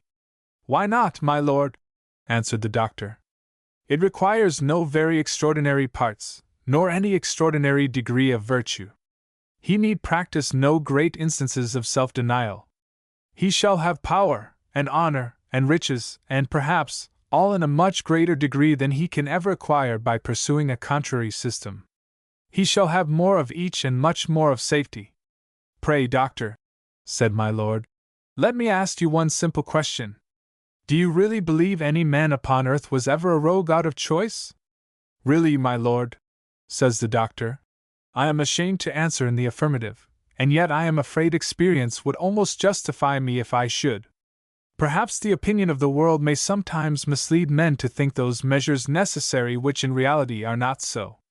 Or the truth may be, that a man of good inclinations finds his office filled with such corruption by the iniquity of his predecessors, that he may despair of being capable of purging it, and so sits down contented, as Augeas did with the filth of his stables, not because he thought them the better, or that such filth was really necessary to a stable, but that he despaired of sufficient force to cleanse them.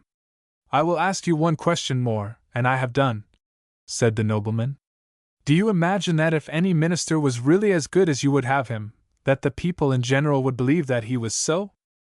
Truly, my lord, said the doctor, I think they may be justified in not believing too hastily. But I beg leave to answer your lordship's question by another. Doth your lordship believe that the people of Greenland, when they see the light of the sun and feel his warmth, after so long a season of cold and darkness, will really be persuaded that he shines upon them? My lord smiled at the conceit, and then the doctor took an opportunity to renew his suit, to which his lordship answered. He would promise nothing, and could give him no hopes of success, but you may be assured, said he, with a leering countenance, I shall do him all the service in my power, a language which the doctor well understood, and soon after took a civil, but not a very ceremonious leave. Chapter 3. The History of Mr. Trent. We will now return to Mr. Booth and his wife. The former had spent his time very uneasily ever since he had discovered what sort of man he was indebted to. But, lest he should forget it, Mr. Trent thought now proper to remind him in the following letter, which he read the next morning after he had put off the appointment. Sir, I am sorry the necessity of my affairs obliges me to mention that small sum which I had the honor to lend you the other night at play, and which I shall be much obliged to you if you will let me have some time either today or tomorrow. I am, sir, your most obedient, most humble servant, George Trent. This letter a little surprised Booth, after the genteel, and indeed, as it appeared, generous behavior of Trent. But lest it should have the same effect upon the reader, we will now proceed to account for this, as well as for some other phenomena that have appeared in this history, and which, perhaps, we shall be forgiven for not having opened more largely before. Mr. Trent then was a gentleman possibly of a good family, for it was not certain whence he sprung on the father's side. His mother, who was the only parent he ever knew or heard of, was a single gentlewoman, and for some time carried on the trade of a milliner in Covent Garden. She sent her son, at the age of 8 years old, to a charity school, where he remained till he was of the age of 14, without making any great proficiency in learning. Indeed, it is not very probable he should, for the master, who, in preference to a very learned and proper man, was chosen by a party into this school, the salary of which was upwards of £100 a year, had himself never travelled through the Latin grammar, and was, in truth, a most consummate blockhead. At the age of 15 Mr. Trent was put clerk to an attorney, where he remained a very short time before he took leave of his master, rather, indeed, departed without taking leave, and having broke open his mother's escritoire, and carried off with him all the valuable effects he there found, to the amount of about £50, he marched off to sea, and went on board a merchantman, whence he was afterwards pressed into a man of war. In this service he continued above 3 years, during which time he behaved so ill in his moral character that he twice underwent a very severe discipline for thefts in which he was detected, but at the same time he behaved so well as a sailor in an engagement with some pirates, that he wiped off all former scores, and greatly recommended himself to his captain. At his return home, he being then about 20 years of age, he found that the attorney had in his absence married his mother, had buried her, and secured all her effects, to the amount, as he was informed, of about £1,500. Trent applied to his stepfather, but to no purpose. The attorney utterly disowned him, nor would he suffer him to come a second time within his doors. It happened that the attorney had, by a former wife, an only daughter, a great favourite, who was about the same age with Trent himself, and had, during his residence at her father's house, taken a very great liking to this young fellow, who was extremely handsome and perfectly well made. This her liking was not, during his absence, so far extinguished but that it immediately revived on his return. Of this she took care to give Mr. Trent proper intimation, for she was not one of those backward and delicate ladies who can die rather than make the first overture. Trent was overjoyed at this, and with reason, for she was a very lovely girl in her person, the only child of a rich father, and the prospect of so complete a revenge on the attorney charmed him above all the rest. To be as short in the matter as the parties, a marriage was soon consummated between them. The attorney at first raged and was implacable, but at last fondness for his daughter so far overcame resentment that he advanced a sum of money to buy his son-in-law, for now he acknowledged him as such, an ensign's commission in a marching regiment then ordered to Gibraltar, at which place the attorney heartily hoped that Trent might be knocked on the head. For in that case he thought he might marry his daughter more agreeably to his own ambition and to her advantage. The regiment into which Trent purchased was the same with that in which Booth likewise served, the one being an ensign, and the other a lieutenant, in the 2 additional companies. Trent had no blemish in his military capacity. Though he had had but an indifferent education, he was naturally sensible and genteel, and nature, as we have said, had given him a very agreeable person. He was likewise a very bold fellow, and, as he really behaved himself every way well enough while he was at Gibraltar, there was some degree of intimacy between him and Booth. When the siege was over, and the additional companies were again reduced, Trent returned to his wife, who received him with great joy and affection. Soon after this an accident happened which proved the utter ruin of his father-in-law, and ended in breaking his heart. This was nothing but making a mistake pretty common at this day, of writing another man's name to a deed instead of his own. In truth this matter was no less than what the law calls forgery, and was just then made capital by an Act of Parliament. From this offence, indeed, the attorney was acquitted, by not admitting the proof of the party, who was to avoid his own deed by his evidence, and therefore no witness, according to those excellent rules called the law of evidence, a law very excellently calculated for the preservation of the lives of His Majesty's roguish subjects, and most notably used for that purpose. But though by common law the attorney was honorably acquitted, yet, as common sense manifested to every one that he was guilty, he unhappily lost his reputation, and of consequence his business, the chagrin of which latter soon put an end to his life. This prosecution had been attended with a very great expense, for, besides the ordinary costs of avoiding the gallows by the help of the law, there was a very high article, of no less than £1,000, paid down to remove out of the way a witness against whom there was no legal exception. The poor gentleman had besides suffered some losses in business, so that, to the surprise of all his acquaintance, when his debts were paid there remained no more than a small estate of £80 a year, which he settled upon his daughter, far out of the reach of her husband, and about £200 in money.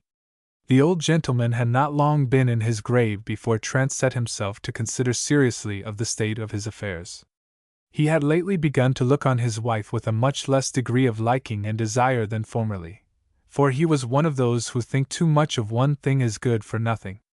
Indeed, he had indulged these speculations so far, that I believe his wife, though one of the prettiest women in town, was the last subject that he would have chose for any amorous dalliance. Many other persons, however, greatly differed from him in his opinion. Amongst the rest was the illustrious peer of amorous memory. This noble peer, having therefore got a view of Mrs.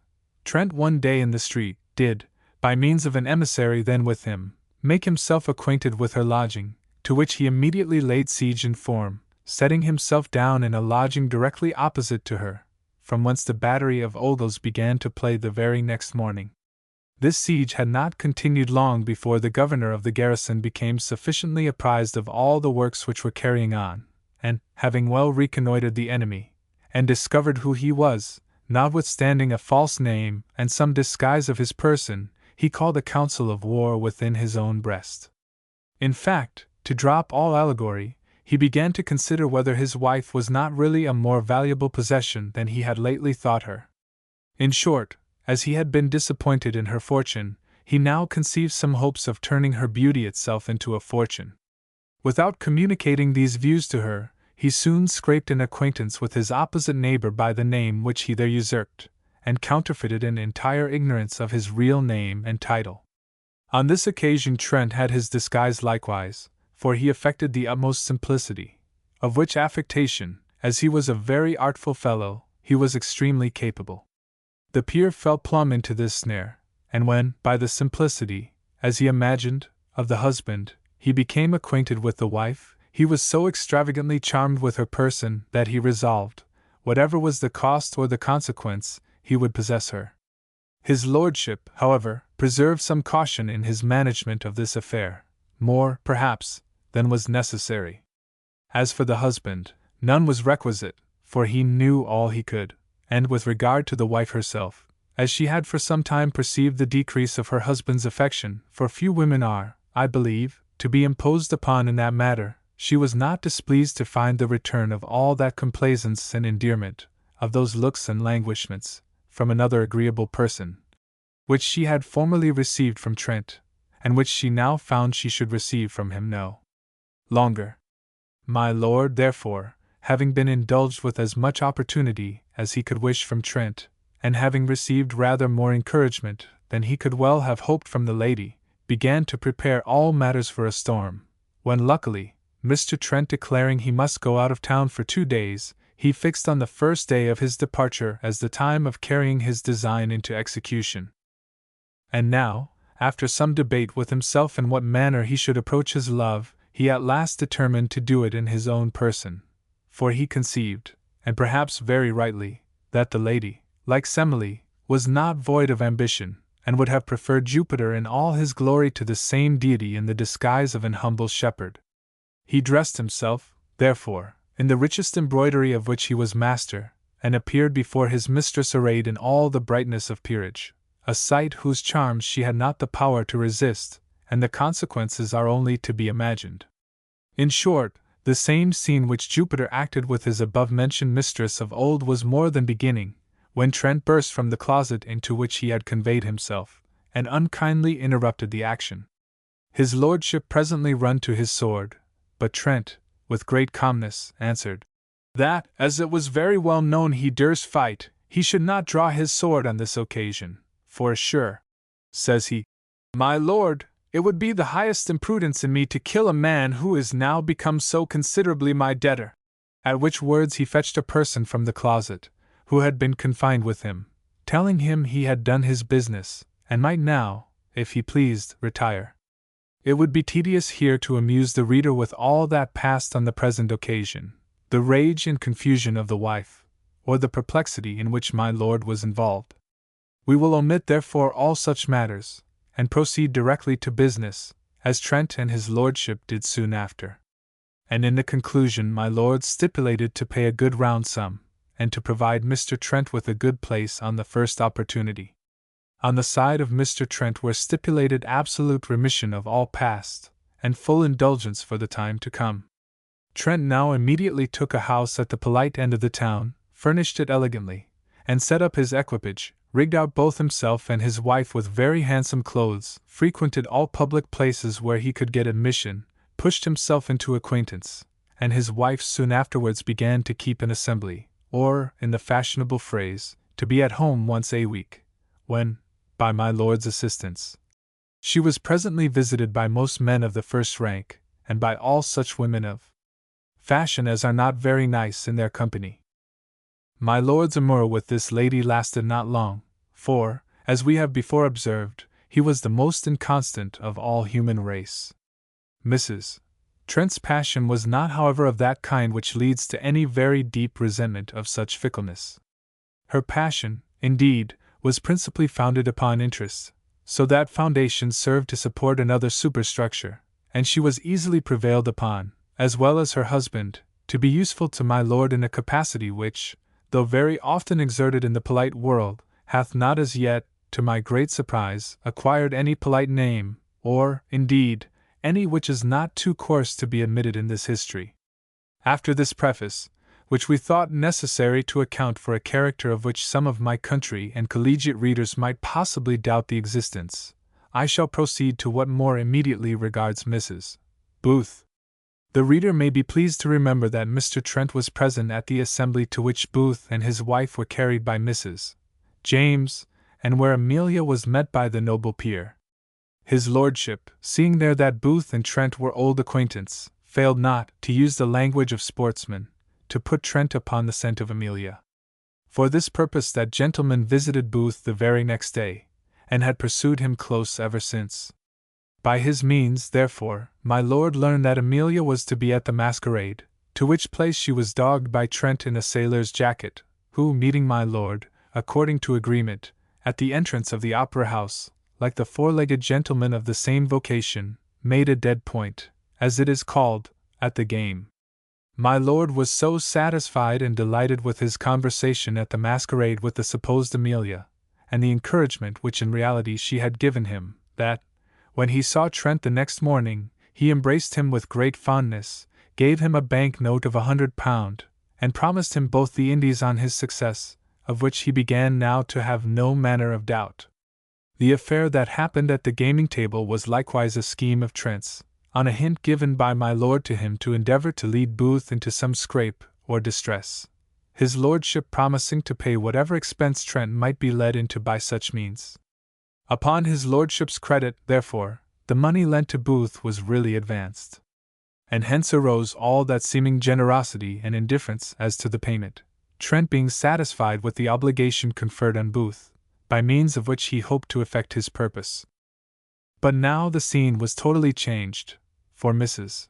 Atkinson, the morning after the quarrel, beginning seriously to recollect that she had carried the matter rather too far, and might really injure Amelia's reputation, a thought to which the warm pursuit of her own interest had a good deal blinded her at the time, resolved to visit my lord himself, and to let him into the whole story, for, as she had succeeded already in her favourite point, she thought she had no reason to fear any consequence of the discovery.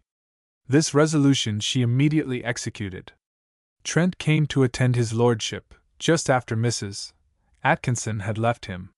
He found the peer in a very ill humour, and brought no news to comfort or recruit his spirits, for he had himself just received a billet from Booth, with an excuse for himself and his wife from accepting the invitation at Trent's house that evening, where matters had been previously concerted for their entertainment, and when his lordship was by accident to drop into the room where Amelia was, while Booth was to be engaged at play in another.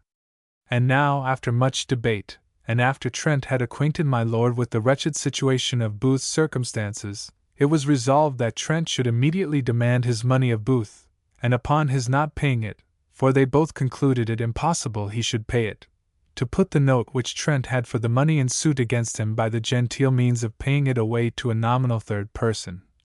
And this they both conceived must end immediately in the ruin of Booth, and, consequently, in the conquest of Amelia. In this project, and with this hope, both my lord and his setter, or, if the sportsman please, setting dog, both greatly exulted, and it was next morning executed, as we have already seen. Chapter 4. Containing some distress. Trent's letter drove Booth almost to madness. To be indebted to such a fellow at any rate had stuck much in his stomach, and had given him very great uneasiness. But to answer this demand in any other manner than by paying the money was absolutely what he could not bear. Again, to pay this money, he very plainly saw there was but one way, and this was, by stripping his wife, not only of every farthing, but almost of every rag she had in the world, a thought so dreadful that it chilled his very soul with horror, and yet pride, at last, seemed to represent this as the lesser evil of the two. But how to do this was still a question. It was not sure, at least he feared it was not, that Amelia herself would readily consent to this, and so far from persuading her to such a measure, he could not bear even to propose it. At length his determination was to acquaint his wife with the whole affair, and to ask her consent, by way of asking her advice, for he was well assured she could find no other means of extricating him out of his dilemma. This he accordingly did, representing the affair as bad as he could, though, indeed, it was impossible for him to aggravate the real truth. Amelia heard him patiently, without once interrupting him. When he had finished, she remained silent some time. Indeed, the shock she received from this story almost deprived her of the power of speaking. At last she answered, "Well, my dear, you ask my advice. I certainly can give you no other than that the money must be paid." "But how must it be paid?" cries he. "Oh, heavens! Thou sweetest creature! What, not once upbraid me for bringing this ruin on thee?" "Upbraid you, my dear!" says she. "Would to heaven I could prevent your upbraiding yourself. But do not despair. I will endeavor by some means or other to get you the money." "Alas! My dear love," cries Booth, "I know the only way by which you can raise it. How can I consent to that? Do you forget the fears you so lately expressed of what would be our wretched condition when our little all was mouldered away? Oh, my Amelia! They cut my very heartstrings when you spoke then, for I had then lost this little all. Indeed, I assure you, I have not played since, nor ever will more. Keep that resolution," said she, "my dear, and I hope we shall yet recover the past." At which words, casting her eyes on the children, the tears burst from her eyes, and she cried, "Heaven will, I hope, provide for us." A pathetic scene now ensued between the husband and wife, which would not, perhaps, please many readers to see drawn at too full a length. It is sufficient to say that this excellent woman not only used her utmost endeavors to stifle and conceal her own concern, but said and did everything in her power to allay that of her husband. Booth was, at this time, to meet a person whom we have formerly mentioned in the course of our history. This gentleman had a place in the War Office, and pretended to be a man of great interest and consequence, by which means he did not only receive great respect and court from the inferior officers, but actually bubbled several of their money, by undertaking to do them services which, in reality, were not within his power.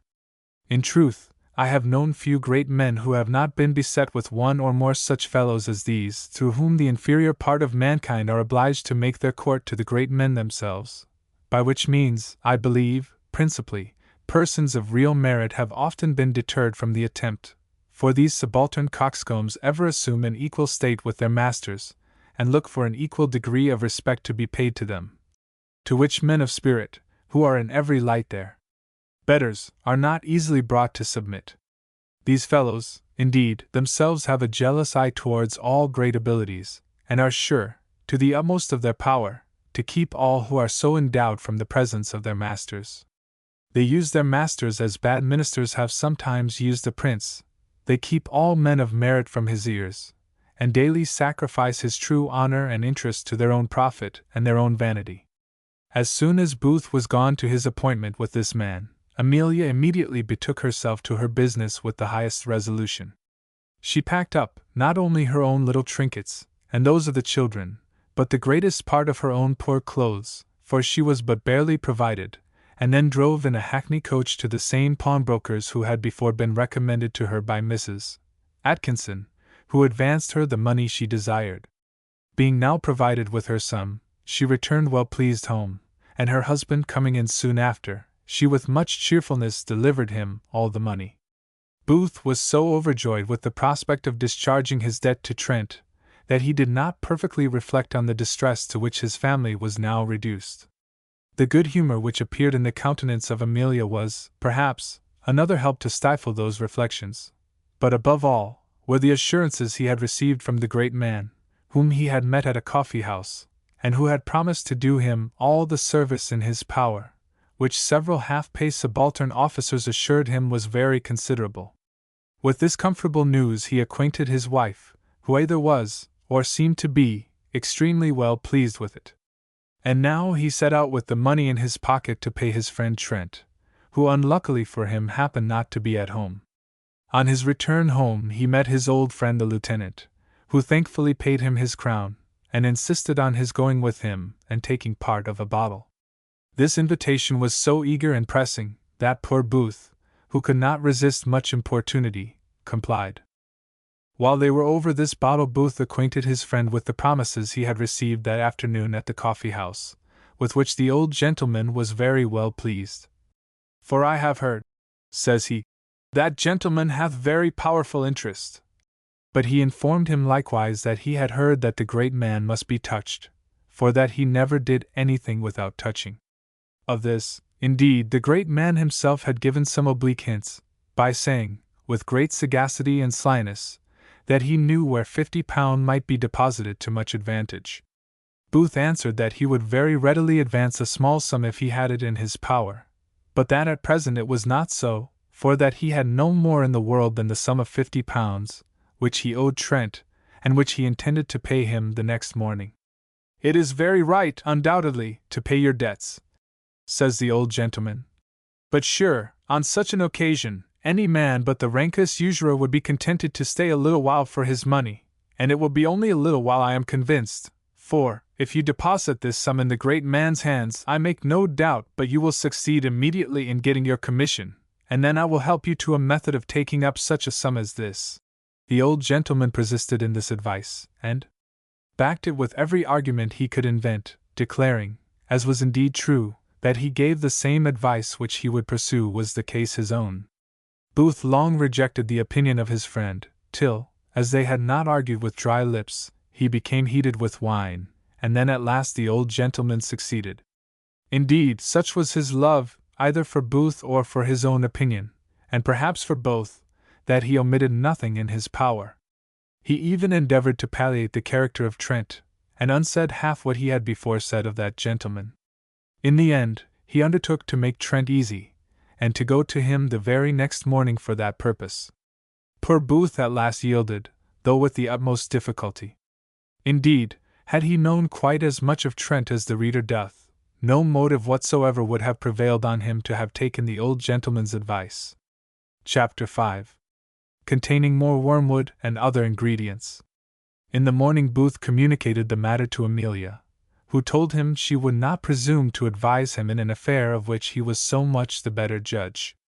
While Booth remained in a doubtful state what conduct to pursue, Bound came to make him a visit, and informed him that he had been at Trent's house, but found him not at home, adding that he would pay him a second visit that very day, and would not rest till he found him.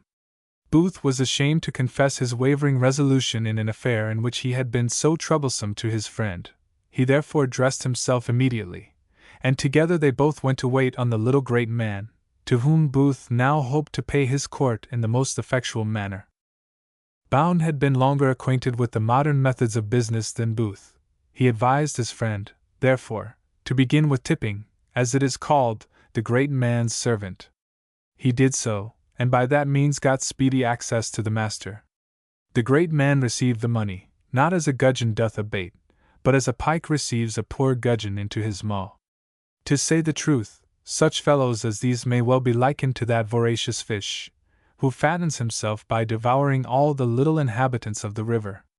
As soon as the great man had pocketed the cash, he shook Booth by the hand, and told him he would be sure to slip no opportunity of serving him, and would send him word as soon as any offered. Here I shall stop one moment, and so, perhaps, will my good-natured reader, for surely it must be a hard heart which is not affected with reflecting on the manner in which this poor little sum was raised, and on the manner in which it was bestowed. A worthy family, the wife and children of a man who had lost his blood abroad in the service of his country, parting with their little all, and exposed to cold and hunger, to pamper such a fellow as this. And if any such reader as I mentioned should happen to be in reality a great man, and in power, perhaps the horror of this picture may induce him to put a final end to this abominable practice of touching, as it is called, by which, indeed, a set of leeches are permitted to suck the blood of the brave and the indigent, of the widow and the orphan. Booth now returned home, where he found his wife with Mrs. James. Amelia had, before the arrival of her husband, absolutely refused Mrs. James's invitation to dinner the next day, but when Booth came in the lady renewed her application, and that in so pressing a manner that Booth seconded her, for, though he had enough of jealousy in his temper, yet such was his friendship to the Colonel, and such his gratitude to the obligations which he had received from him, that his own unwillingness to believe anything of him, cooperating with Amelia's endeavors to put everything in the fairest light, had brought him to acquit his friend of any ill design. To this, perhaps, the late affair concerning my lord had moreover contributed, for it seems to me that the same passion cannot much energize on two different objects at one and the same time, an observation which, I believe, will hold as true with regard to the cruel passions of jealousy and anger as to the gentle passion of love, in which one great and mighty object is sure to engage the whole passion. When Booth grew importunate, Amelia answered, "My dear, I should not refuse you whatever was in my power, but this is absolutely out of my power, for since I must declare the truth, I cannot dress myself." "Why so?" said Mrs. James. "I am sure you are in good health." "Is there no other impediment to dressing but want of health, madam?" answered Amelia. "Upon my word, none that I know of," replied Mrs. James. "What do you think of want of clothes, madam?" said Amelia. "Ridiculous!" cries Mrs. James. "What need have you to dress yourself out? You will see nobody but our own family, and I promise you I don't expect it. A plain nightgown will do very well. But if I must be plain with you, madam," said Amelia, "I have no other clothes but what I have now on my back. I have not even a clean shift in the world, for you must know, my dear," said she to Booth, "that little Betty is walked off this morning, and hath carried all my linen with her." "How, my dear?" cries Booth. "Little Betty robbed you?" "It is even so," answered Amelia. Indeed, she spoke truth, for little Betty, having perceived the evening before that her mistress was moving her goods, was willing to lend all the assistance in her power, and had accordingly moved off early that morning, taking with her whatever she could lay her hands on. Booth expressed himself with some passion on the occasion, and swore he would make an example of the girl. "If the little slut be above ground," cried he, "I will find her out, and bring her to justice." "I am really sorry for this accident," said Mrs. James, "and though I know not how to mention it, I beg you'll give me leave to offer you any linen of mine till you can make new of your own." Amelia thanked Mrs. James, but declined the favor, saying she should do well enough at home, and that, as she had no servant now to take care of her children, she could not, nor would not, leave them on any account. "Then bring master and miss with you," said Mrs. James. "You shall positively dine with us tomorrow." "I beg, madam, you will mention it no more," said Amelia. "For, besides the substantial reasons I have already given, I have some things on my mind at present which make me unfit for company, and I am resolved nothing shall prevail on me to stir from home." Mrs. James had carried her invitation already to the very utmost limits of good breeding, if not beyond them. She desisted therefore from going any further, and, after some short stay longer, took her leave, with many expressions of concern, which, however, great as it was, left her heart and her mouth together before she was out of the house. Booth now declared that he would go in pursuit of little Betty, against whom he vowed so much vengeance, that Amelia endeavored to moderate his anger by representing to him the girl's youth, and that this was the first fault she had ever been guilty of. "Indeed," says she, "I should be very glad to have my things again, and I would have the girl too punished in some degree, which might possibly be for her own good, but I tremble to think of taking away her life." For Booth in his rage had sworn he would hang her. "I know the tenderness of your heart, my dear," said Booth, "and I love you for it, but I must beg leave to dissent from your opinion. I do not think the girl in any light an object of mercy. She is not only guilty of dishonesty but of cruelty, for she must know our situation and the very little we had left. She is besides guilty of ingratitude to you, who have treated her with so much kindness, that you have rather acted the part of a mother than of a mistress. And, so far from thinking her youth an excuse, I think it rather an aggravation. It is true, indeed, there are faults which the youth of the party very strongly recommends to our pardon. Such are all those which proceed from carelessness and want of thought, but crimes of this black dye, which are committed with deliberation, and imply a bad mind, deserve a more severe punishment in a young person than in one of riper years. For what must the mind be in old age which hath acquired such a degree of perfection in villainy so very early? Such persons as these it is really a charity to the public to put out of the society, and, indeed, a religious man would put them out of the world for the sake of themselves, for whoever understands anything of human nature must know that such people, the longer they live, the more they will accumulate vice and wickedness. "Well, my dear," cries Amelia, "I cannot argue with you on these subjects. I shall always submit to your superior judgment, and I know you too well to think that you will ever do anything cruel." Booth then left Amelia to take care of her children, and went in pursuit of the thief. Chapter 6. A scene of the tragic kind. He had not been long gone before a thundering knock was heard at the door of the house where Amelia lodged, and presently after a figure all pale, ghastly, and almost breathless, rushed into the room where she then was with her children. This figure Amelia soon recognized to be Mrs. Atkinson, though indeed she was so disguised that at her first entrance Amelia scarce knew her. Her eyes were sunk in her head, her hair disheveled, and not only her dress but every feature in her face was in the utmost disorder. Amelia was greatly shocked at this sight, and the little girl was much frightened. As for the boy, he immediately knew her, and running to Amelia he cried, "La! Mamma, what is the matter with poor Mrs. Atkinson?" As soon as Mrs. Atkinson recovered her breath she cried out, "Oh, Mrs. Booth! I am the most miserable of women. I have lost the best of husbands."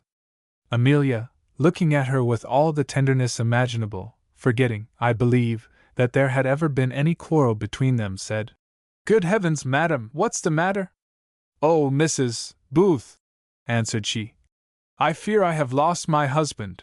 The doctor says there is but little hope of his life." "Oh, madam! However I have been in the wrong, I am sure you will forgive me and pity me. I am sure I am severely punished, for to that cursed affair I owe all my misery." "Indeed, madam," cries Amelia, "I am extremely concerned for your misfortune. But pray tell me, hath anything happened to the sergeant?" "Oh, madam," cries she, "I have the greatest reason to fear I shall lose him. The doctor hath almost given him over. He says he has scarce any hopes." "Oh, madam!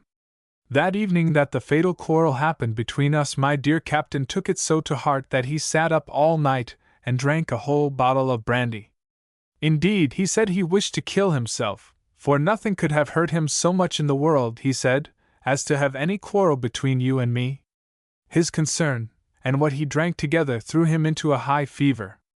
So that, when I came home from my lord's, for indeed, madam, I have been, and set all to rights, your reputation is now in no danger, when I came home, I say, I found the poor man in a raving delirious fit, and in that he hath continued ever since till about an hour ago, when he came perfectly to his senses.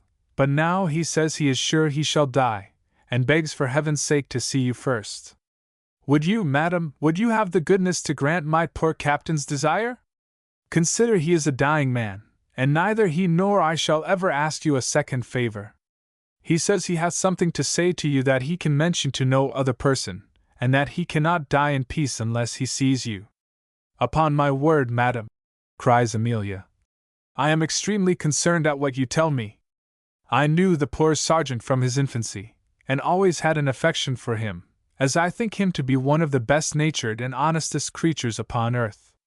I am sure if I could do him any service, but of what use can my going be? Of the highest in the world, answered Mrs. Atkinson. If you knew how earnestly he entreated it, how his poor breaking heart begged to see you, you would not refuse. Nay, I do not absolutely refuse, cries Amelia. Something to say to me of consequence, and that he could not die in peace unless he said it. Did he say that, Mrs. Atkinson? Upon my honor he did, answered she, and much more than I have related. Well, I will go with you, cries Amelia. I cannot guess what this should be, but I will go. Mrs. Atkinson then poured out 1,000 blessings and thanksgivings, and taking hold of Amelia's hand, and eagerly kissing it, cried out, How could that fury passion drive me to quarrel with such a creature? Amelia told her she had forgiven and forgot it, and then, calling up the mistress of the house, and committing to her the care of the children, she cloaked herself up as well as she could and set out with Mrs. Atkinson. When they arrived at the house, Mrs. Atkinson said she would go first and give the captain some notice, for that, if Amelia entered the room unexpectedly, the surprise might have an ill effect. She left therefore Amelia in the parlor, and proceeded directly upstairs. Poor Atkinson, weak and bad as was his condition, no sooner heard that Amelia was come than he discovered great joy in his countenance, and presently afterwards she was introduced to him. Atkinson exerted his utmost strength to thank her for this goodness to a dying man, for so he called himself. He said he should not have presumed to give her this trouble, had he not had something which he thought of consequence to say to her, and which he could not mention to any other person. He then desired his wife to give him a little box, of which he always kept the key himself, and afterwards begged her to leave the room for a few minutes, at which neither she nor Amelia expressed any dissatisfaction. When he was alone with Amelia, he spoke as follows. This, madam, is the last time my eyes will ever behold what, do pardon me, madam, I will never offend you more. Here he sunk down in his bed, and the tears gushed from his eyes. Why should you fear to offend me, Joe? Said Amelia. I am sure you never did anything willingly to offend me. No, madam, answered he. I would die 1,000 times before I would have ventured it in the smallest matter. But I cannot speak, and yet I must. You cannot pardon me, and yet, perhaps, as I am a dying man, and never shall see you more, indeed, if I was to live after this discovery, I should never dare to look you in the face again, and yet, madam, to think I shall never see you more is worse than 10,000 deaths. Indeed, Mr. Atkinson, cries Amelia, blushing and looking down on the floor, I must not hear you talk in this manner. If you have anything to say, tell it me, and do not be afraid of my anger, for I think I may promise to forgive whatever it was possible you should do. Here then, madam, said he, is your picture. I stole it when I was 18 years of age, and have kept it ever since. It is set in gold, with 3 little diamonds, and yet I can truly say it was not the gold nor the diamonds which I stole, it was the face, which, if I had been the emperor of the world. I must not hear any more of this, said she. Comfort yourself, Joe, and think no more of this matter. Be assured I freely and heartily forgive you, but pray compose yourself. Come, let me call in your wife. First, madam, let me beg one favor, cried he. Consider it is the last, and then I shall die in peace. Let me kiss that hand before I die. Well, nay, says she. I don't know what I am doing. Well, there. She then carelessly gave him her hand, which he put gently to his lips, and then presently let it drop, and fell back in the bed. Amelia now summoned Mrs. Atkinson, who was indeed no further off than just without the door. She then hastened downstairs, and called for a great glass of water, which having drank off, she threw herself into a chair, and the tears ran plentifully from her eyes with compassion for the poor wretch she had just left in his bed. To say the truth, without any injury to her chastity, that heart, which had stood firm as a rock to all the attacks of title and equipage, of finery and flattery, and which all the treasures of the universe could not have purchased, was yet a little softened by the plain, honest, modest, involuntary, delicate, heroic passion of this poor and humble swain, for whom, in spite of herself, she felt a momentary tenderness and complacence, at which Booth, if he had known it, would perhaps have been displeased. Having stayed some time in the parlor, and not finding Mrs. Atkinson come down, for indeed her husband was then so bad she could not quit him, Amelia left a message with the maid of the house for her mistress, purporting that she should be ready to do anything in her power to serve her, and then left the house with a confusion on her mind that she had never felt before, and which any chastity that is not hewn out of marble must feel on so tender and delicate an occasion. Chapter 7. In which Mr. Booth meets with more than one adventure.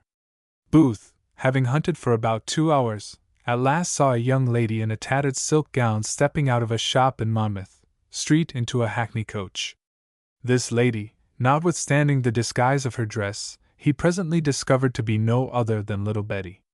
He instantly gave the alarm of "Stop thief, stop coach," upon which Mrs. Betty was immediately stopped in her vehicle, and Booth and his myrmidons laid hold of her. The girl no sooner found that she was seized by her master than the consciousness of her guilt overpowered her, for she was not yet an experienced offender, and she immediately confessed her crime. She was then carried before a justice of peace, where she was searched, and there was found in her possession 4 shillings and 6pence in money, besides the silk gown, which was indeed proper furniture for ragfare, and scarce worth a single farthing, though the honest shopkeeper in Monmouth Street had sold it for a crown to the simple girl. The girl, being examined by the magistrate, spoke as follows: "Indeed, sir, and please your worship, I am very sorry for what I have done, and to be sure, and please your honor, my lord, it must have been the devil that put me upon it, for to be sure, please your majesty, I never thought upon such a thing in my whole life before, any more than I did of my dying day, but indeed, sir, and please your worship." She was running on in this manner when the justice interrupted her, and desired her to give an account of what she had taken from her master, and what she had done with it. "Indeed, and please your majesty," said she, "I took no more than 2 shifts of madam's, and I pawned them for 5 shillings, which I gave for the gown that's upon my back, and as for the money in my pocket, it is every farthing of it my own. I am sure I intended to carry back the shifts too as soon as ever I could get money to take them out." The girl having told them where the pawnbroker lived, the justice sent to him, to produce the shifts, which he presently did, for he expected that a warrant to search his house would be the consequence of his refusal. The shifts being produced, on which the honest pawnbroker had lent 5 shillings, appeared plainly to be worth above 30. Indeed, one knew they had cost much more, so that, by their goodness as well as by their size, it was certain they could not have belonged to the girl. Booth grew very warm against the pawnbroker. "I hope, sir," said he to the justice, "there is some punishment for this fellow likewise, who so plainly appears to have known that these goods were stolen. The shops of these fellows may indeed be called the fountains of theft, for it is in reality the encouragement which they meet with from these receivers of their goods that induces men very often to become thieves, so that these deserve equal if not severer punishment than the thieves themselves." The pawnbroker protested his innocence, and denied the taking in the shifts. Indeed, in this he spoke truth, for he had slipped into an inner room, as was always his custom on these occasions, and left a little boy to do the business, by which means he had carried on the trade of receiving stolen goods for many years with impunity, and had been twice acquitted at the Old Bailey, though the juggle appeared upon the most manifest evidence. As the justice was going to speak, he was interrupted by the girl, who, falling upon her knees to Booth, with many tears begged his forgiveness.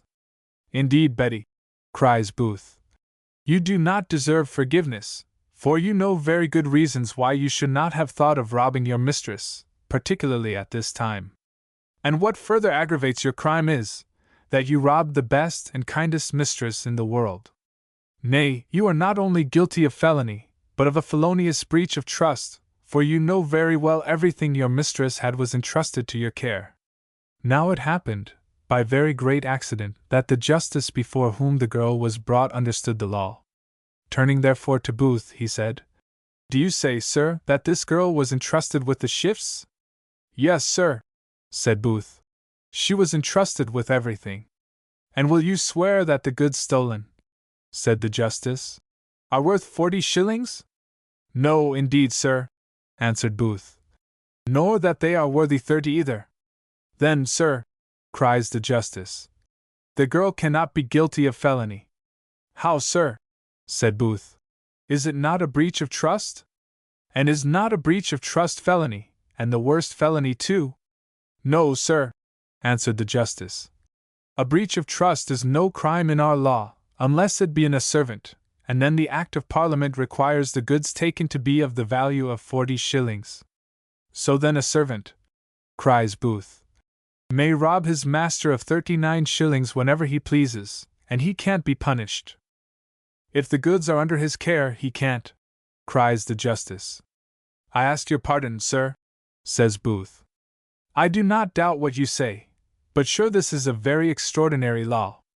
"Perhaps I think so too," said the justice, "but it belongs not to my office to make or to mend laws. My business is only to execute them. If therefore the case be as you say, I must discharge the girl." "I hope, however, you will punish the pawnbroker," cries Booth. "If the girl is discharged," cries the justice, "so must be the pawnbroker, for, if the goods are not stolen, he cannot be guilty of receiving them knowing them to be stolen. And, besides, as to his offense, to say the truth, I am almost weary of prosecuting it, for such are the difficulties laid in the way of this prosecution, that it is almost impossible to convict any one on it. And, to speak my opinion plainly, such are the laws, and such the method of proceeding, that one would almost think our laws were rather made for the protection of rogues than for the punishment of them." Thus ended this examination. The thief and the receiver went about their business, and Booth departed in order to go home to his wife. In his way home Booth was met by a lady in a chair, who, immediately upon seeing him, stopped her chair, bolted out of it, and going directly up to him, said, "So, Mr. Booth, you have kept your word with me." The lady was no other than Miss Matthews, and the speech she meant was of a promise made to her at the masquerade of visiting her within a day or two, which, whether he ever intended to keep I cannot say, but, in truth, the several accidents that had since happened to him had so discomposed his mind that he had absolutely forgot it. Booth, however, was too sensible and too well bred to make the excuse of forgetfulness to a lady, nor could he readily find any other. While he stood therefore hesitating, and looking not over wise, Miss Matthews said, "Well, sir, since by your confusion I see you have some grace left, I will pardon you on one condition, and that is that you will sup with me this night. But if you fail me now, expect all the revenge of an injured woman." She then bound herself by a most outrageous oath that she would complain to his wife. "And I am sure," says she is so much a woman of honor as to do me justice. And though I miscarried in my first attempt, be assured I will take care of my second." Booth asked what she meant by her first attempt, to which she answered that she had already writ his wife an account of his ill usage of her, but that she was pleased it had miscarried.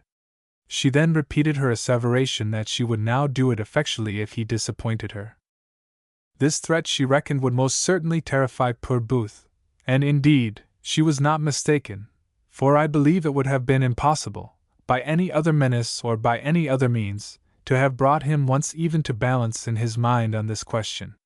But by this threat she prevailed, and Booth promised, upon his word and honor, to come to her at the hour she appointed.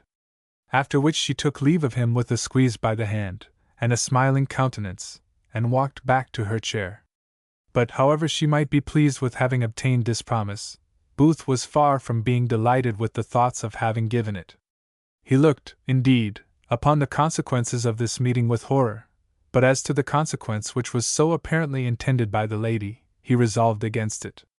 At length he came to this determination, to go according to his appointment, to argue the matter with the lady, and to convince her, if possible, that, from a regard to his honor only, he must discontinue her acquaintance.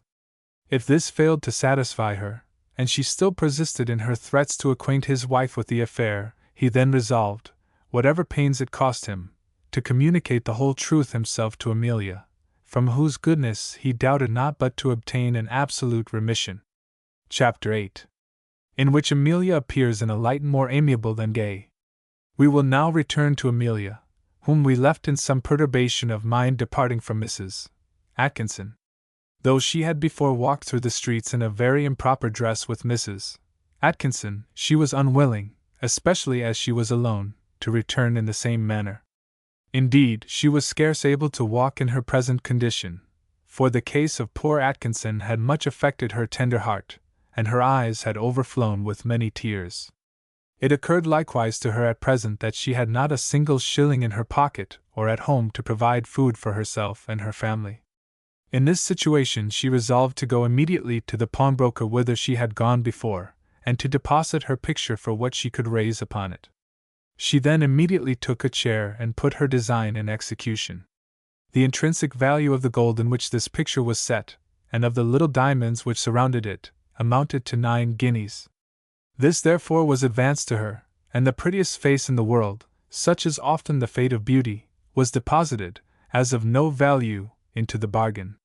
When she came home she found the following letter from Mrs. Atkinson. My dearest madam, as I know your goodness, I could not delay a moment acquainting you with the happy turn of my affairs since you went. The doctor, on his return to visit my husband, has assured me that the captain was on the recovery, and in very little danger, and I really think he is since mended. I hope to wait on you soon with better news. Heaven bless you, dear madam! And believe me to be, with the utmost sincerity, your most obliged, obedient, humble servant, Atkinson.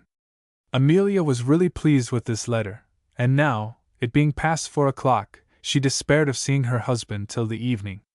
She therefore provided some tarts for her children, and then, eating nothing but a slice of bread and butter herself, she began to prepare for the captain's supper. There were 2 things of which her husband was particularly fond, which, though it may bring the simplicity of his taste into great contempt with some of my readers, I will venture to name. These were a fowl and egg sauce and mutton broth, both which Amelia immediately purchased. As soon as the clock struck 7 the good creature went down into the kitchen, and began to exercise her talents of cookery, of which she was a great mistress, as she was of every economical office from the highest to the lowest, and, as no woman could outshine her in a drawing-room, so none could make the drawing-room itself shine brighter than Amelia. And if I may speak a bold truth, I question whether it be possible to view this fine creature in a more amiable light than while she was dressing her husband's supper, with her little children playing round her. It was now half an hour past 8, and the meat almost ready, the table likewise neatly spread with materials borrowed from her landlady, and she began to grow a little uneasy at Booth's not returning when a sudden knock at the door roused her spirits, and she cried, "There, my dear, there is your good papa." At which words she darted swiftly upstairs and opened the door to her husband. She desired her husband to walk up into the dining-room, and she would come to him in an instant, for she was desirous to increase his pleasure by surprising him with his 2 favorite dishes. She then went down again to the kitchen, where the maid of the house undertook to send up the supper, and she with her children returned to Booth. He then told her concisely what had happened with relation to the girl, to which she scarce made any answer, but asked him if he had not dined. He assured her he had not eat a morsel the whole day.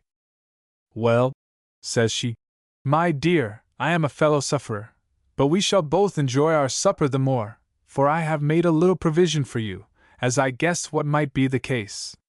I have got you a bottle of wine too, and here is a clean cloth and a smiling countenance, my dear Will.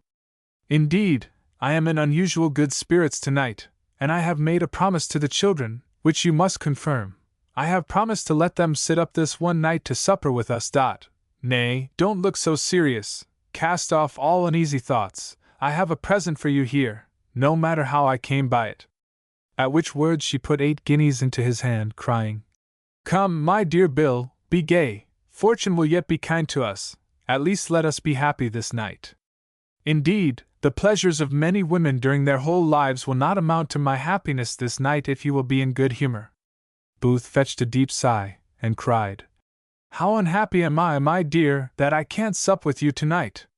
As in the delightful month of June, when the sky is all serene, and the whole face of nature looks with a pleasing and smiling aspect, suddenly a dark cloud spreads itself over the hemisphere, the sun vanishes from our sight, and every object is obscured by a dark and horrid gloom. So happened it to Amelia. The joy that had enlightened every feature disappeared in a moment. The luster forsook her shining eyes, and all the little loves that played and wantoned in her cheeks hung their drooping heads, and with a faint trembling voice she repeated her husband's words. Not sup with me tonight, my dear!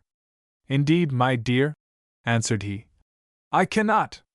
I need not tell you how uneasy it makes me, or that I am as much disappointed as yourself, but I am engaged to sup abroad. I have absolutely given my honor, and besides, it is on business of importance. My dear, said she, I say no more. I am convinced you would not willingly sup from me. I own it is a very particular disappointment to me tonight, when I had proposed unusual pleasure, but the same reason which is sufficient to you ought to be so to me. Booth made his wife a compliment on her ready compliance, and then asked her what she intended by giving him that money, or how she came by it. I intend, my dear, said she, to give it you, that is all. As to the manner in which I came by it, you know, Billy, that is not very material. You are well assured I got it by no means which would displease you, and perhaps another time I may tell you. Booth asked no farther questions, but he returned her, and insisted on her taking all but 1 guinea, saying she was the safest treasurer. He then promised her to make all the haste home in his power, and he hoped, he said, to be with her in an hour and a half at farthest, and then took his leave. When he was gone, the poor disappointed Amelia sat down to supper with her children, with whose company she was forced to console herself for the absence of her husband. Chapter 9. A very tragic scene. The clock had struck 11, and Amelia was just proceeding to put her children to bed, when she heard a knock at the street door, upon which the boy cried out, There's Papa, Mamma, pray let me stay and see him before I go to bed. This was a favor very easily obtained, for Amelia instantly ran downstairs, exulting in the goodness of her husband for returning so soon, though half an hour was already elapsed beyond the time in which he promised to return. Poor Amelia was now again disappointed, for it was not her husband at the door, but a servant with a letter for him, which he delivered into her hands. She immediately returned upstairs and said, It was not your papa, my dear, but I hope it is one who hath brought us some good news. For Booth had told her that he hourly expected to receive such from the great man, and had desired her to open any letter which came to him in his absence. Amelia therefore broke open the letter, and read as follows. Sir, after what hath passed between us, I need only tell you that I know you supped this very night alone with Miss Matthews, a fact which will upbraid you sufficiently, without putting me to that trouble, and will very well account for my desiring the favor of seeing you tomorrow in Hyde Park at 6 in the morning. You will forgive me reminding you once more how inexcusable this behavior is in you, who are possessed in your own wife of the most inestimable jewel. Yours, N.C. T. James. I shall bring pistols with me. It is not easy to describe the agitation of Amelia's mind when she read this letter. She threw herself into her chair, turned as pale as death, began to tremble all over, and had just power enough left to tap the bottle of wine, which she had hitherto preserved entire for her husband, and to drink off a large bumper. The little boy perceived the strange symptoms which appeared in his mother, and running to her, he cried, What's the matter, my dear mamma? You don't look well. No harm hath happened to poor papa, I hope, sure that bad man hath not carried him away again. Amelia answered, No, child, nothing at all. And then a large shower of tears came to her assistance, which presently after produced the same in the eyes of both the children. Amelia, after a short silence, looking tenderly at her children, cried out, It is too much to bear. Why did I bring these little wretches into the world? Why were these innocents born to such a fate? She then threw her arms round them both, for they were before embracing her knees, and cried, "Oh, my children! My children! Forgive me, my babes! Forgive me that I have brought you into such a world as this. You are undone, my children are undone!" The little boy answered with great spirit. "How undone, Mamma? My sister and I don't care a farthing for being undone. Don't cry so upon our accounts, we are both very well, indeed we are. But do pray tell us. I am sure some accident hath happened to poor Papa." "Mention him no more," cries Amelia. "Your Papa is, indeed he is a wicked man, he cares not for any of us. Oh heavens! Is this the happiness I promised myself this evening?" At which words she fell into an agony, holding both her children in her arms. The maid of the house now entered the room, with a letter in her hand which she had received from a porter, whose arrival the reader will not wonder to have been unheard by Amelia in her present condition. The maid, upon her entrance into the room, perceiving the situation of Amelia, cried out, "Good heavens! Madam, what's the matter?" Upon which Amelia, who had a little recovered herself after the last violent vent of her passion, started up and cried, "Nothing, Mrs. Susan, nothing extraordinary. I am subject to these fits sometimes, but I am very well now. Come, my dear children, I am very well again, indeed I am. You must now go to bed, Mrs. Susan will be so good as to put you to bed." "But why doth not Papa love us?" cries the little boy. "I am sure we have none of us done anything to disoblige him." This innocent question of the child so stung Amelia that she had the utmost difficulty to prevent a relapse. However, she took another dram of wine, for so it might be called to her, who was the most temperate of women, and never exceeded 3 glasses on any occasion. In this glass she drank her children's health, and soon after so well soothed and composed them that they went quietly away with Mrs. Susan. The maid, in the shock she had conceived at the melancholy, indeed frightful scene, which had presented itself to her at her first coming into the room, had quite forgot the letter which she held in her hand. However, just at her departure she recollected it, and delivered it to Amelia, who was no sooner alone than she opened it, and read as follows. "My dearest, sweetest love, I write this from the bailiff's house where I was formerly, and to which I am again brought at the suit of that villain Trent. I have the misfortune to think I owe this accident, I mean that it happened tonight, to my own folly in endeavoring to keep a secret from you. Oh, my dear! Had I had resolution to confess my crime to you, your forgiveness would, I am convinced, have cost me only a few blushes, and I had now been happy in your arms. Fool that I was, to leave you on such an account, and to add to a former transgression a new one, yet, by heavens!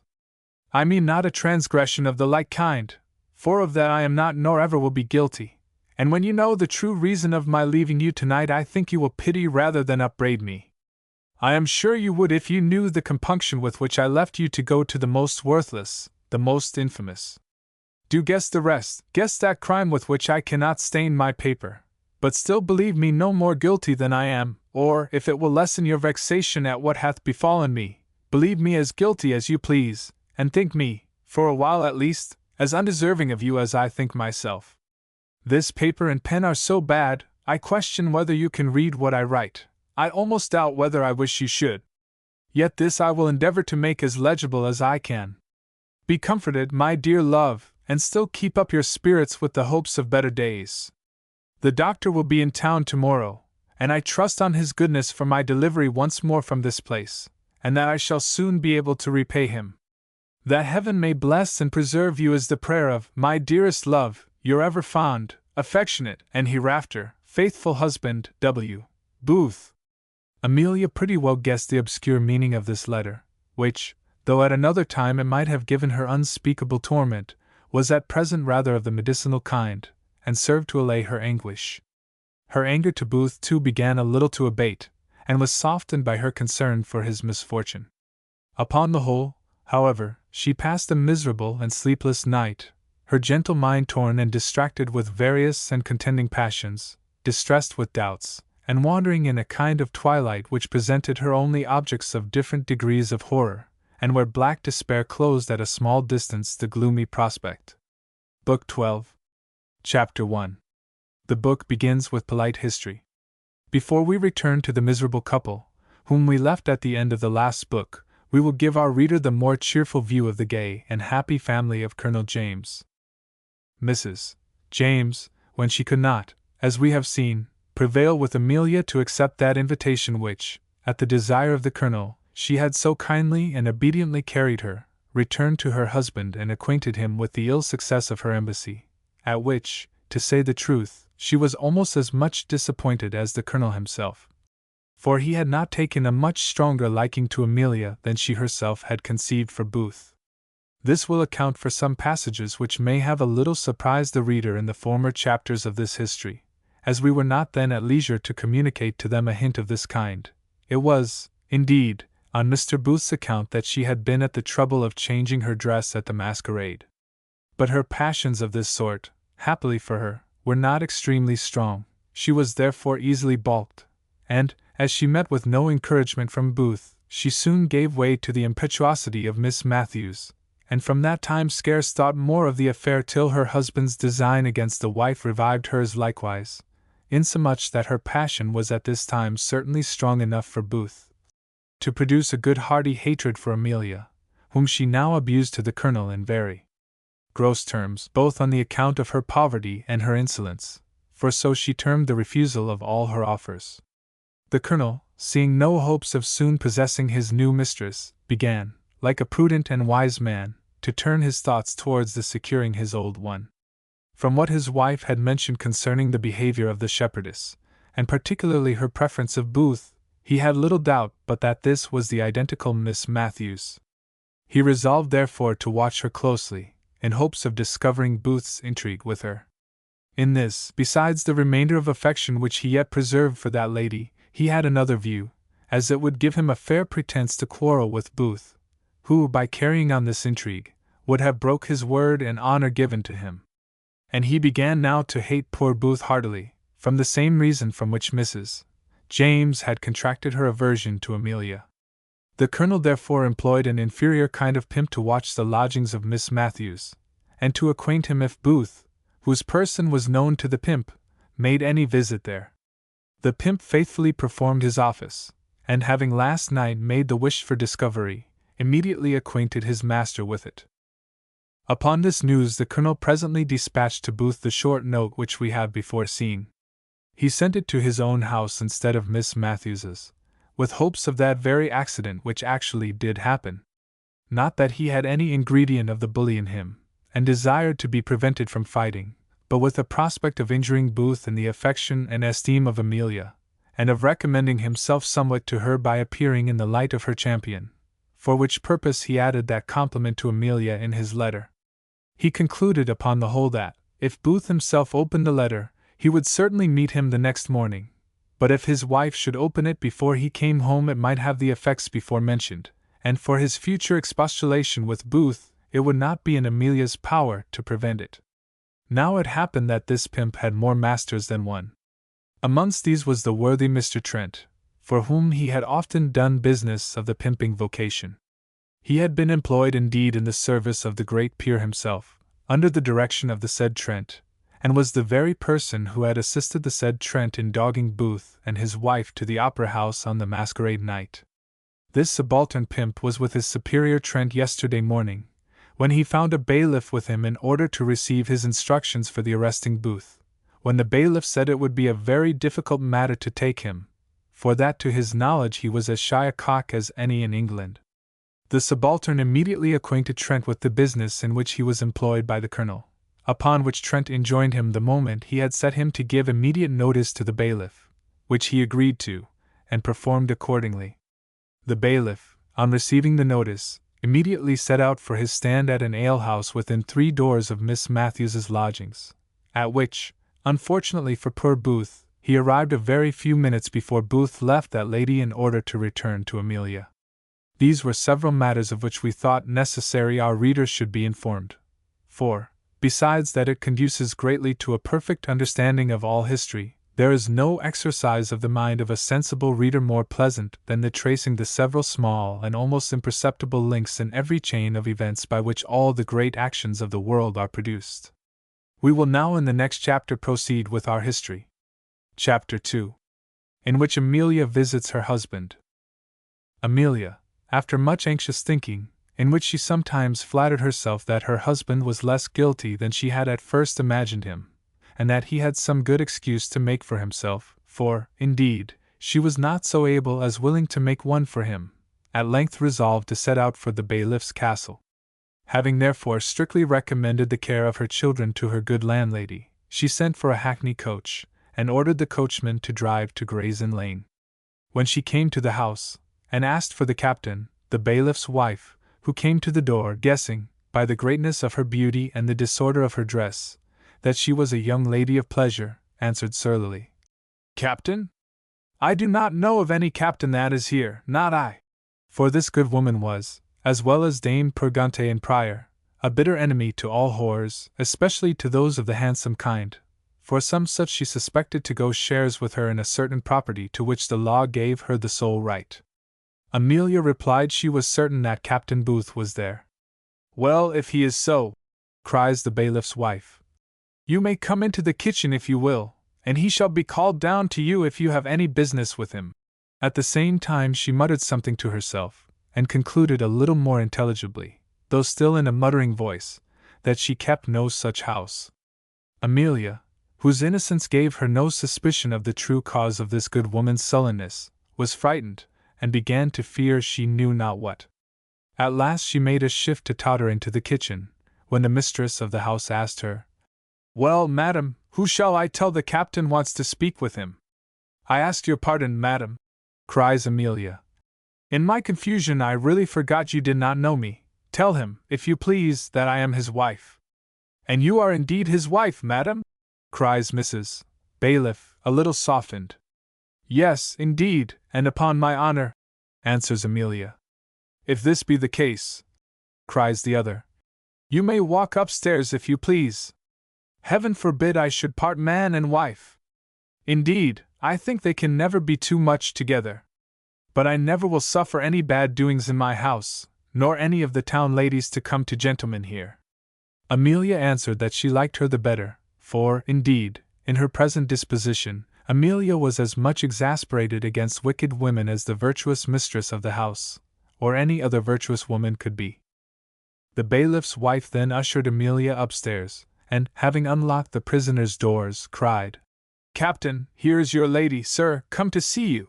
At which words Booth started up from his chair, and caught Amelia in his arms, embracing her for a considerable time with so much rapture, that the bailiff's wife, who was an eyewitness of this violent fondness, began to suspect whether Amelia had really told her truth. However, she had some little awe of the captain, and for fear of being in the wrong did not interfere, but shut the door and turned the key.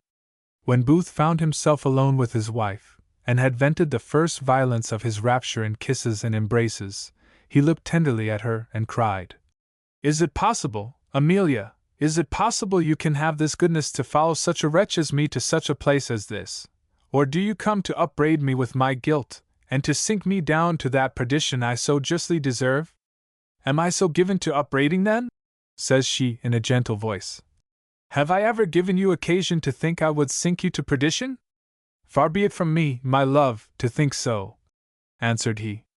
"And yet you may forgive the utmost fears of an offending, penitent sinner. I know, indeed, the extent of your goodness, and yet I know my guilt so great. Alas!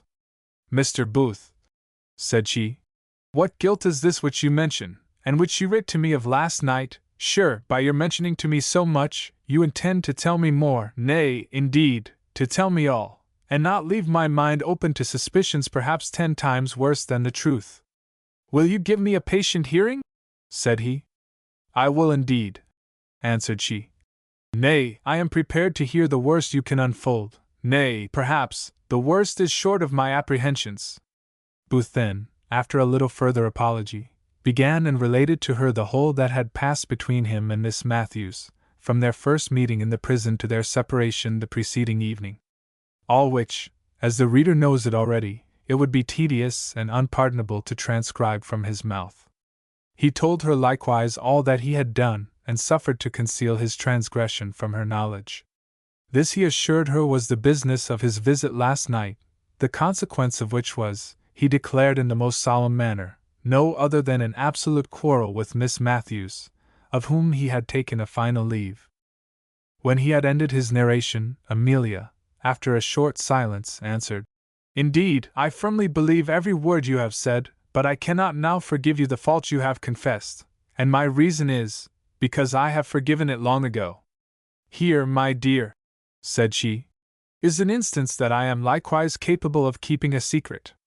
She then delivered her husband a letter which she had some time ago received from Miss Matthews, and which was the same which that lady had mentioned, and supposed, as Booth had never heard of it, that it had miscarried, for she sent it by the penny post.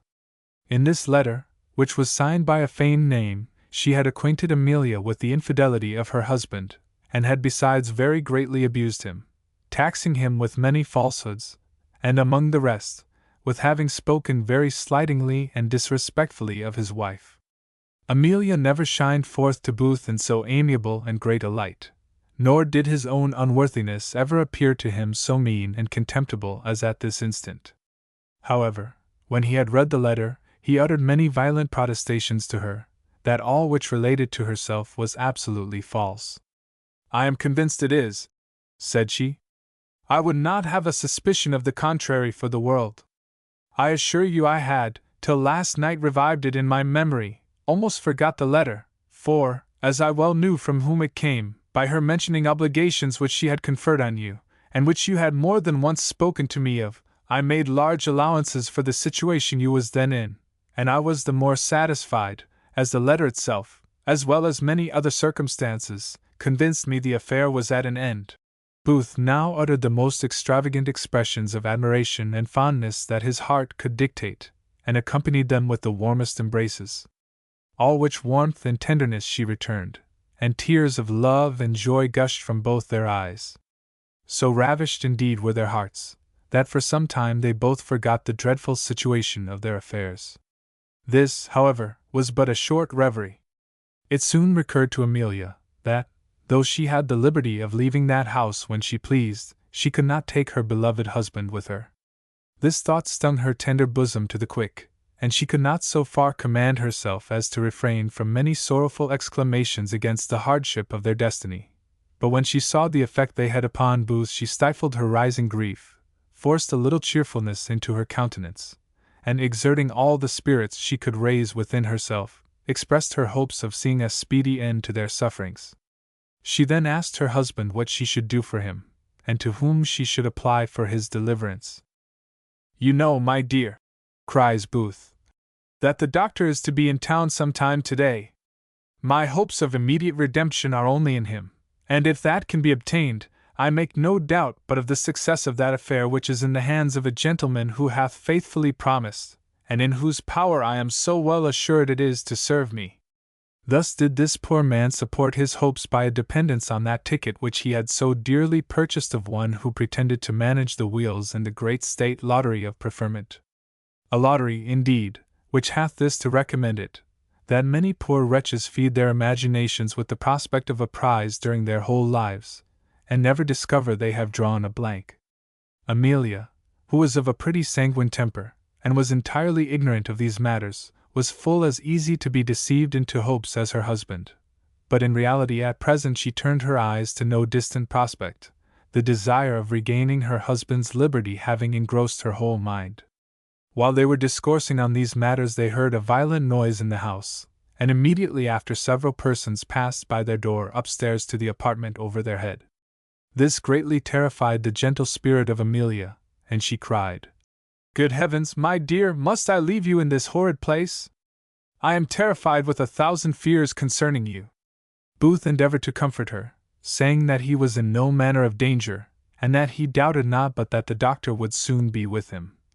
"And stay, my dear," cries he, "now I recollect, suppose you should apply to my old friend James, for I believe you are pretty well satisfied that your apprehensions of him were groundless. I have no reason to think but that he would be as ready to serve me as formerly."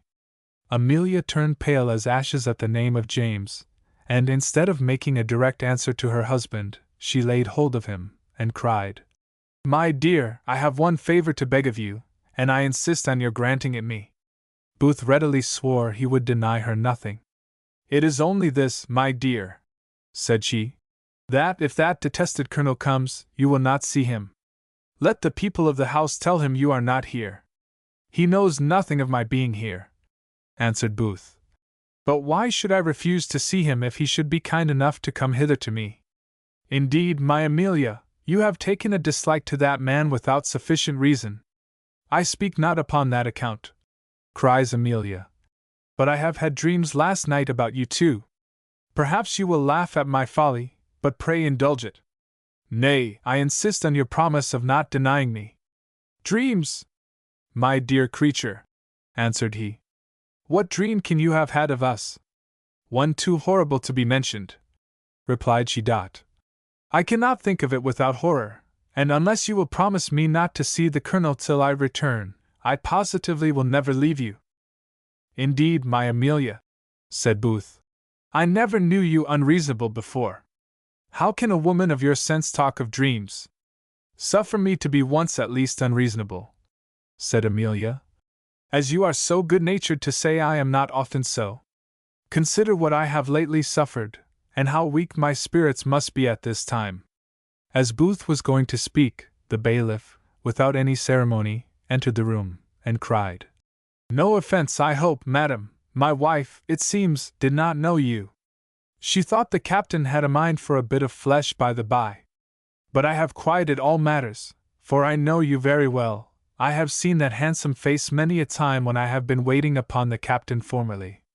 No offence, I hope, madam, but if my wife was as handsome as you are, I should not look for worse goods abroad." Booth conceived some displeasure at this speech, but he did not think proper to express more than a pitch, and then asked the bailiff what was the meaning of the noise they heard just now. "I know of no noise," answered the bailiff.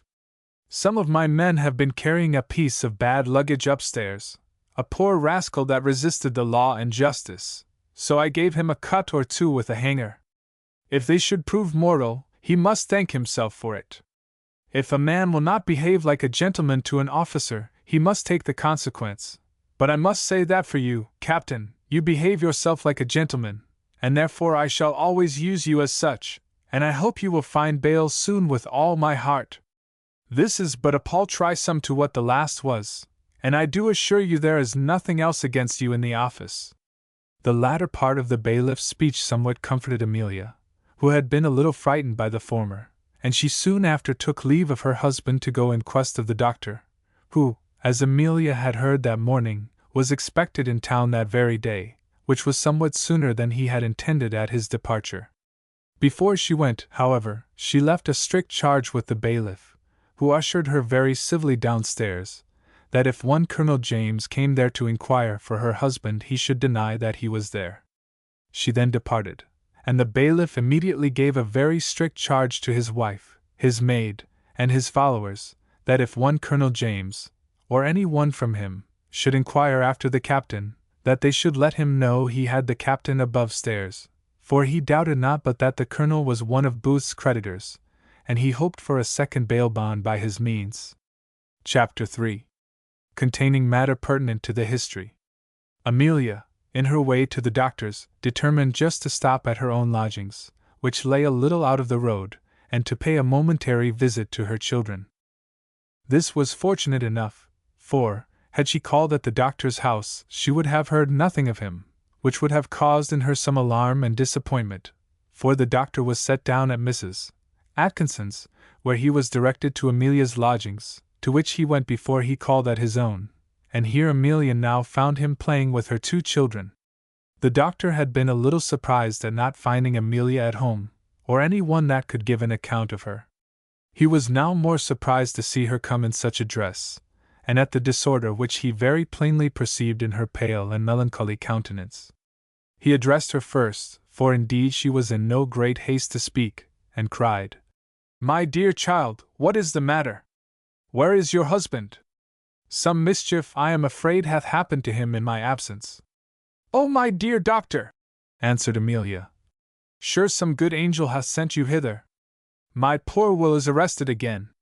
I left him in the most miserable condition in the very house whence your goodness formerly redeemed him." "Arrested!"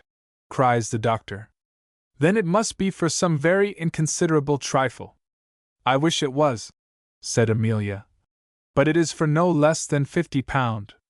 Then, cries the doctor, he hath been disingenuous with me. He told me he did not owe £10 in the world for which he was liable to be sued. I know not what to say, cries Amelia. Indeed, I am afraid to tell you the truth. How, child? Said the doctor. I hope you will never disguise it to anyone, especially to me. Any prevarication, I promise you, will forfeit my friendship forever. I will tell you the whole, cries Amelia, and rely entirely on your goodness.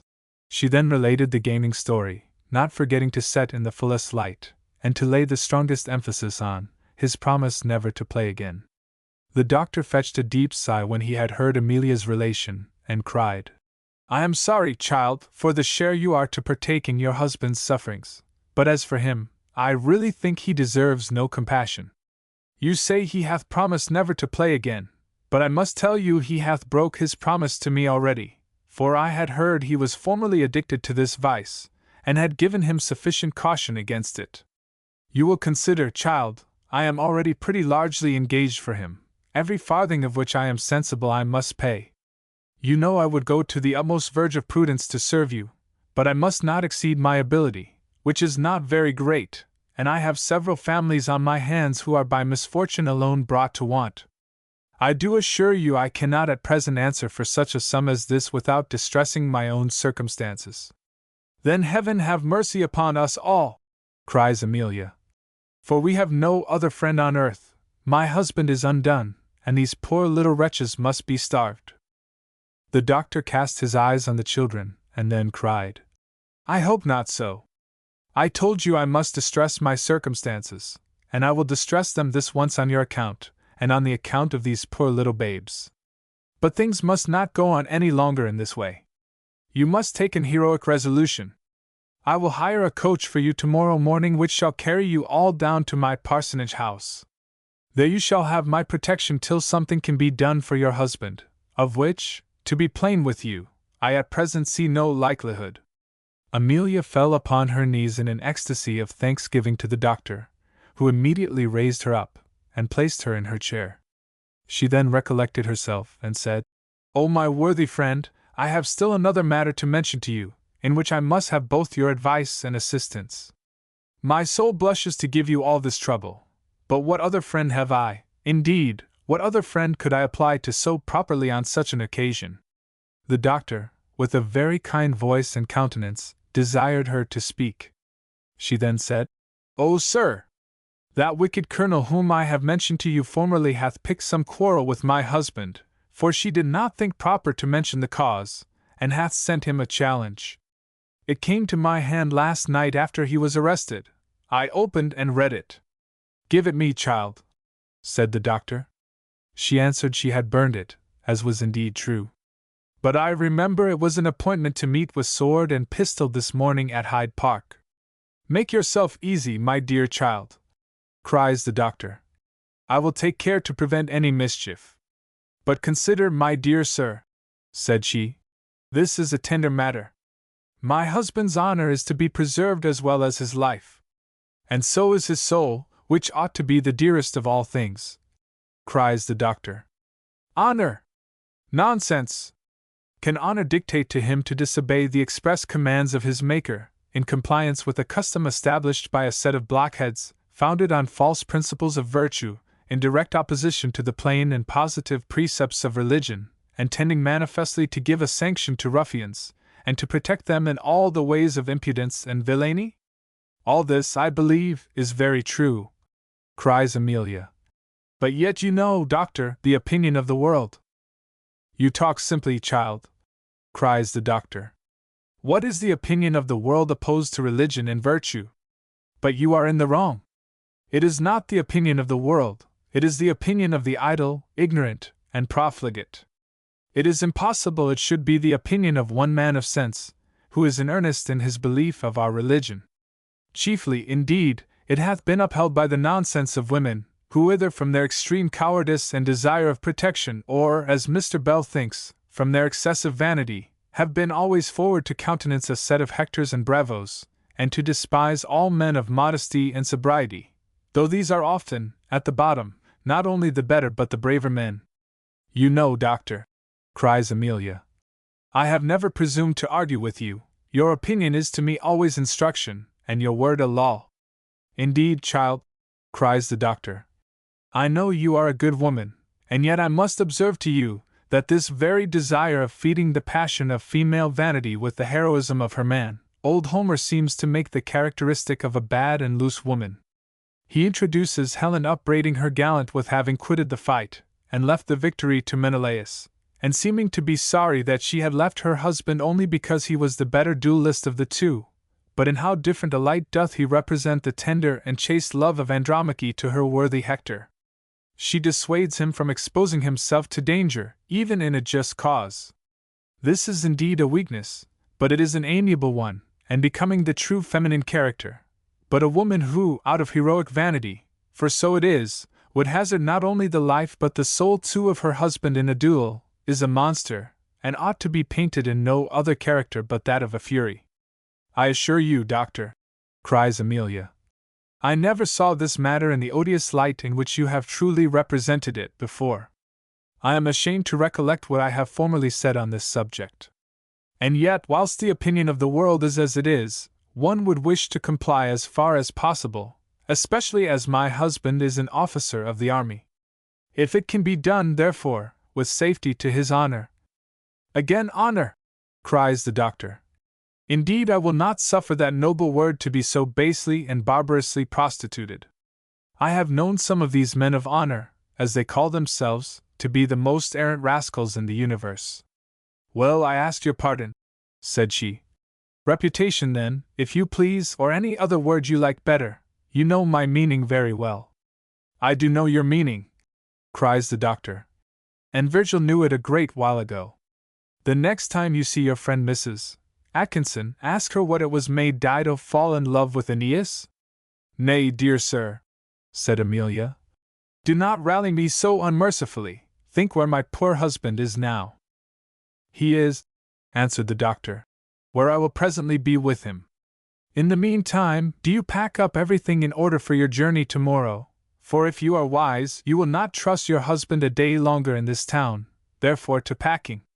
Amelia promised she would, though indeed she wanted not any warning for her journey on this account, for when she packed up herself in the coach, she packed up her all. However, she did not think proper to mention this to the doctor, for, as he was now in pretty good humor, she did not care to venture again discomposing his temper.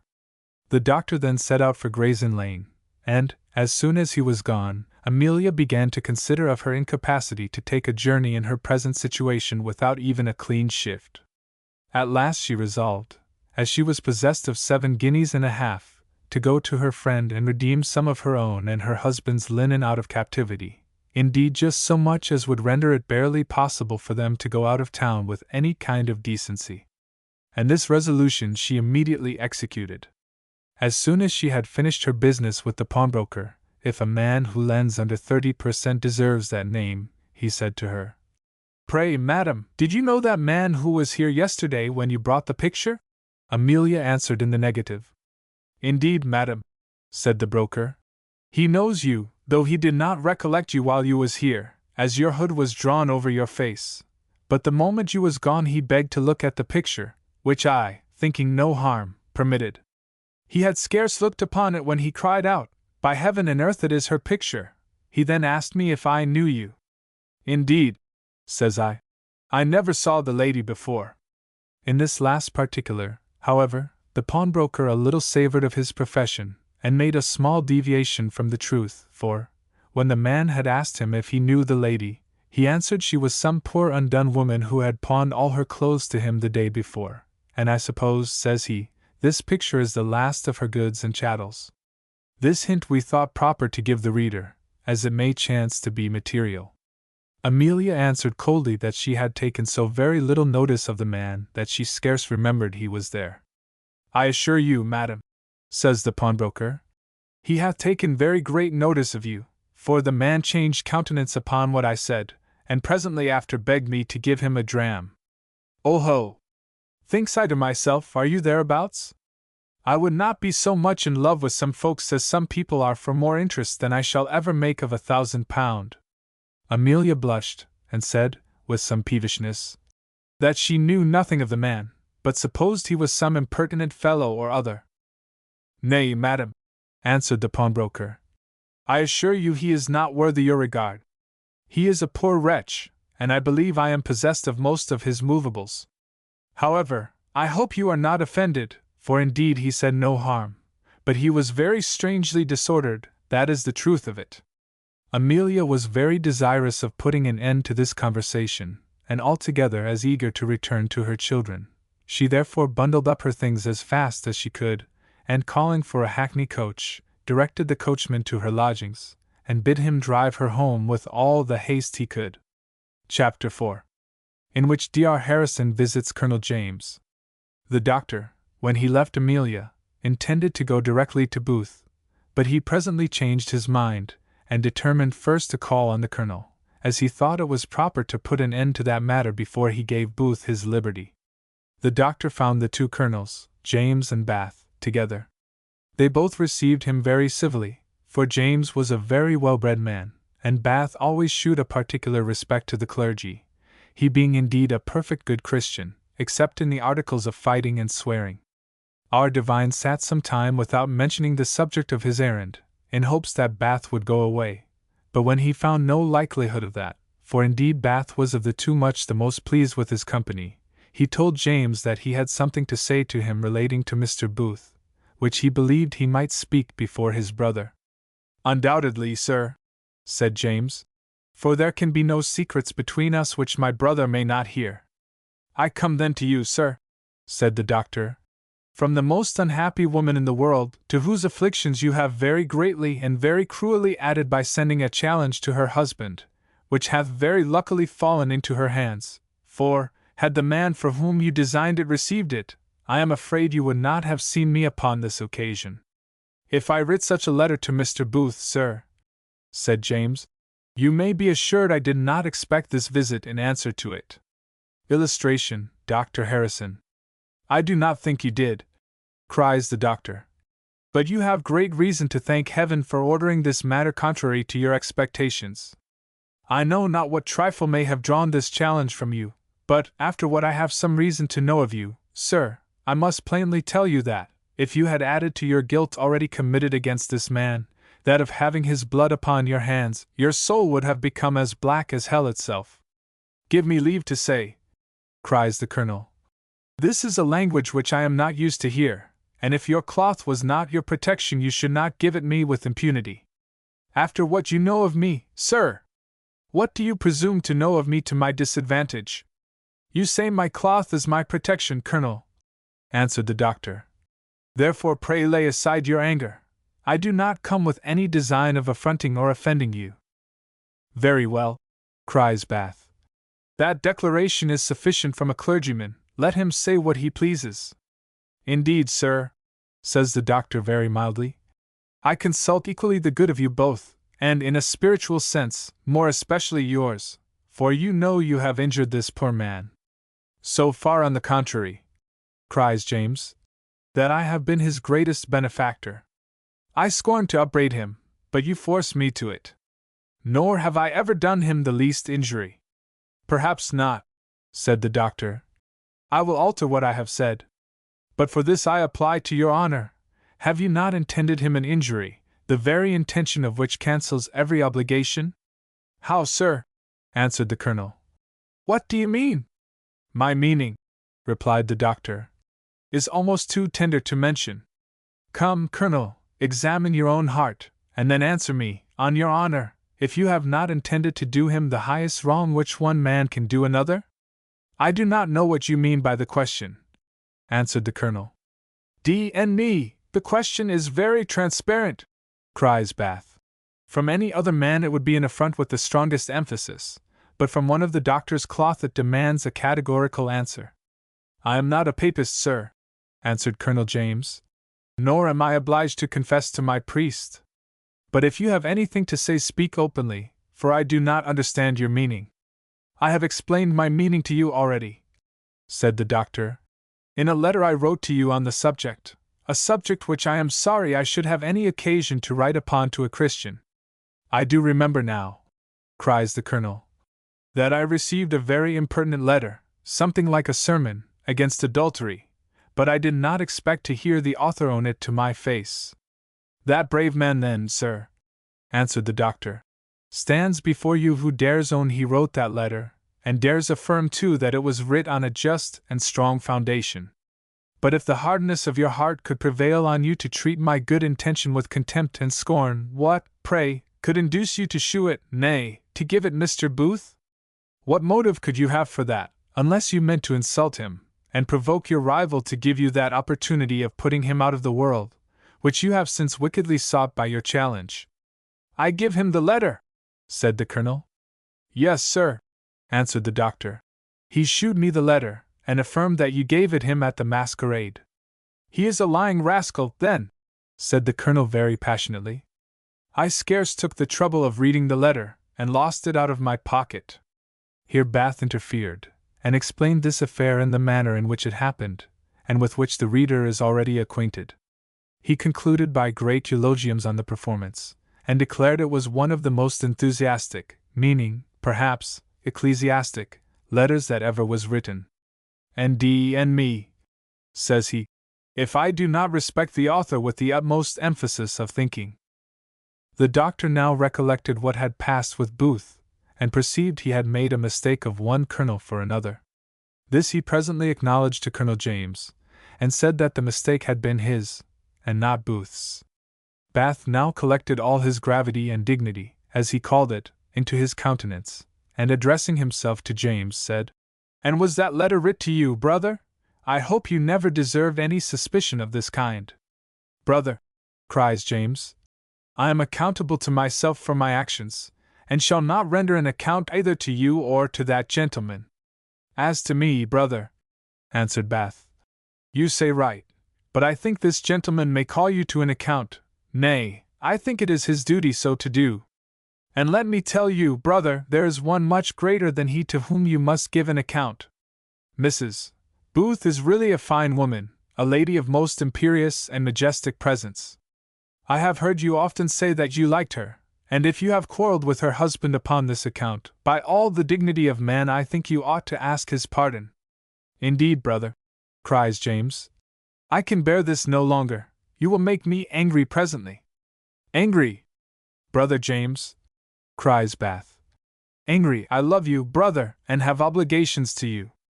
I will say no more, but I hope you know I do not fear making any man angry. James answered he knew it well, and then the doctor, apprehending that while he was stopping up one breach he should make another, presently interfered, and turned the discourse back to Booth. You tell me, sir, said he to James, that my gown is my protection. Let it then at least protect me where I have had no design in offending, where I have consulted your highest welfare, as in truth I did in writing this letter. And if you did not in the least deserve any such suspicion, still you have no cause for resentment. Caution against sin, even to the innocent, can never be unwholesome.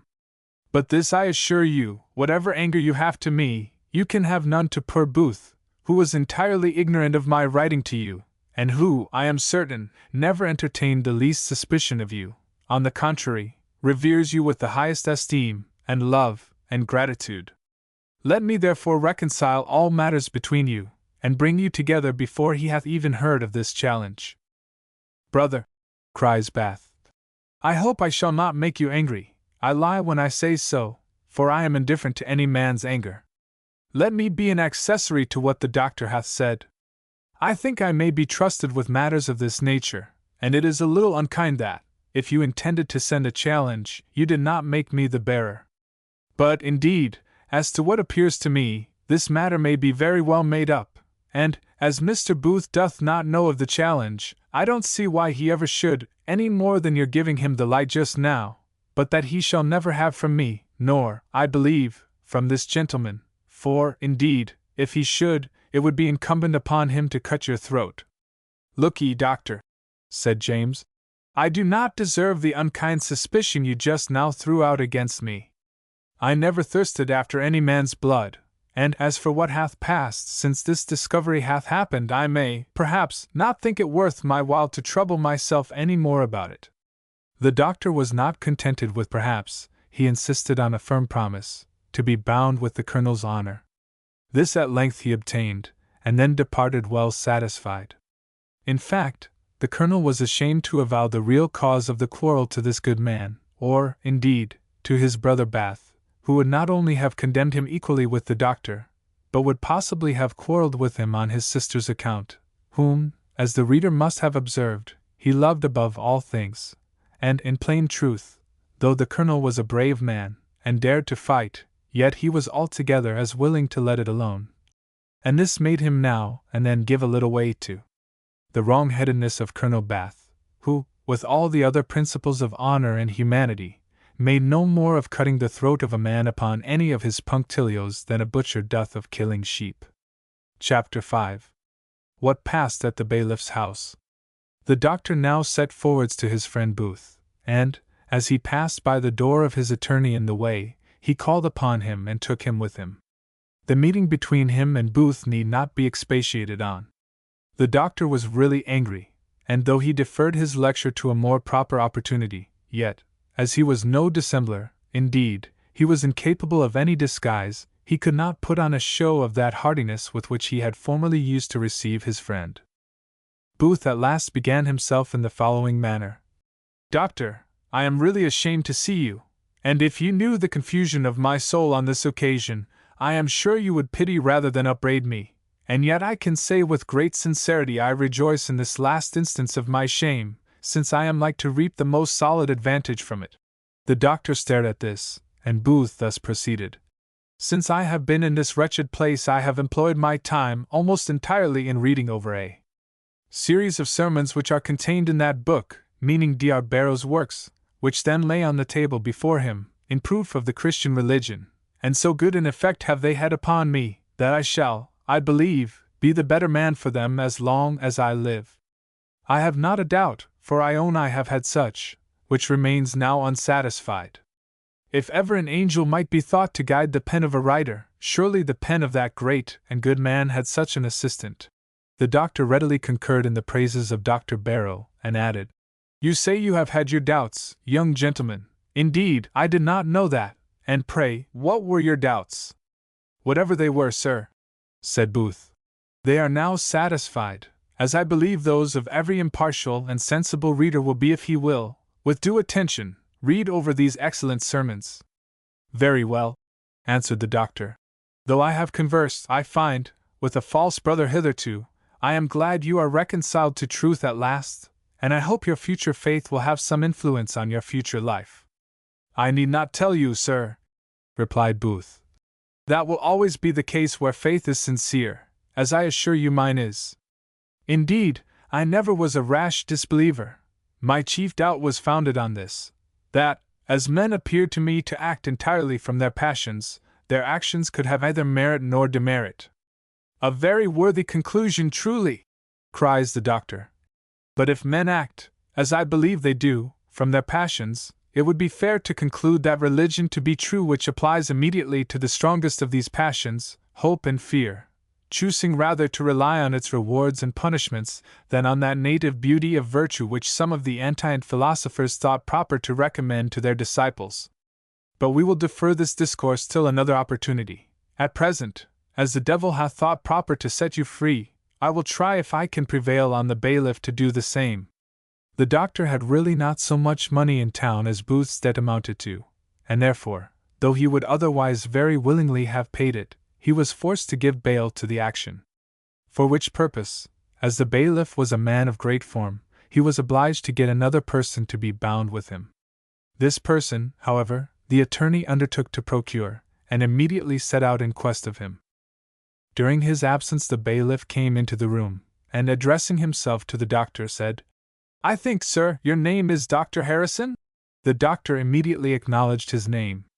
Indeed, the bailiff had seen it to a bail bond before. Why then, sir, said the bailiff, there is a man above in a dying condition that desires the favor of speaking to you. I believe he wants you to pray by him. The bailiff himself was not more ready to execute his office on all occasions for his fee than the doctor was to execute his for nothing. Without making any further inquiry, therefore, into the condition of the man, he immediately went upstairs. As soon as the bailiff returned downstairs, which was immediately after he had lodged the doctor in the room, Booth had the curiosity to ask him who this man was. "Why, I don't know much of him," said the bailiff. "I had him once in custody before now. I remember it was when your honor was here last. And now I remember, too, he said that he knew your honor very well. Indeed, I had some opinion of him at that time, for he spent his money very much like a gentleman. But I have discovered since that he is a poor fellow, and worth nothing.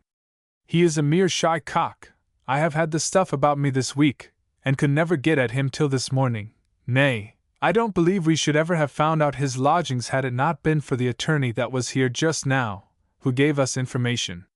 And so we took him this morning by a comical way enough, for we dressed up one of my men in women's clothes, who told the people of the house that he was his sister, just come to town, for we were told by the attorney that he had such a sister, upon which he was led upstairs, and so kept the door ajar till I and another rushed in.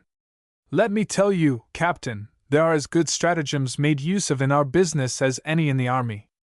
"But pray, sir," said Booth, "did not you tell me this morning that the poor fellow was desperately wounded? Nay, I think you told the doctor that he was a dying man?" "I had like to have forgot that," cries the bailiff. "Nothing would serve the gentleman but that he must make resistance, and he gave my man a blow with a stick, but I soon quieted him by giving him a wipe or two with a hanger.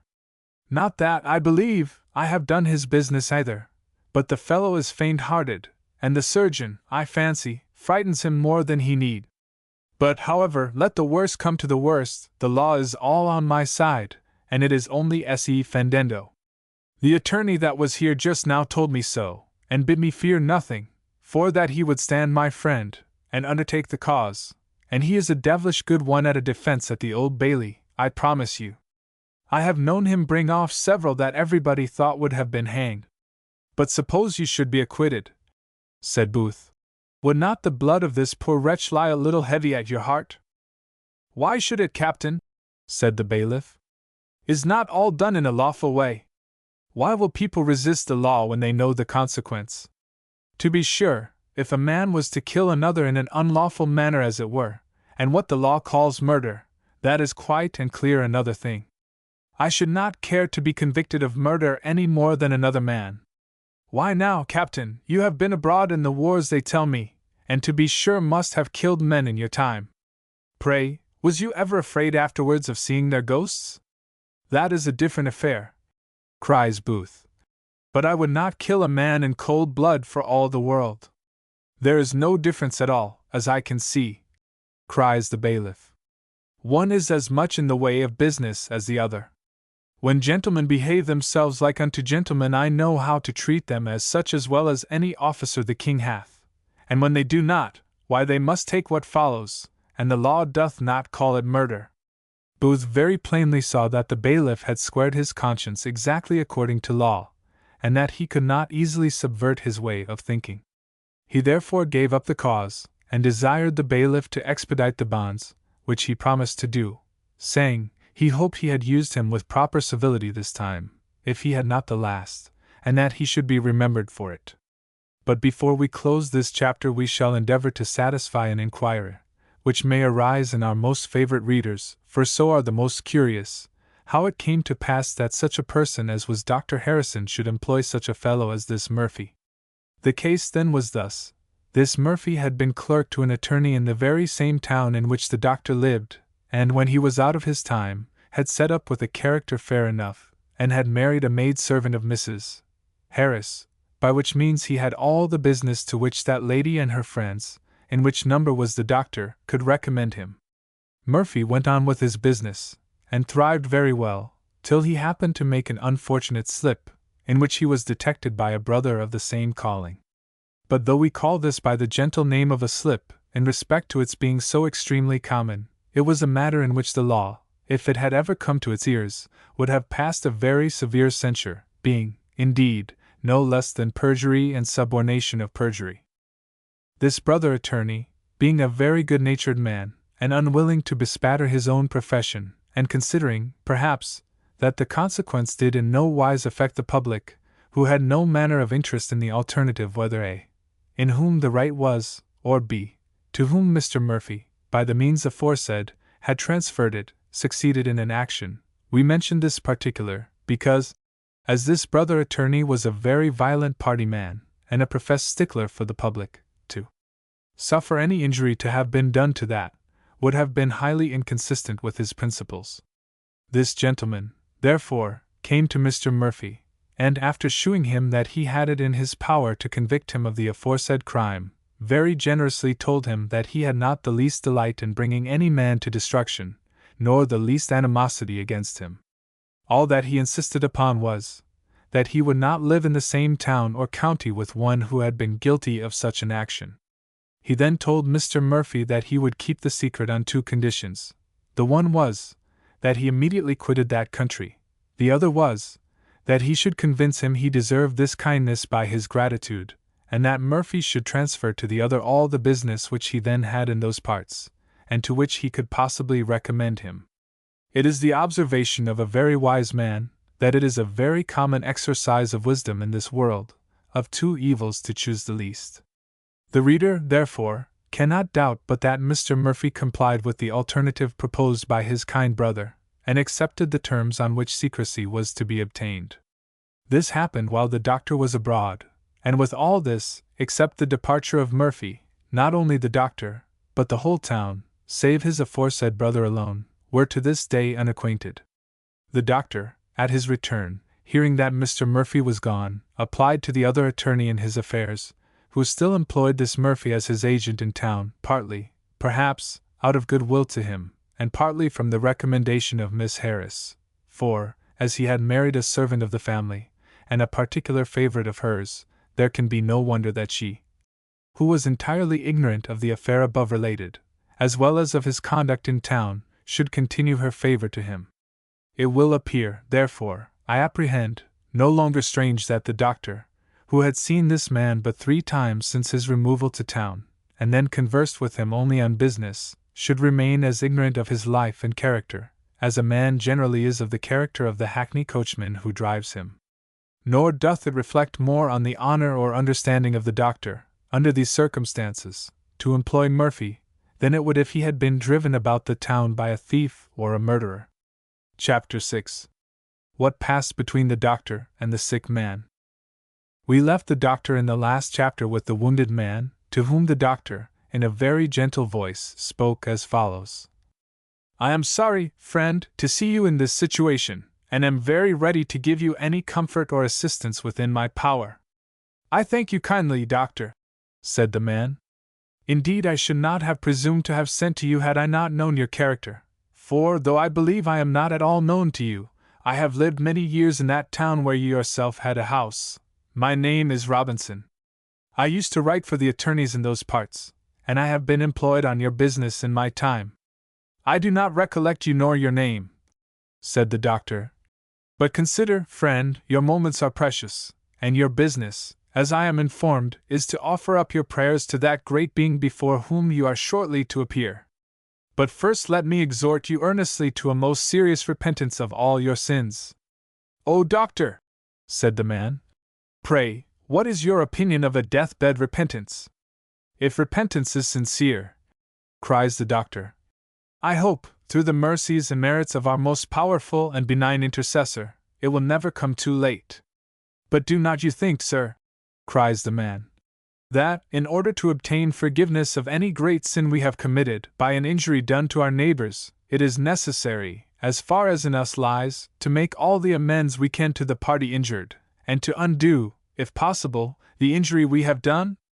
Most undoubtedly, cries the doctor. Our pretense to repentance would otherwise be gross hypocrisy, and an impudent attempt to deceive and impose upon our Creator Himself. Indeed, I am of the same opinion, cries the penitent. And I think further that this is thrown in my way, and hinted to me by that great being, for an accident happened to me yesterday, by which, as things have fallen out since, I think I plainly discern the hand of Providence. I went yesterday, sir, you must know, to a pawnbroker's, to pawn the last movable, which, except the poor clothes you see on my back, I am worth in the world. While I was there, a young lady came in to pawn her picture. She had disguised herself so much, and pulled her hood so over her face, that I did not know her while she stayed, which was scarce 3 minutes. As soon as she was gone, the pawnbroker, taking the picture in his hand, cried out, "Upon my word, this is the handsomest face I ever saw in my life." I desired him to let me look on the picture, which he readily did, and I no sooner cast my eyes upon it, than the strong resemblance struck me, and I knew it to be Mrs. Booth. "Mrs. Booth!" "What Mrs. Booth?" cries the doctor. "Captain Booth's lady, the captain who is now below," said the other. "How?" cries the doctor with great impetuosity. "Have patience," said the man, "and you shall hear all." I expressed some surprise to the pawnbroker, and asked the lady's name. He answered that he knew not her name, but that she was some undone wretch, who had the day before left all her clothes with him in pawn. My guilt immediately flew in my face, and told me I had been accessory to this lady's undoing. The sudden shock so affected me, that, had it not been for a dram which the pawnbroker gave me, I believe I should have sunk on the spot. Accessory to her undoing! How accessory? Said the doctor. Pray tell me, for I am impatient to hear. I will tell you all as fast as I can, cries the sick man. You know, good doctor, that Mrs. Harris of our town had 2 daughters, this Mrs. Booth and another. Now, sir, it seems the other daughter had, some way or other, disobliged her mother a little before the old lady died. Therefore she made a will, and left all her fortune, except £1,000, to Mrs. Booth, to which will Mr. Murphy, myself, and another who is now dead, were the witnesses. Mrs. Harris afterwards died suddenly, upon which it was contrived by her other daughter and Mr. Murphy to make a new will, in which Mrs. Booth had a legacy of £10, and all the rest was given to the other. To this will, Murphy, myself, and the same third person, again set our hands. Good heaven! How wonderful is thy providence! Cries the doctor. Murphy, say you? He himself, sir, answered Robinson. Murphy, who is the greatest rogue, I believe, now in the world. Pray, sir, proceed, cries the doctor. For this service, sir, said Robinson, myself and the third person, one Carter, received £200 each. What reward Murphy himself had I know not. Carter died soon afterwards, and from that time, at several payments, I have by threats extorted above £100 more. And this, sir, is the whole truth, which I am ready to testify if it would please heaven to prolong my life. I hope it will, cries the doctor. But something must be done for fear of accidents. I will send to counsel immediately to know how to secure your testimony. Whom can I get to send? Stay, he will do, but I know not where his house or his chambers are. I will go myself, but I may be wanted here. While the doctor was in this violent agitation, the surgeon made his appearance. The doctor stood still in a meditating posture, while the surgeon examined his patient. After which the doctor begged him to declare his opinion, and whether he thought the wounded man in any immediate danger of death. I do not know, answered the surgeon, what you call immediate. He may live several days, nay, he may recover. It is impossible to give any certain opinion in these cases. He then launched forth into a set of terms which the doctor, with all his scholarship, could not understand. To say the truth, many of them were not to be found in any dictionary or lexicon. One discovery, however, the doctor made, and that was, that the surgeon was a very ignorant, conceited fellow, and knew nothing of his profession. He resolved, therefore, to get better advice for the sick, but this he postponed at present, and applying himself to the surgeon, said, he should be very much obliged to him if he knew where to find such a counselor, and would fetch him thither. I should not ask such a favor of you, sir, says the doctor, if it was not on business of the last importance, or if I could find any other messenger. I fetch, sir, said the surgeon very angrily. Do you take me for a footman or a porter? I don't know who you are, but I believe you are full as proper to go on such an errand as I am. For as the doctor, who was just come off his journey, was very roughly dressed, the surgeon held him in no great respect. The surgeon then called aloud from the top of the stairs, "Let my coachman draw up," and strutted off without any ceremony, telling his patient he would call again the next day. At this very instant arrived Murphy with the other bail, and finding Booth alone, he asked the bailiff at the door what was become of the doctor. "Why, the doctor," answered he, "is above stairs praying with . "How?" cries Murphy. "How came you not to carry him directly to Newgate, as you promised me?" "Why, because he was wounded," cries the bailiff. "I thought it was charity to take care of him, and besides, why should one make more noise about the matter than is necessary?" "And Dr. Harrison with him?" said Murphy. "Yes, he is," said the bailiff. "He desired to speak with the doctor very much, and they have been praying together almost this hour." "All is up and undone," cries Murphy. "Let me come by, I have thought of something which I must do immediately." Now, as by means of the surgeon's leaving the door open the doctor heard Murphy's voice naming Robinson peevishly, he drew softly to the top of the stairs, where he heard the foregoing dialogue, and as soon as Murphy had uttered his last words, and was moving downwards, the doctor immediately sallied from his post, running as fast as he could, and crying, "Stop the villain! Stop the thief!" The attorney wanted no better hint to accelerate his pace, and having the start of the doctor, got downstairs, and out into the street. But the doctor was so close at his heels, and being in foot the nimbler of the two, he soon overtook him, and laid hold of him, as he would have done on either Broughton or Slack in the same cause. This action in the street, accompanied with the frequent cry of "Stop thief" by the doctor during the chase, presently drew together a large mob, who began, as is usual, to enter immediately upon business, and to make strict inquiry into the matter, in order to proceed to do justice in their summary way. Murphy, who knew well the temper of the mob, cried out, "If you are a bailiff, shew me your writ. Gentlemen, he pretends to arrest me here without a writ." Upon this, one of the sturdiest and forwardest of the mob, and who by a superior strength of body and of lungs presided in this assembly, declared he would suffer no such thing. "D.N.me," says he, "away to the pump with the catchpole directly. Shew me your writ, or let the gentleman go. You shall not arrest a man contrary to law." He then laid his hands on the doctor, who, still fast griping the attorney, cried out, "He is a villain. I am no bailiff, but a clergyman, and this lawyer is guilty of forgery, and hath ruined a poor family." "How?" cries the spokesman. "A lawyer, that alters the case." "Yes, faith," cries another of the mob. "It is Lawyer Murphy. I know him very well. And hath he ruined a poor family? Like enough, faith, if he's a lawyer. Away with him to the justice immediately." The bailiff now came up, desiring to know what was the matter, to whom Dr. Harrison answered that he had arrested that villain for a forgery. "How can you arrest him?" cries the bailiff. "You are no officer, nor have any warrant. Mr. Murphy is a gentleman, and he shall be used as such." "Nay, to be sure," cries the spokesman. "There ought to be a warrant, that's the truth on't." "There needs no warrant," cries the doctor.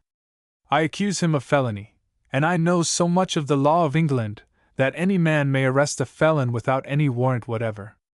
This villain hath undone a poor family, and I will die on the spot before I part with him."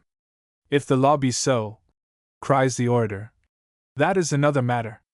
And to be sure, to ruin a poor man is the greatest of sins. And being a lawyer too makes it so much the worse. He shall go before the justice, D.N.me if he shan't go before the justice. I says the word, he shall. I say he is a gentleman, and shall be used according to law," cries the bailiff. "And though you are a clergyman," said he to Harrison, "you don't shew yourself as one by your actions." "That's a bailiff," cries one of the mob. "One lawyer will always stand by another, but I think the clergyman is a very good man, and acts becoming a clergyman, to stand by the poor." At which words the mob all gave a great shout, and several cried out, "Bring him along! Away with him to the justice!" And now a constable appeared, and with an authoritative voice declared what he was, produced his staff, and demanded the peace. The doctor then delivered his prisoner over to the officer, and charged him with felony. The constable received him, the attorney submitted, the bailiff was hushed, and the waves of the mob immediately subsided. The doctor now balanced with himself how he should proceed. At last he determined to leave Booth a little longer in captivity, and not to quit sight of Murphy before he had lodged him safe with a magistrate. They then all moved forwards to the justice, the constable and his prisoner marching first, the doctor and the bailiff following next, and about 5,000 mob, for no less number were assembled in a very few minutes, following in the procession. They found the magistrate just sitting down to his dinner.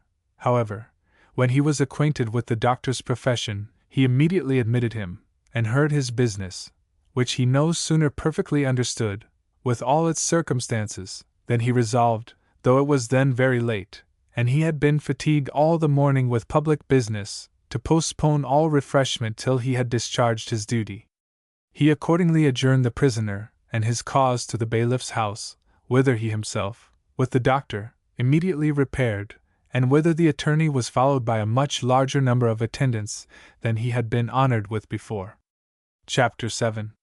In which the history draws towards a conclusion.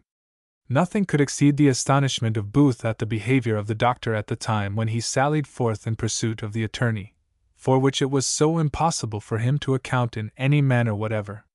He remained a long time in the utmost torture of mind, till at last the bailiff's wife came to him, and asked him if the doctor was not a madman. And, in truth, he could hardly defend him from that imputation. While he was in this perplexity, the maid of the house brought him a message from Robinson, desiring the favor of seeing him above stairs. With this he immediately complied. When these two were alone together, and the key turned on them, for the bailiff's wife was a most careful person, and never omitted that ceremony in the absence of her husband, having always at her tongue's end that excellent proverb of safe bind, safe find. Robinson, looking steadfastly upon Booth, said, "I believe, sir, you scarce remember me." Booth answered that he thought he had seen his face somewhere before, but could not then recollect when or where. "Indeed, sir," answered the man, "it was a place which no man can remember with pleasure. But do you not remember, a few weeks ago, that you had the misfortune to be in a certain prison in this town, where you lost a trifling sum at cards to a fellow prisoner?" This hint sufficiently awakened Booth's memory, and he now recollected the features of his old friend Robinson. He answered him a little surlily, "I know you now very well, but I did not imagine you would ever have reminded me of that transaction." "Alas, sir," answered Robinson, "whatever happened then was very trifling compared to the injuries I have done you. But if my life be spared long enough, I will now undo it all, and, as I have been one of your worst enemies, I will now be one of your best friends." He was just entering upon his story when a noise was heard below which might be almost compared to what have been heard in Holland when the dikes have given way, and the ocean in an inundation breaks in upon the land. It seemed, indeed, as if the whole world was bursting into the house at once. Booth was a man of great firmness of mind, and he had need of it all at this instant. As for poor Robinson, the usual concomitants of guilt attended him, and he began to tremble in a violent manner. The first person who ascended the stairs was the doctor, who no sooner saw Booth than he ran to him and embraced him, crying, "My child, I wish you joy with all my heart. Your sufferings are all at an end, and Providence hath done you the justice at last which it will, one day or other, render to all men. You will hear all presently, but I can now only tell you that your sister is discovered and the estate is your own." Booth was in such confusion that he scarce made any answer, and now appeared the justice and his clerk, and immediately afterwards the constable with his prisoner, the bailiff, and as many more as could possibly crowd upstairs. The doctor now addressed himself to the sick man, and desired him to repeat the same information before the justice which he had made already, to which Robinson readily consented. While the clerk was taking down the information, the attorney expressed a very impatient desire to send instantly for his clerk, and expressed so much uneasiness at the confusion in which he had left his papers at home, that a thought suggested itself to the doctor that, if his house was searched, some lights and evidence relating to this affair would certainly be found. He therefore desired the justice to grant a search warrant immediately to search his house. The justice answered that he had no such power, that, if there was any suspicion of stolen goods, he could grant a warrant to search for them. "How, sir?" said the doctor. "Can you grant a warrant to search a man's house for a silver teaspoon, and not in a case like this, where a man is robbed of his whole estate?" "Hold, sir," says the sick man. "I believe I can answer that point, for I can swear he hath several title deeds of the estate now in his possession, which I am sure were stolen from the right owner." The justice still hesitated. He said title deeds savored of the realty, and it was not felony to steal them. If, indeed, they were taken away in a box, then it would be felony to steal the box. "Savor of the realty! Savor of the talty," said the doctor. "I never heard such incomprehensible nonsense. This is impudent, as well as childish trifling with the lives and properties of men." "Well, sir," said Robinson, "I now am sure I can do his business, for I know he hath a silver cup in his possession which is the property of this gentleman, meaning Booth, and how he got it but by stealth let him account if he can." "That will do," cries the justice with great pleasure. "That will do, and if you will charge him on oath with that, I will instantly grant my warrant to search his house for it. And I will go and see it executed," cries the doctor, for it was a maxim of his, that no man could descend below himself in doing any act which may contribute to protect an innocent person, or to bring a rogue to the gallows. The oath was instantly taken, the warrant signed, and the doctor attended the constable in the execution of it. The clerk then proceeded in taking the information of Robinson, and had just finished it, when the doctor returned with the utmost joy in his countenance, and declared that he had sufficient evidence of the fact in his possession. He had, indeed, 2 or 3 letters from Miss Harris in answer to the attorney's frequent demands of money for secrecy, that fully explained the whole villainy. The justice now asked the prisoner what he had to say for himself, or whether he chose to say anything in his own defense. "Sir," said the attorney, with great confidence, "I am not to defend myself here. It will be of no service to me, for I know ye either can nor will discharge me. But I am extremely innocent of all this matter, as I doubt not but to make appear to the satisfaction of a court of justice." The legal previous ceremonies were then gone through of binding over the prosecutor, N.C., and then the attorney was committed to Newgate, whither he was escorted amidst the acclamations of the populace. When Murphy was departed, and a little calm restored in the house, the justice made his compliments of congratulation to Booth, who, as well as he could in his present tumult of joy, returned his thanks to both the magistrate and the doctor. They were now all preparing to depart, when Mr. Bondum stepped up to Booth, and said, "Hold, sir, you have forgot one thing, you have not given bail yet." This occasioned some distress at this time, for the attorney's friend was departed, but when the justice heard this, he immediately offered himself as the other bondsman, and thus ended the affair. It was now past 6 o'clock, and none of the gentlemen had yet dined. They very readily, therefore, accepted the magistrate's invitation, and went all together to his house. And now the very first thing that was done, even before they sat down to dinner, was to dispatch a messenger to one of the best surgeons in town to take care of Robinson, and another messenger to Booth's lodgings to prevent Amelia's concern at their staying so long. The latter, however, was to little purpose, for Amelia's patience had been worn out before, and she had taken a hackney coach and driven to the bailiff's, where she arrived a little after the departure of her husband, and was thence directed to the justice's. Though there was no kind of reason for Amelia's fright at hearing that her husband and Dr. Harrison were gone before the justice, and though she indeed imagined that they were there in the light of complainants, not of offenders, yet so tender were her fears for her husband, and so much had her gentle spirits been lately agitated, that she had 1,000 apprehensions of she knew not what. When she arrived, therefore, at the house, she ran directly into the room where all the company were at dinner, scarce knowing what she did or whither she was going. She found her husband in such a situation, and discovered such cheerfulness in his countenance, that so violent a turn was given to her spirits that she was just able, with the assistance of a glass of water, to support herself. She soon, however, recovered her calmness, and in a little time began to eat what might indeed be almost called her breakfast.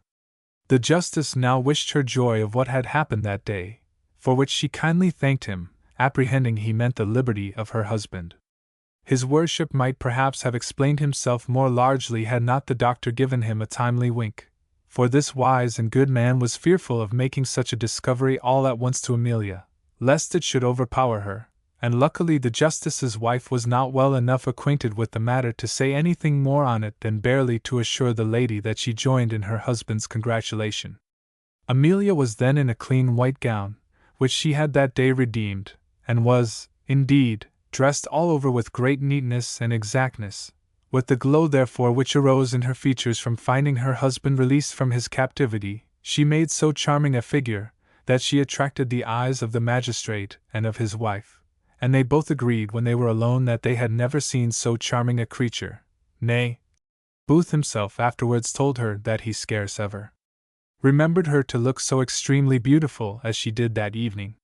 Whether Amelia's beauty, or the reflection on the remarkable act of justice he had performed, or whatever motive filled the magistrate with extraordinary good humor, and opened his heart and cellars, I will not determine, but he gave them so hearty a welcome, and they were all so pleased with each other, that Amelia, for that one night, trusted the care of her children to the woman where they lodged. Nor did the company rise from table till the clock struck 11. They then separated. Amelia and Booth, having been set down at their lodgings, retired into each other's arms, nor did Booth that evening, by the doctor's advice, mention one word of the grand affair to his wife. Chapter 8. Thus this history draws nearer to a conclusion. In the morning early Amelia received the following letter from Mrs. Atkinson. The surgeon of the regiment, to which the captain my husband lately belonged, and who came this evening to see the captain, hath almost frightened me out of my wits by a strange story of your husband being committed to prison by a justice of peace for forgery. For heaven's sake send me the truth. If my husband can be of any service, weak as he is, he will be carried in a chair to serve a brother officer for whom he hath a regard, which I need not mention. Or if the sum of £20 will be of any service to you, I will wait upon you with it the moment I can get my clothes on, the morning you receive this, for it is too late to send tonight. The captain begs his hearty service and respects, and believe me, dear madam, your ever affectionate friend, and humble servant, F. Atkinson. When Amelia read this letter to Booth, they were both equally surprised, she at the commitment for forgery, and he at seeing such a letter from Mrs. Atkinson, for he was a stranger yet to the reconciliation that had happened. Booth's doubts were first satisfied by Amelia, from which he received great pleasure, for he really had a very great affection and fondness for Mr. Atkinson, who, indeed, so well deserved it. Well, my dear, said he to Amelia, smiling, shall we accept this generous offer? O.F.Y. No, certainly, answered she. Why not? Cries Booth. It is but a trifle, and yet it will be of great service to us. But consider, my dear, said she, how ill these poor people can spare it. They can spare it for a little while, said Booth, and we shall soon pay it them again. When, my dear? Said Amelia. Do, my dear Will, consider our wretched circumstances. I beg you let us go into the country immediately, and live upon bread and water till fortune pleases to smile upon us. I am convinced that day is not far off, said Booth. However, give me leave to send an answer to Mrs. Atkinson that we shall be glad of her company immediately to breakfast. You know I never contradict you, said she, but I assure you it is contrary to my inclinations to take this money. Well, suffer me, cries he, to act this once contrary to your inclinations. He then writ a short note to Mrs.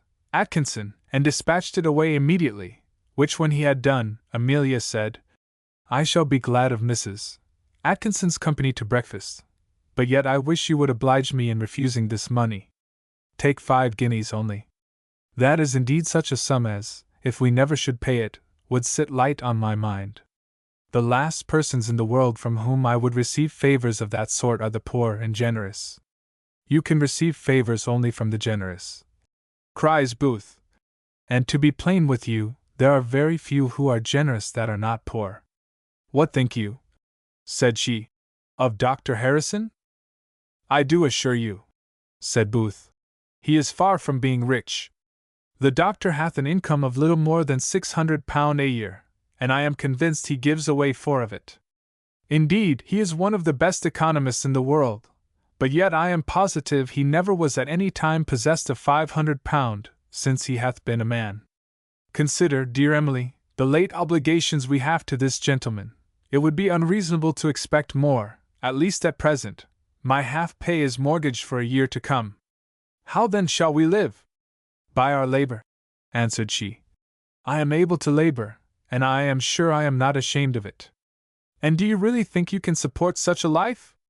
I am sure I could be happy in it, answered Amelia. And why not I as well as 1,000 others, who have not the happiness of such a husband to make life delicious? Why should I complain of my hard fate while so many who are much poorer than I enjoy theirs? Am I of a superior rank of being to the wife of the honest laborer? Am I not partaker of one common nature with her? My angel, cries Booth, it delights me to hear you talk thus, and for a reason you little guess, for I am assured that one who can so heroically endure adversity will bear prosperity with equal greatness of soul, for the mind that cannot be dejected by the former is not likely to be transported with the latter. If it had pleased heaven, cried she, to have tried me, I think, at least I hope, I should have preserved my humility. Then, my dear, said he, I will relate you a dream I had last night. You know you lately mentioned a dream of yours. Do so, said she. I am attentive.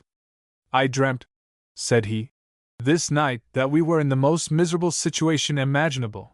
Indeed, in the situation we were yesterday morning, or rather worse, that I was laid in a prison for debt, and that you wanted a morsel of bread to feed the mouths of your hungry children.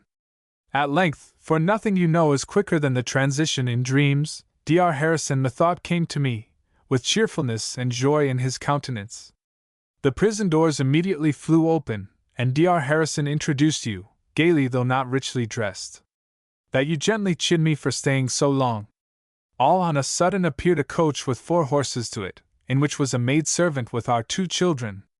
We both immediately went into the coach, and taking our leave of the doctor, set out towards your country house, for yours I dreamt it was. I only ask you now, if this was real, and the transition almost as sudden, could you support it? Amelia was going to answer, when Mrs.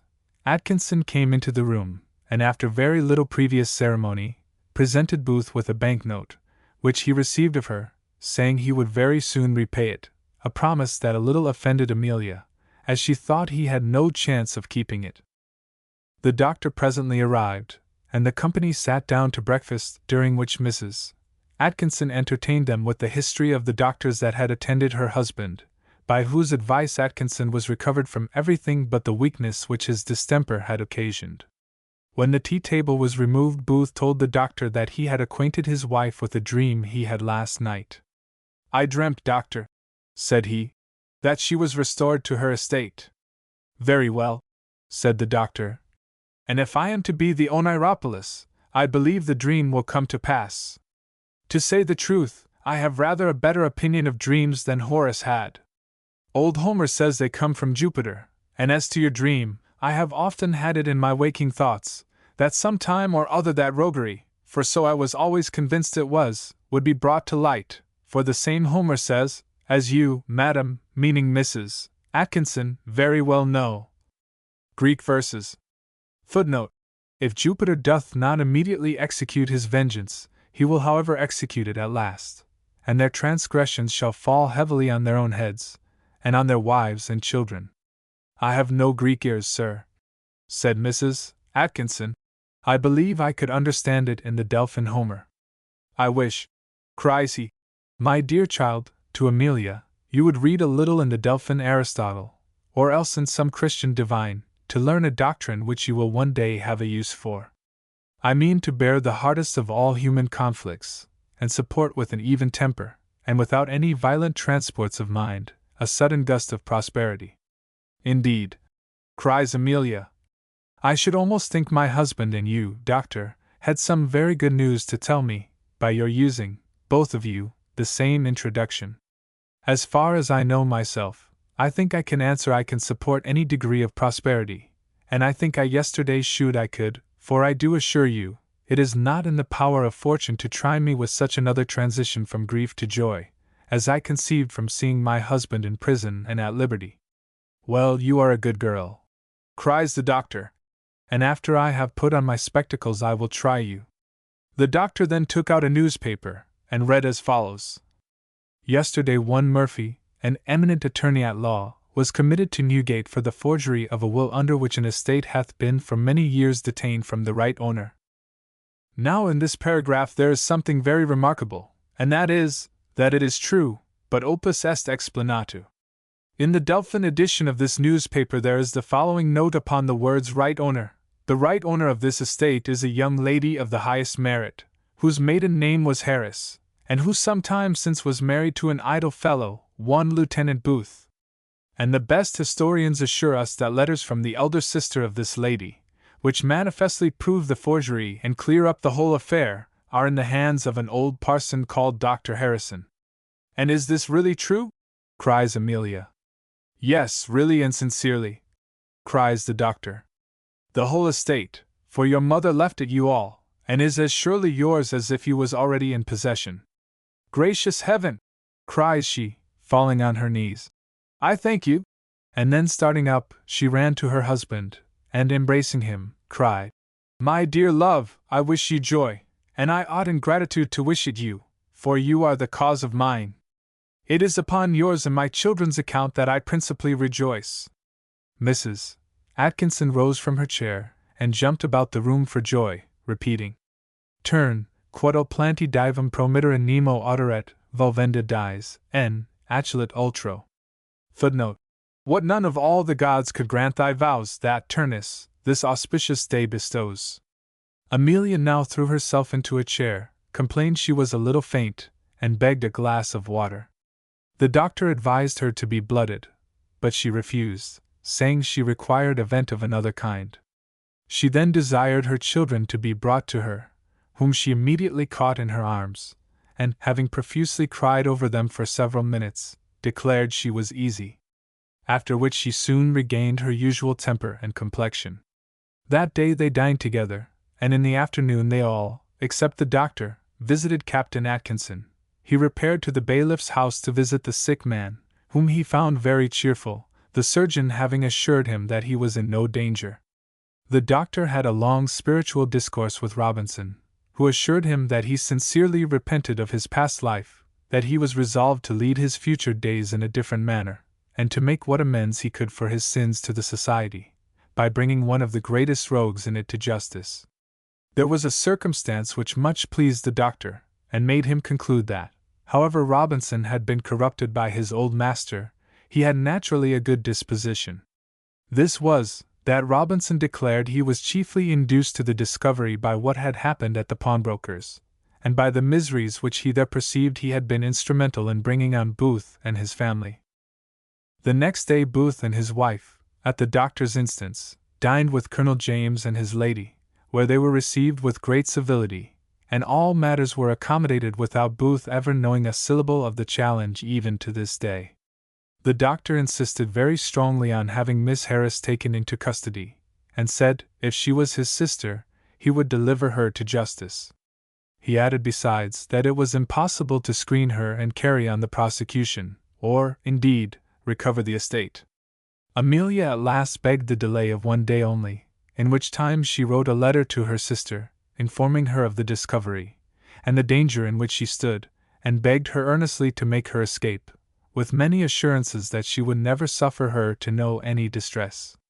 This letter she sent away express, and it had the desired effect, for Miss Harris, having received sufficient information from the attorney to the same purpose, immediately set out for Poole, and from thence to France, carrying with her all her money, most of her clothes, and some few jewels.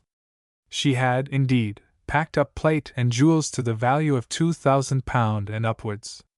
But Booth, to whom Amelia communicated the letter, prevented her by ordering the man that went with the express, who had been a sergeant of the foot guards recommended to him by Atkinson, to suffer the lady to go whither she pleased, but not to take anything with her except her clothes, which he was carefully to search. These orders were obeyed punctually, and with these she was obliged to comply. 2 days after the bird was flown, a warrant from the Lord Chief Justice arrived to take her up, the messenger of which returned with the news of her flight, highly to the satisfaction of Amelia, and consequently of Booth, and, indeed, not greatly to the grief of the doctor. About a week afterwards Booth and Amelia, with their children, and Captain Atkinson and his lady, all set forward together for Amelia's house, where they arrived amidst the acclamations of all the neighbors, and every public demonstration of joy. They found the house ready prepared to receive them by Atkinson's friend the old sergeant, and a good dinner prepared for them by Amelia's old nurse, who was addressed with the utmost duty by her son and daughter, most affectionately caressed by Booth and his wife, and by Amelia's absolute command seated next to herself at the table, at which, perhaps, were assembled some of the best and happiest people then in the world. Chapter 9. In which the history is concluded.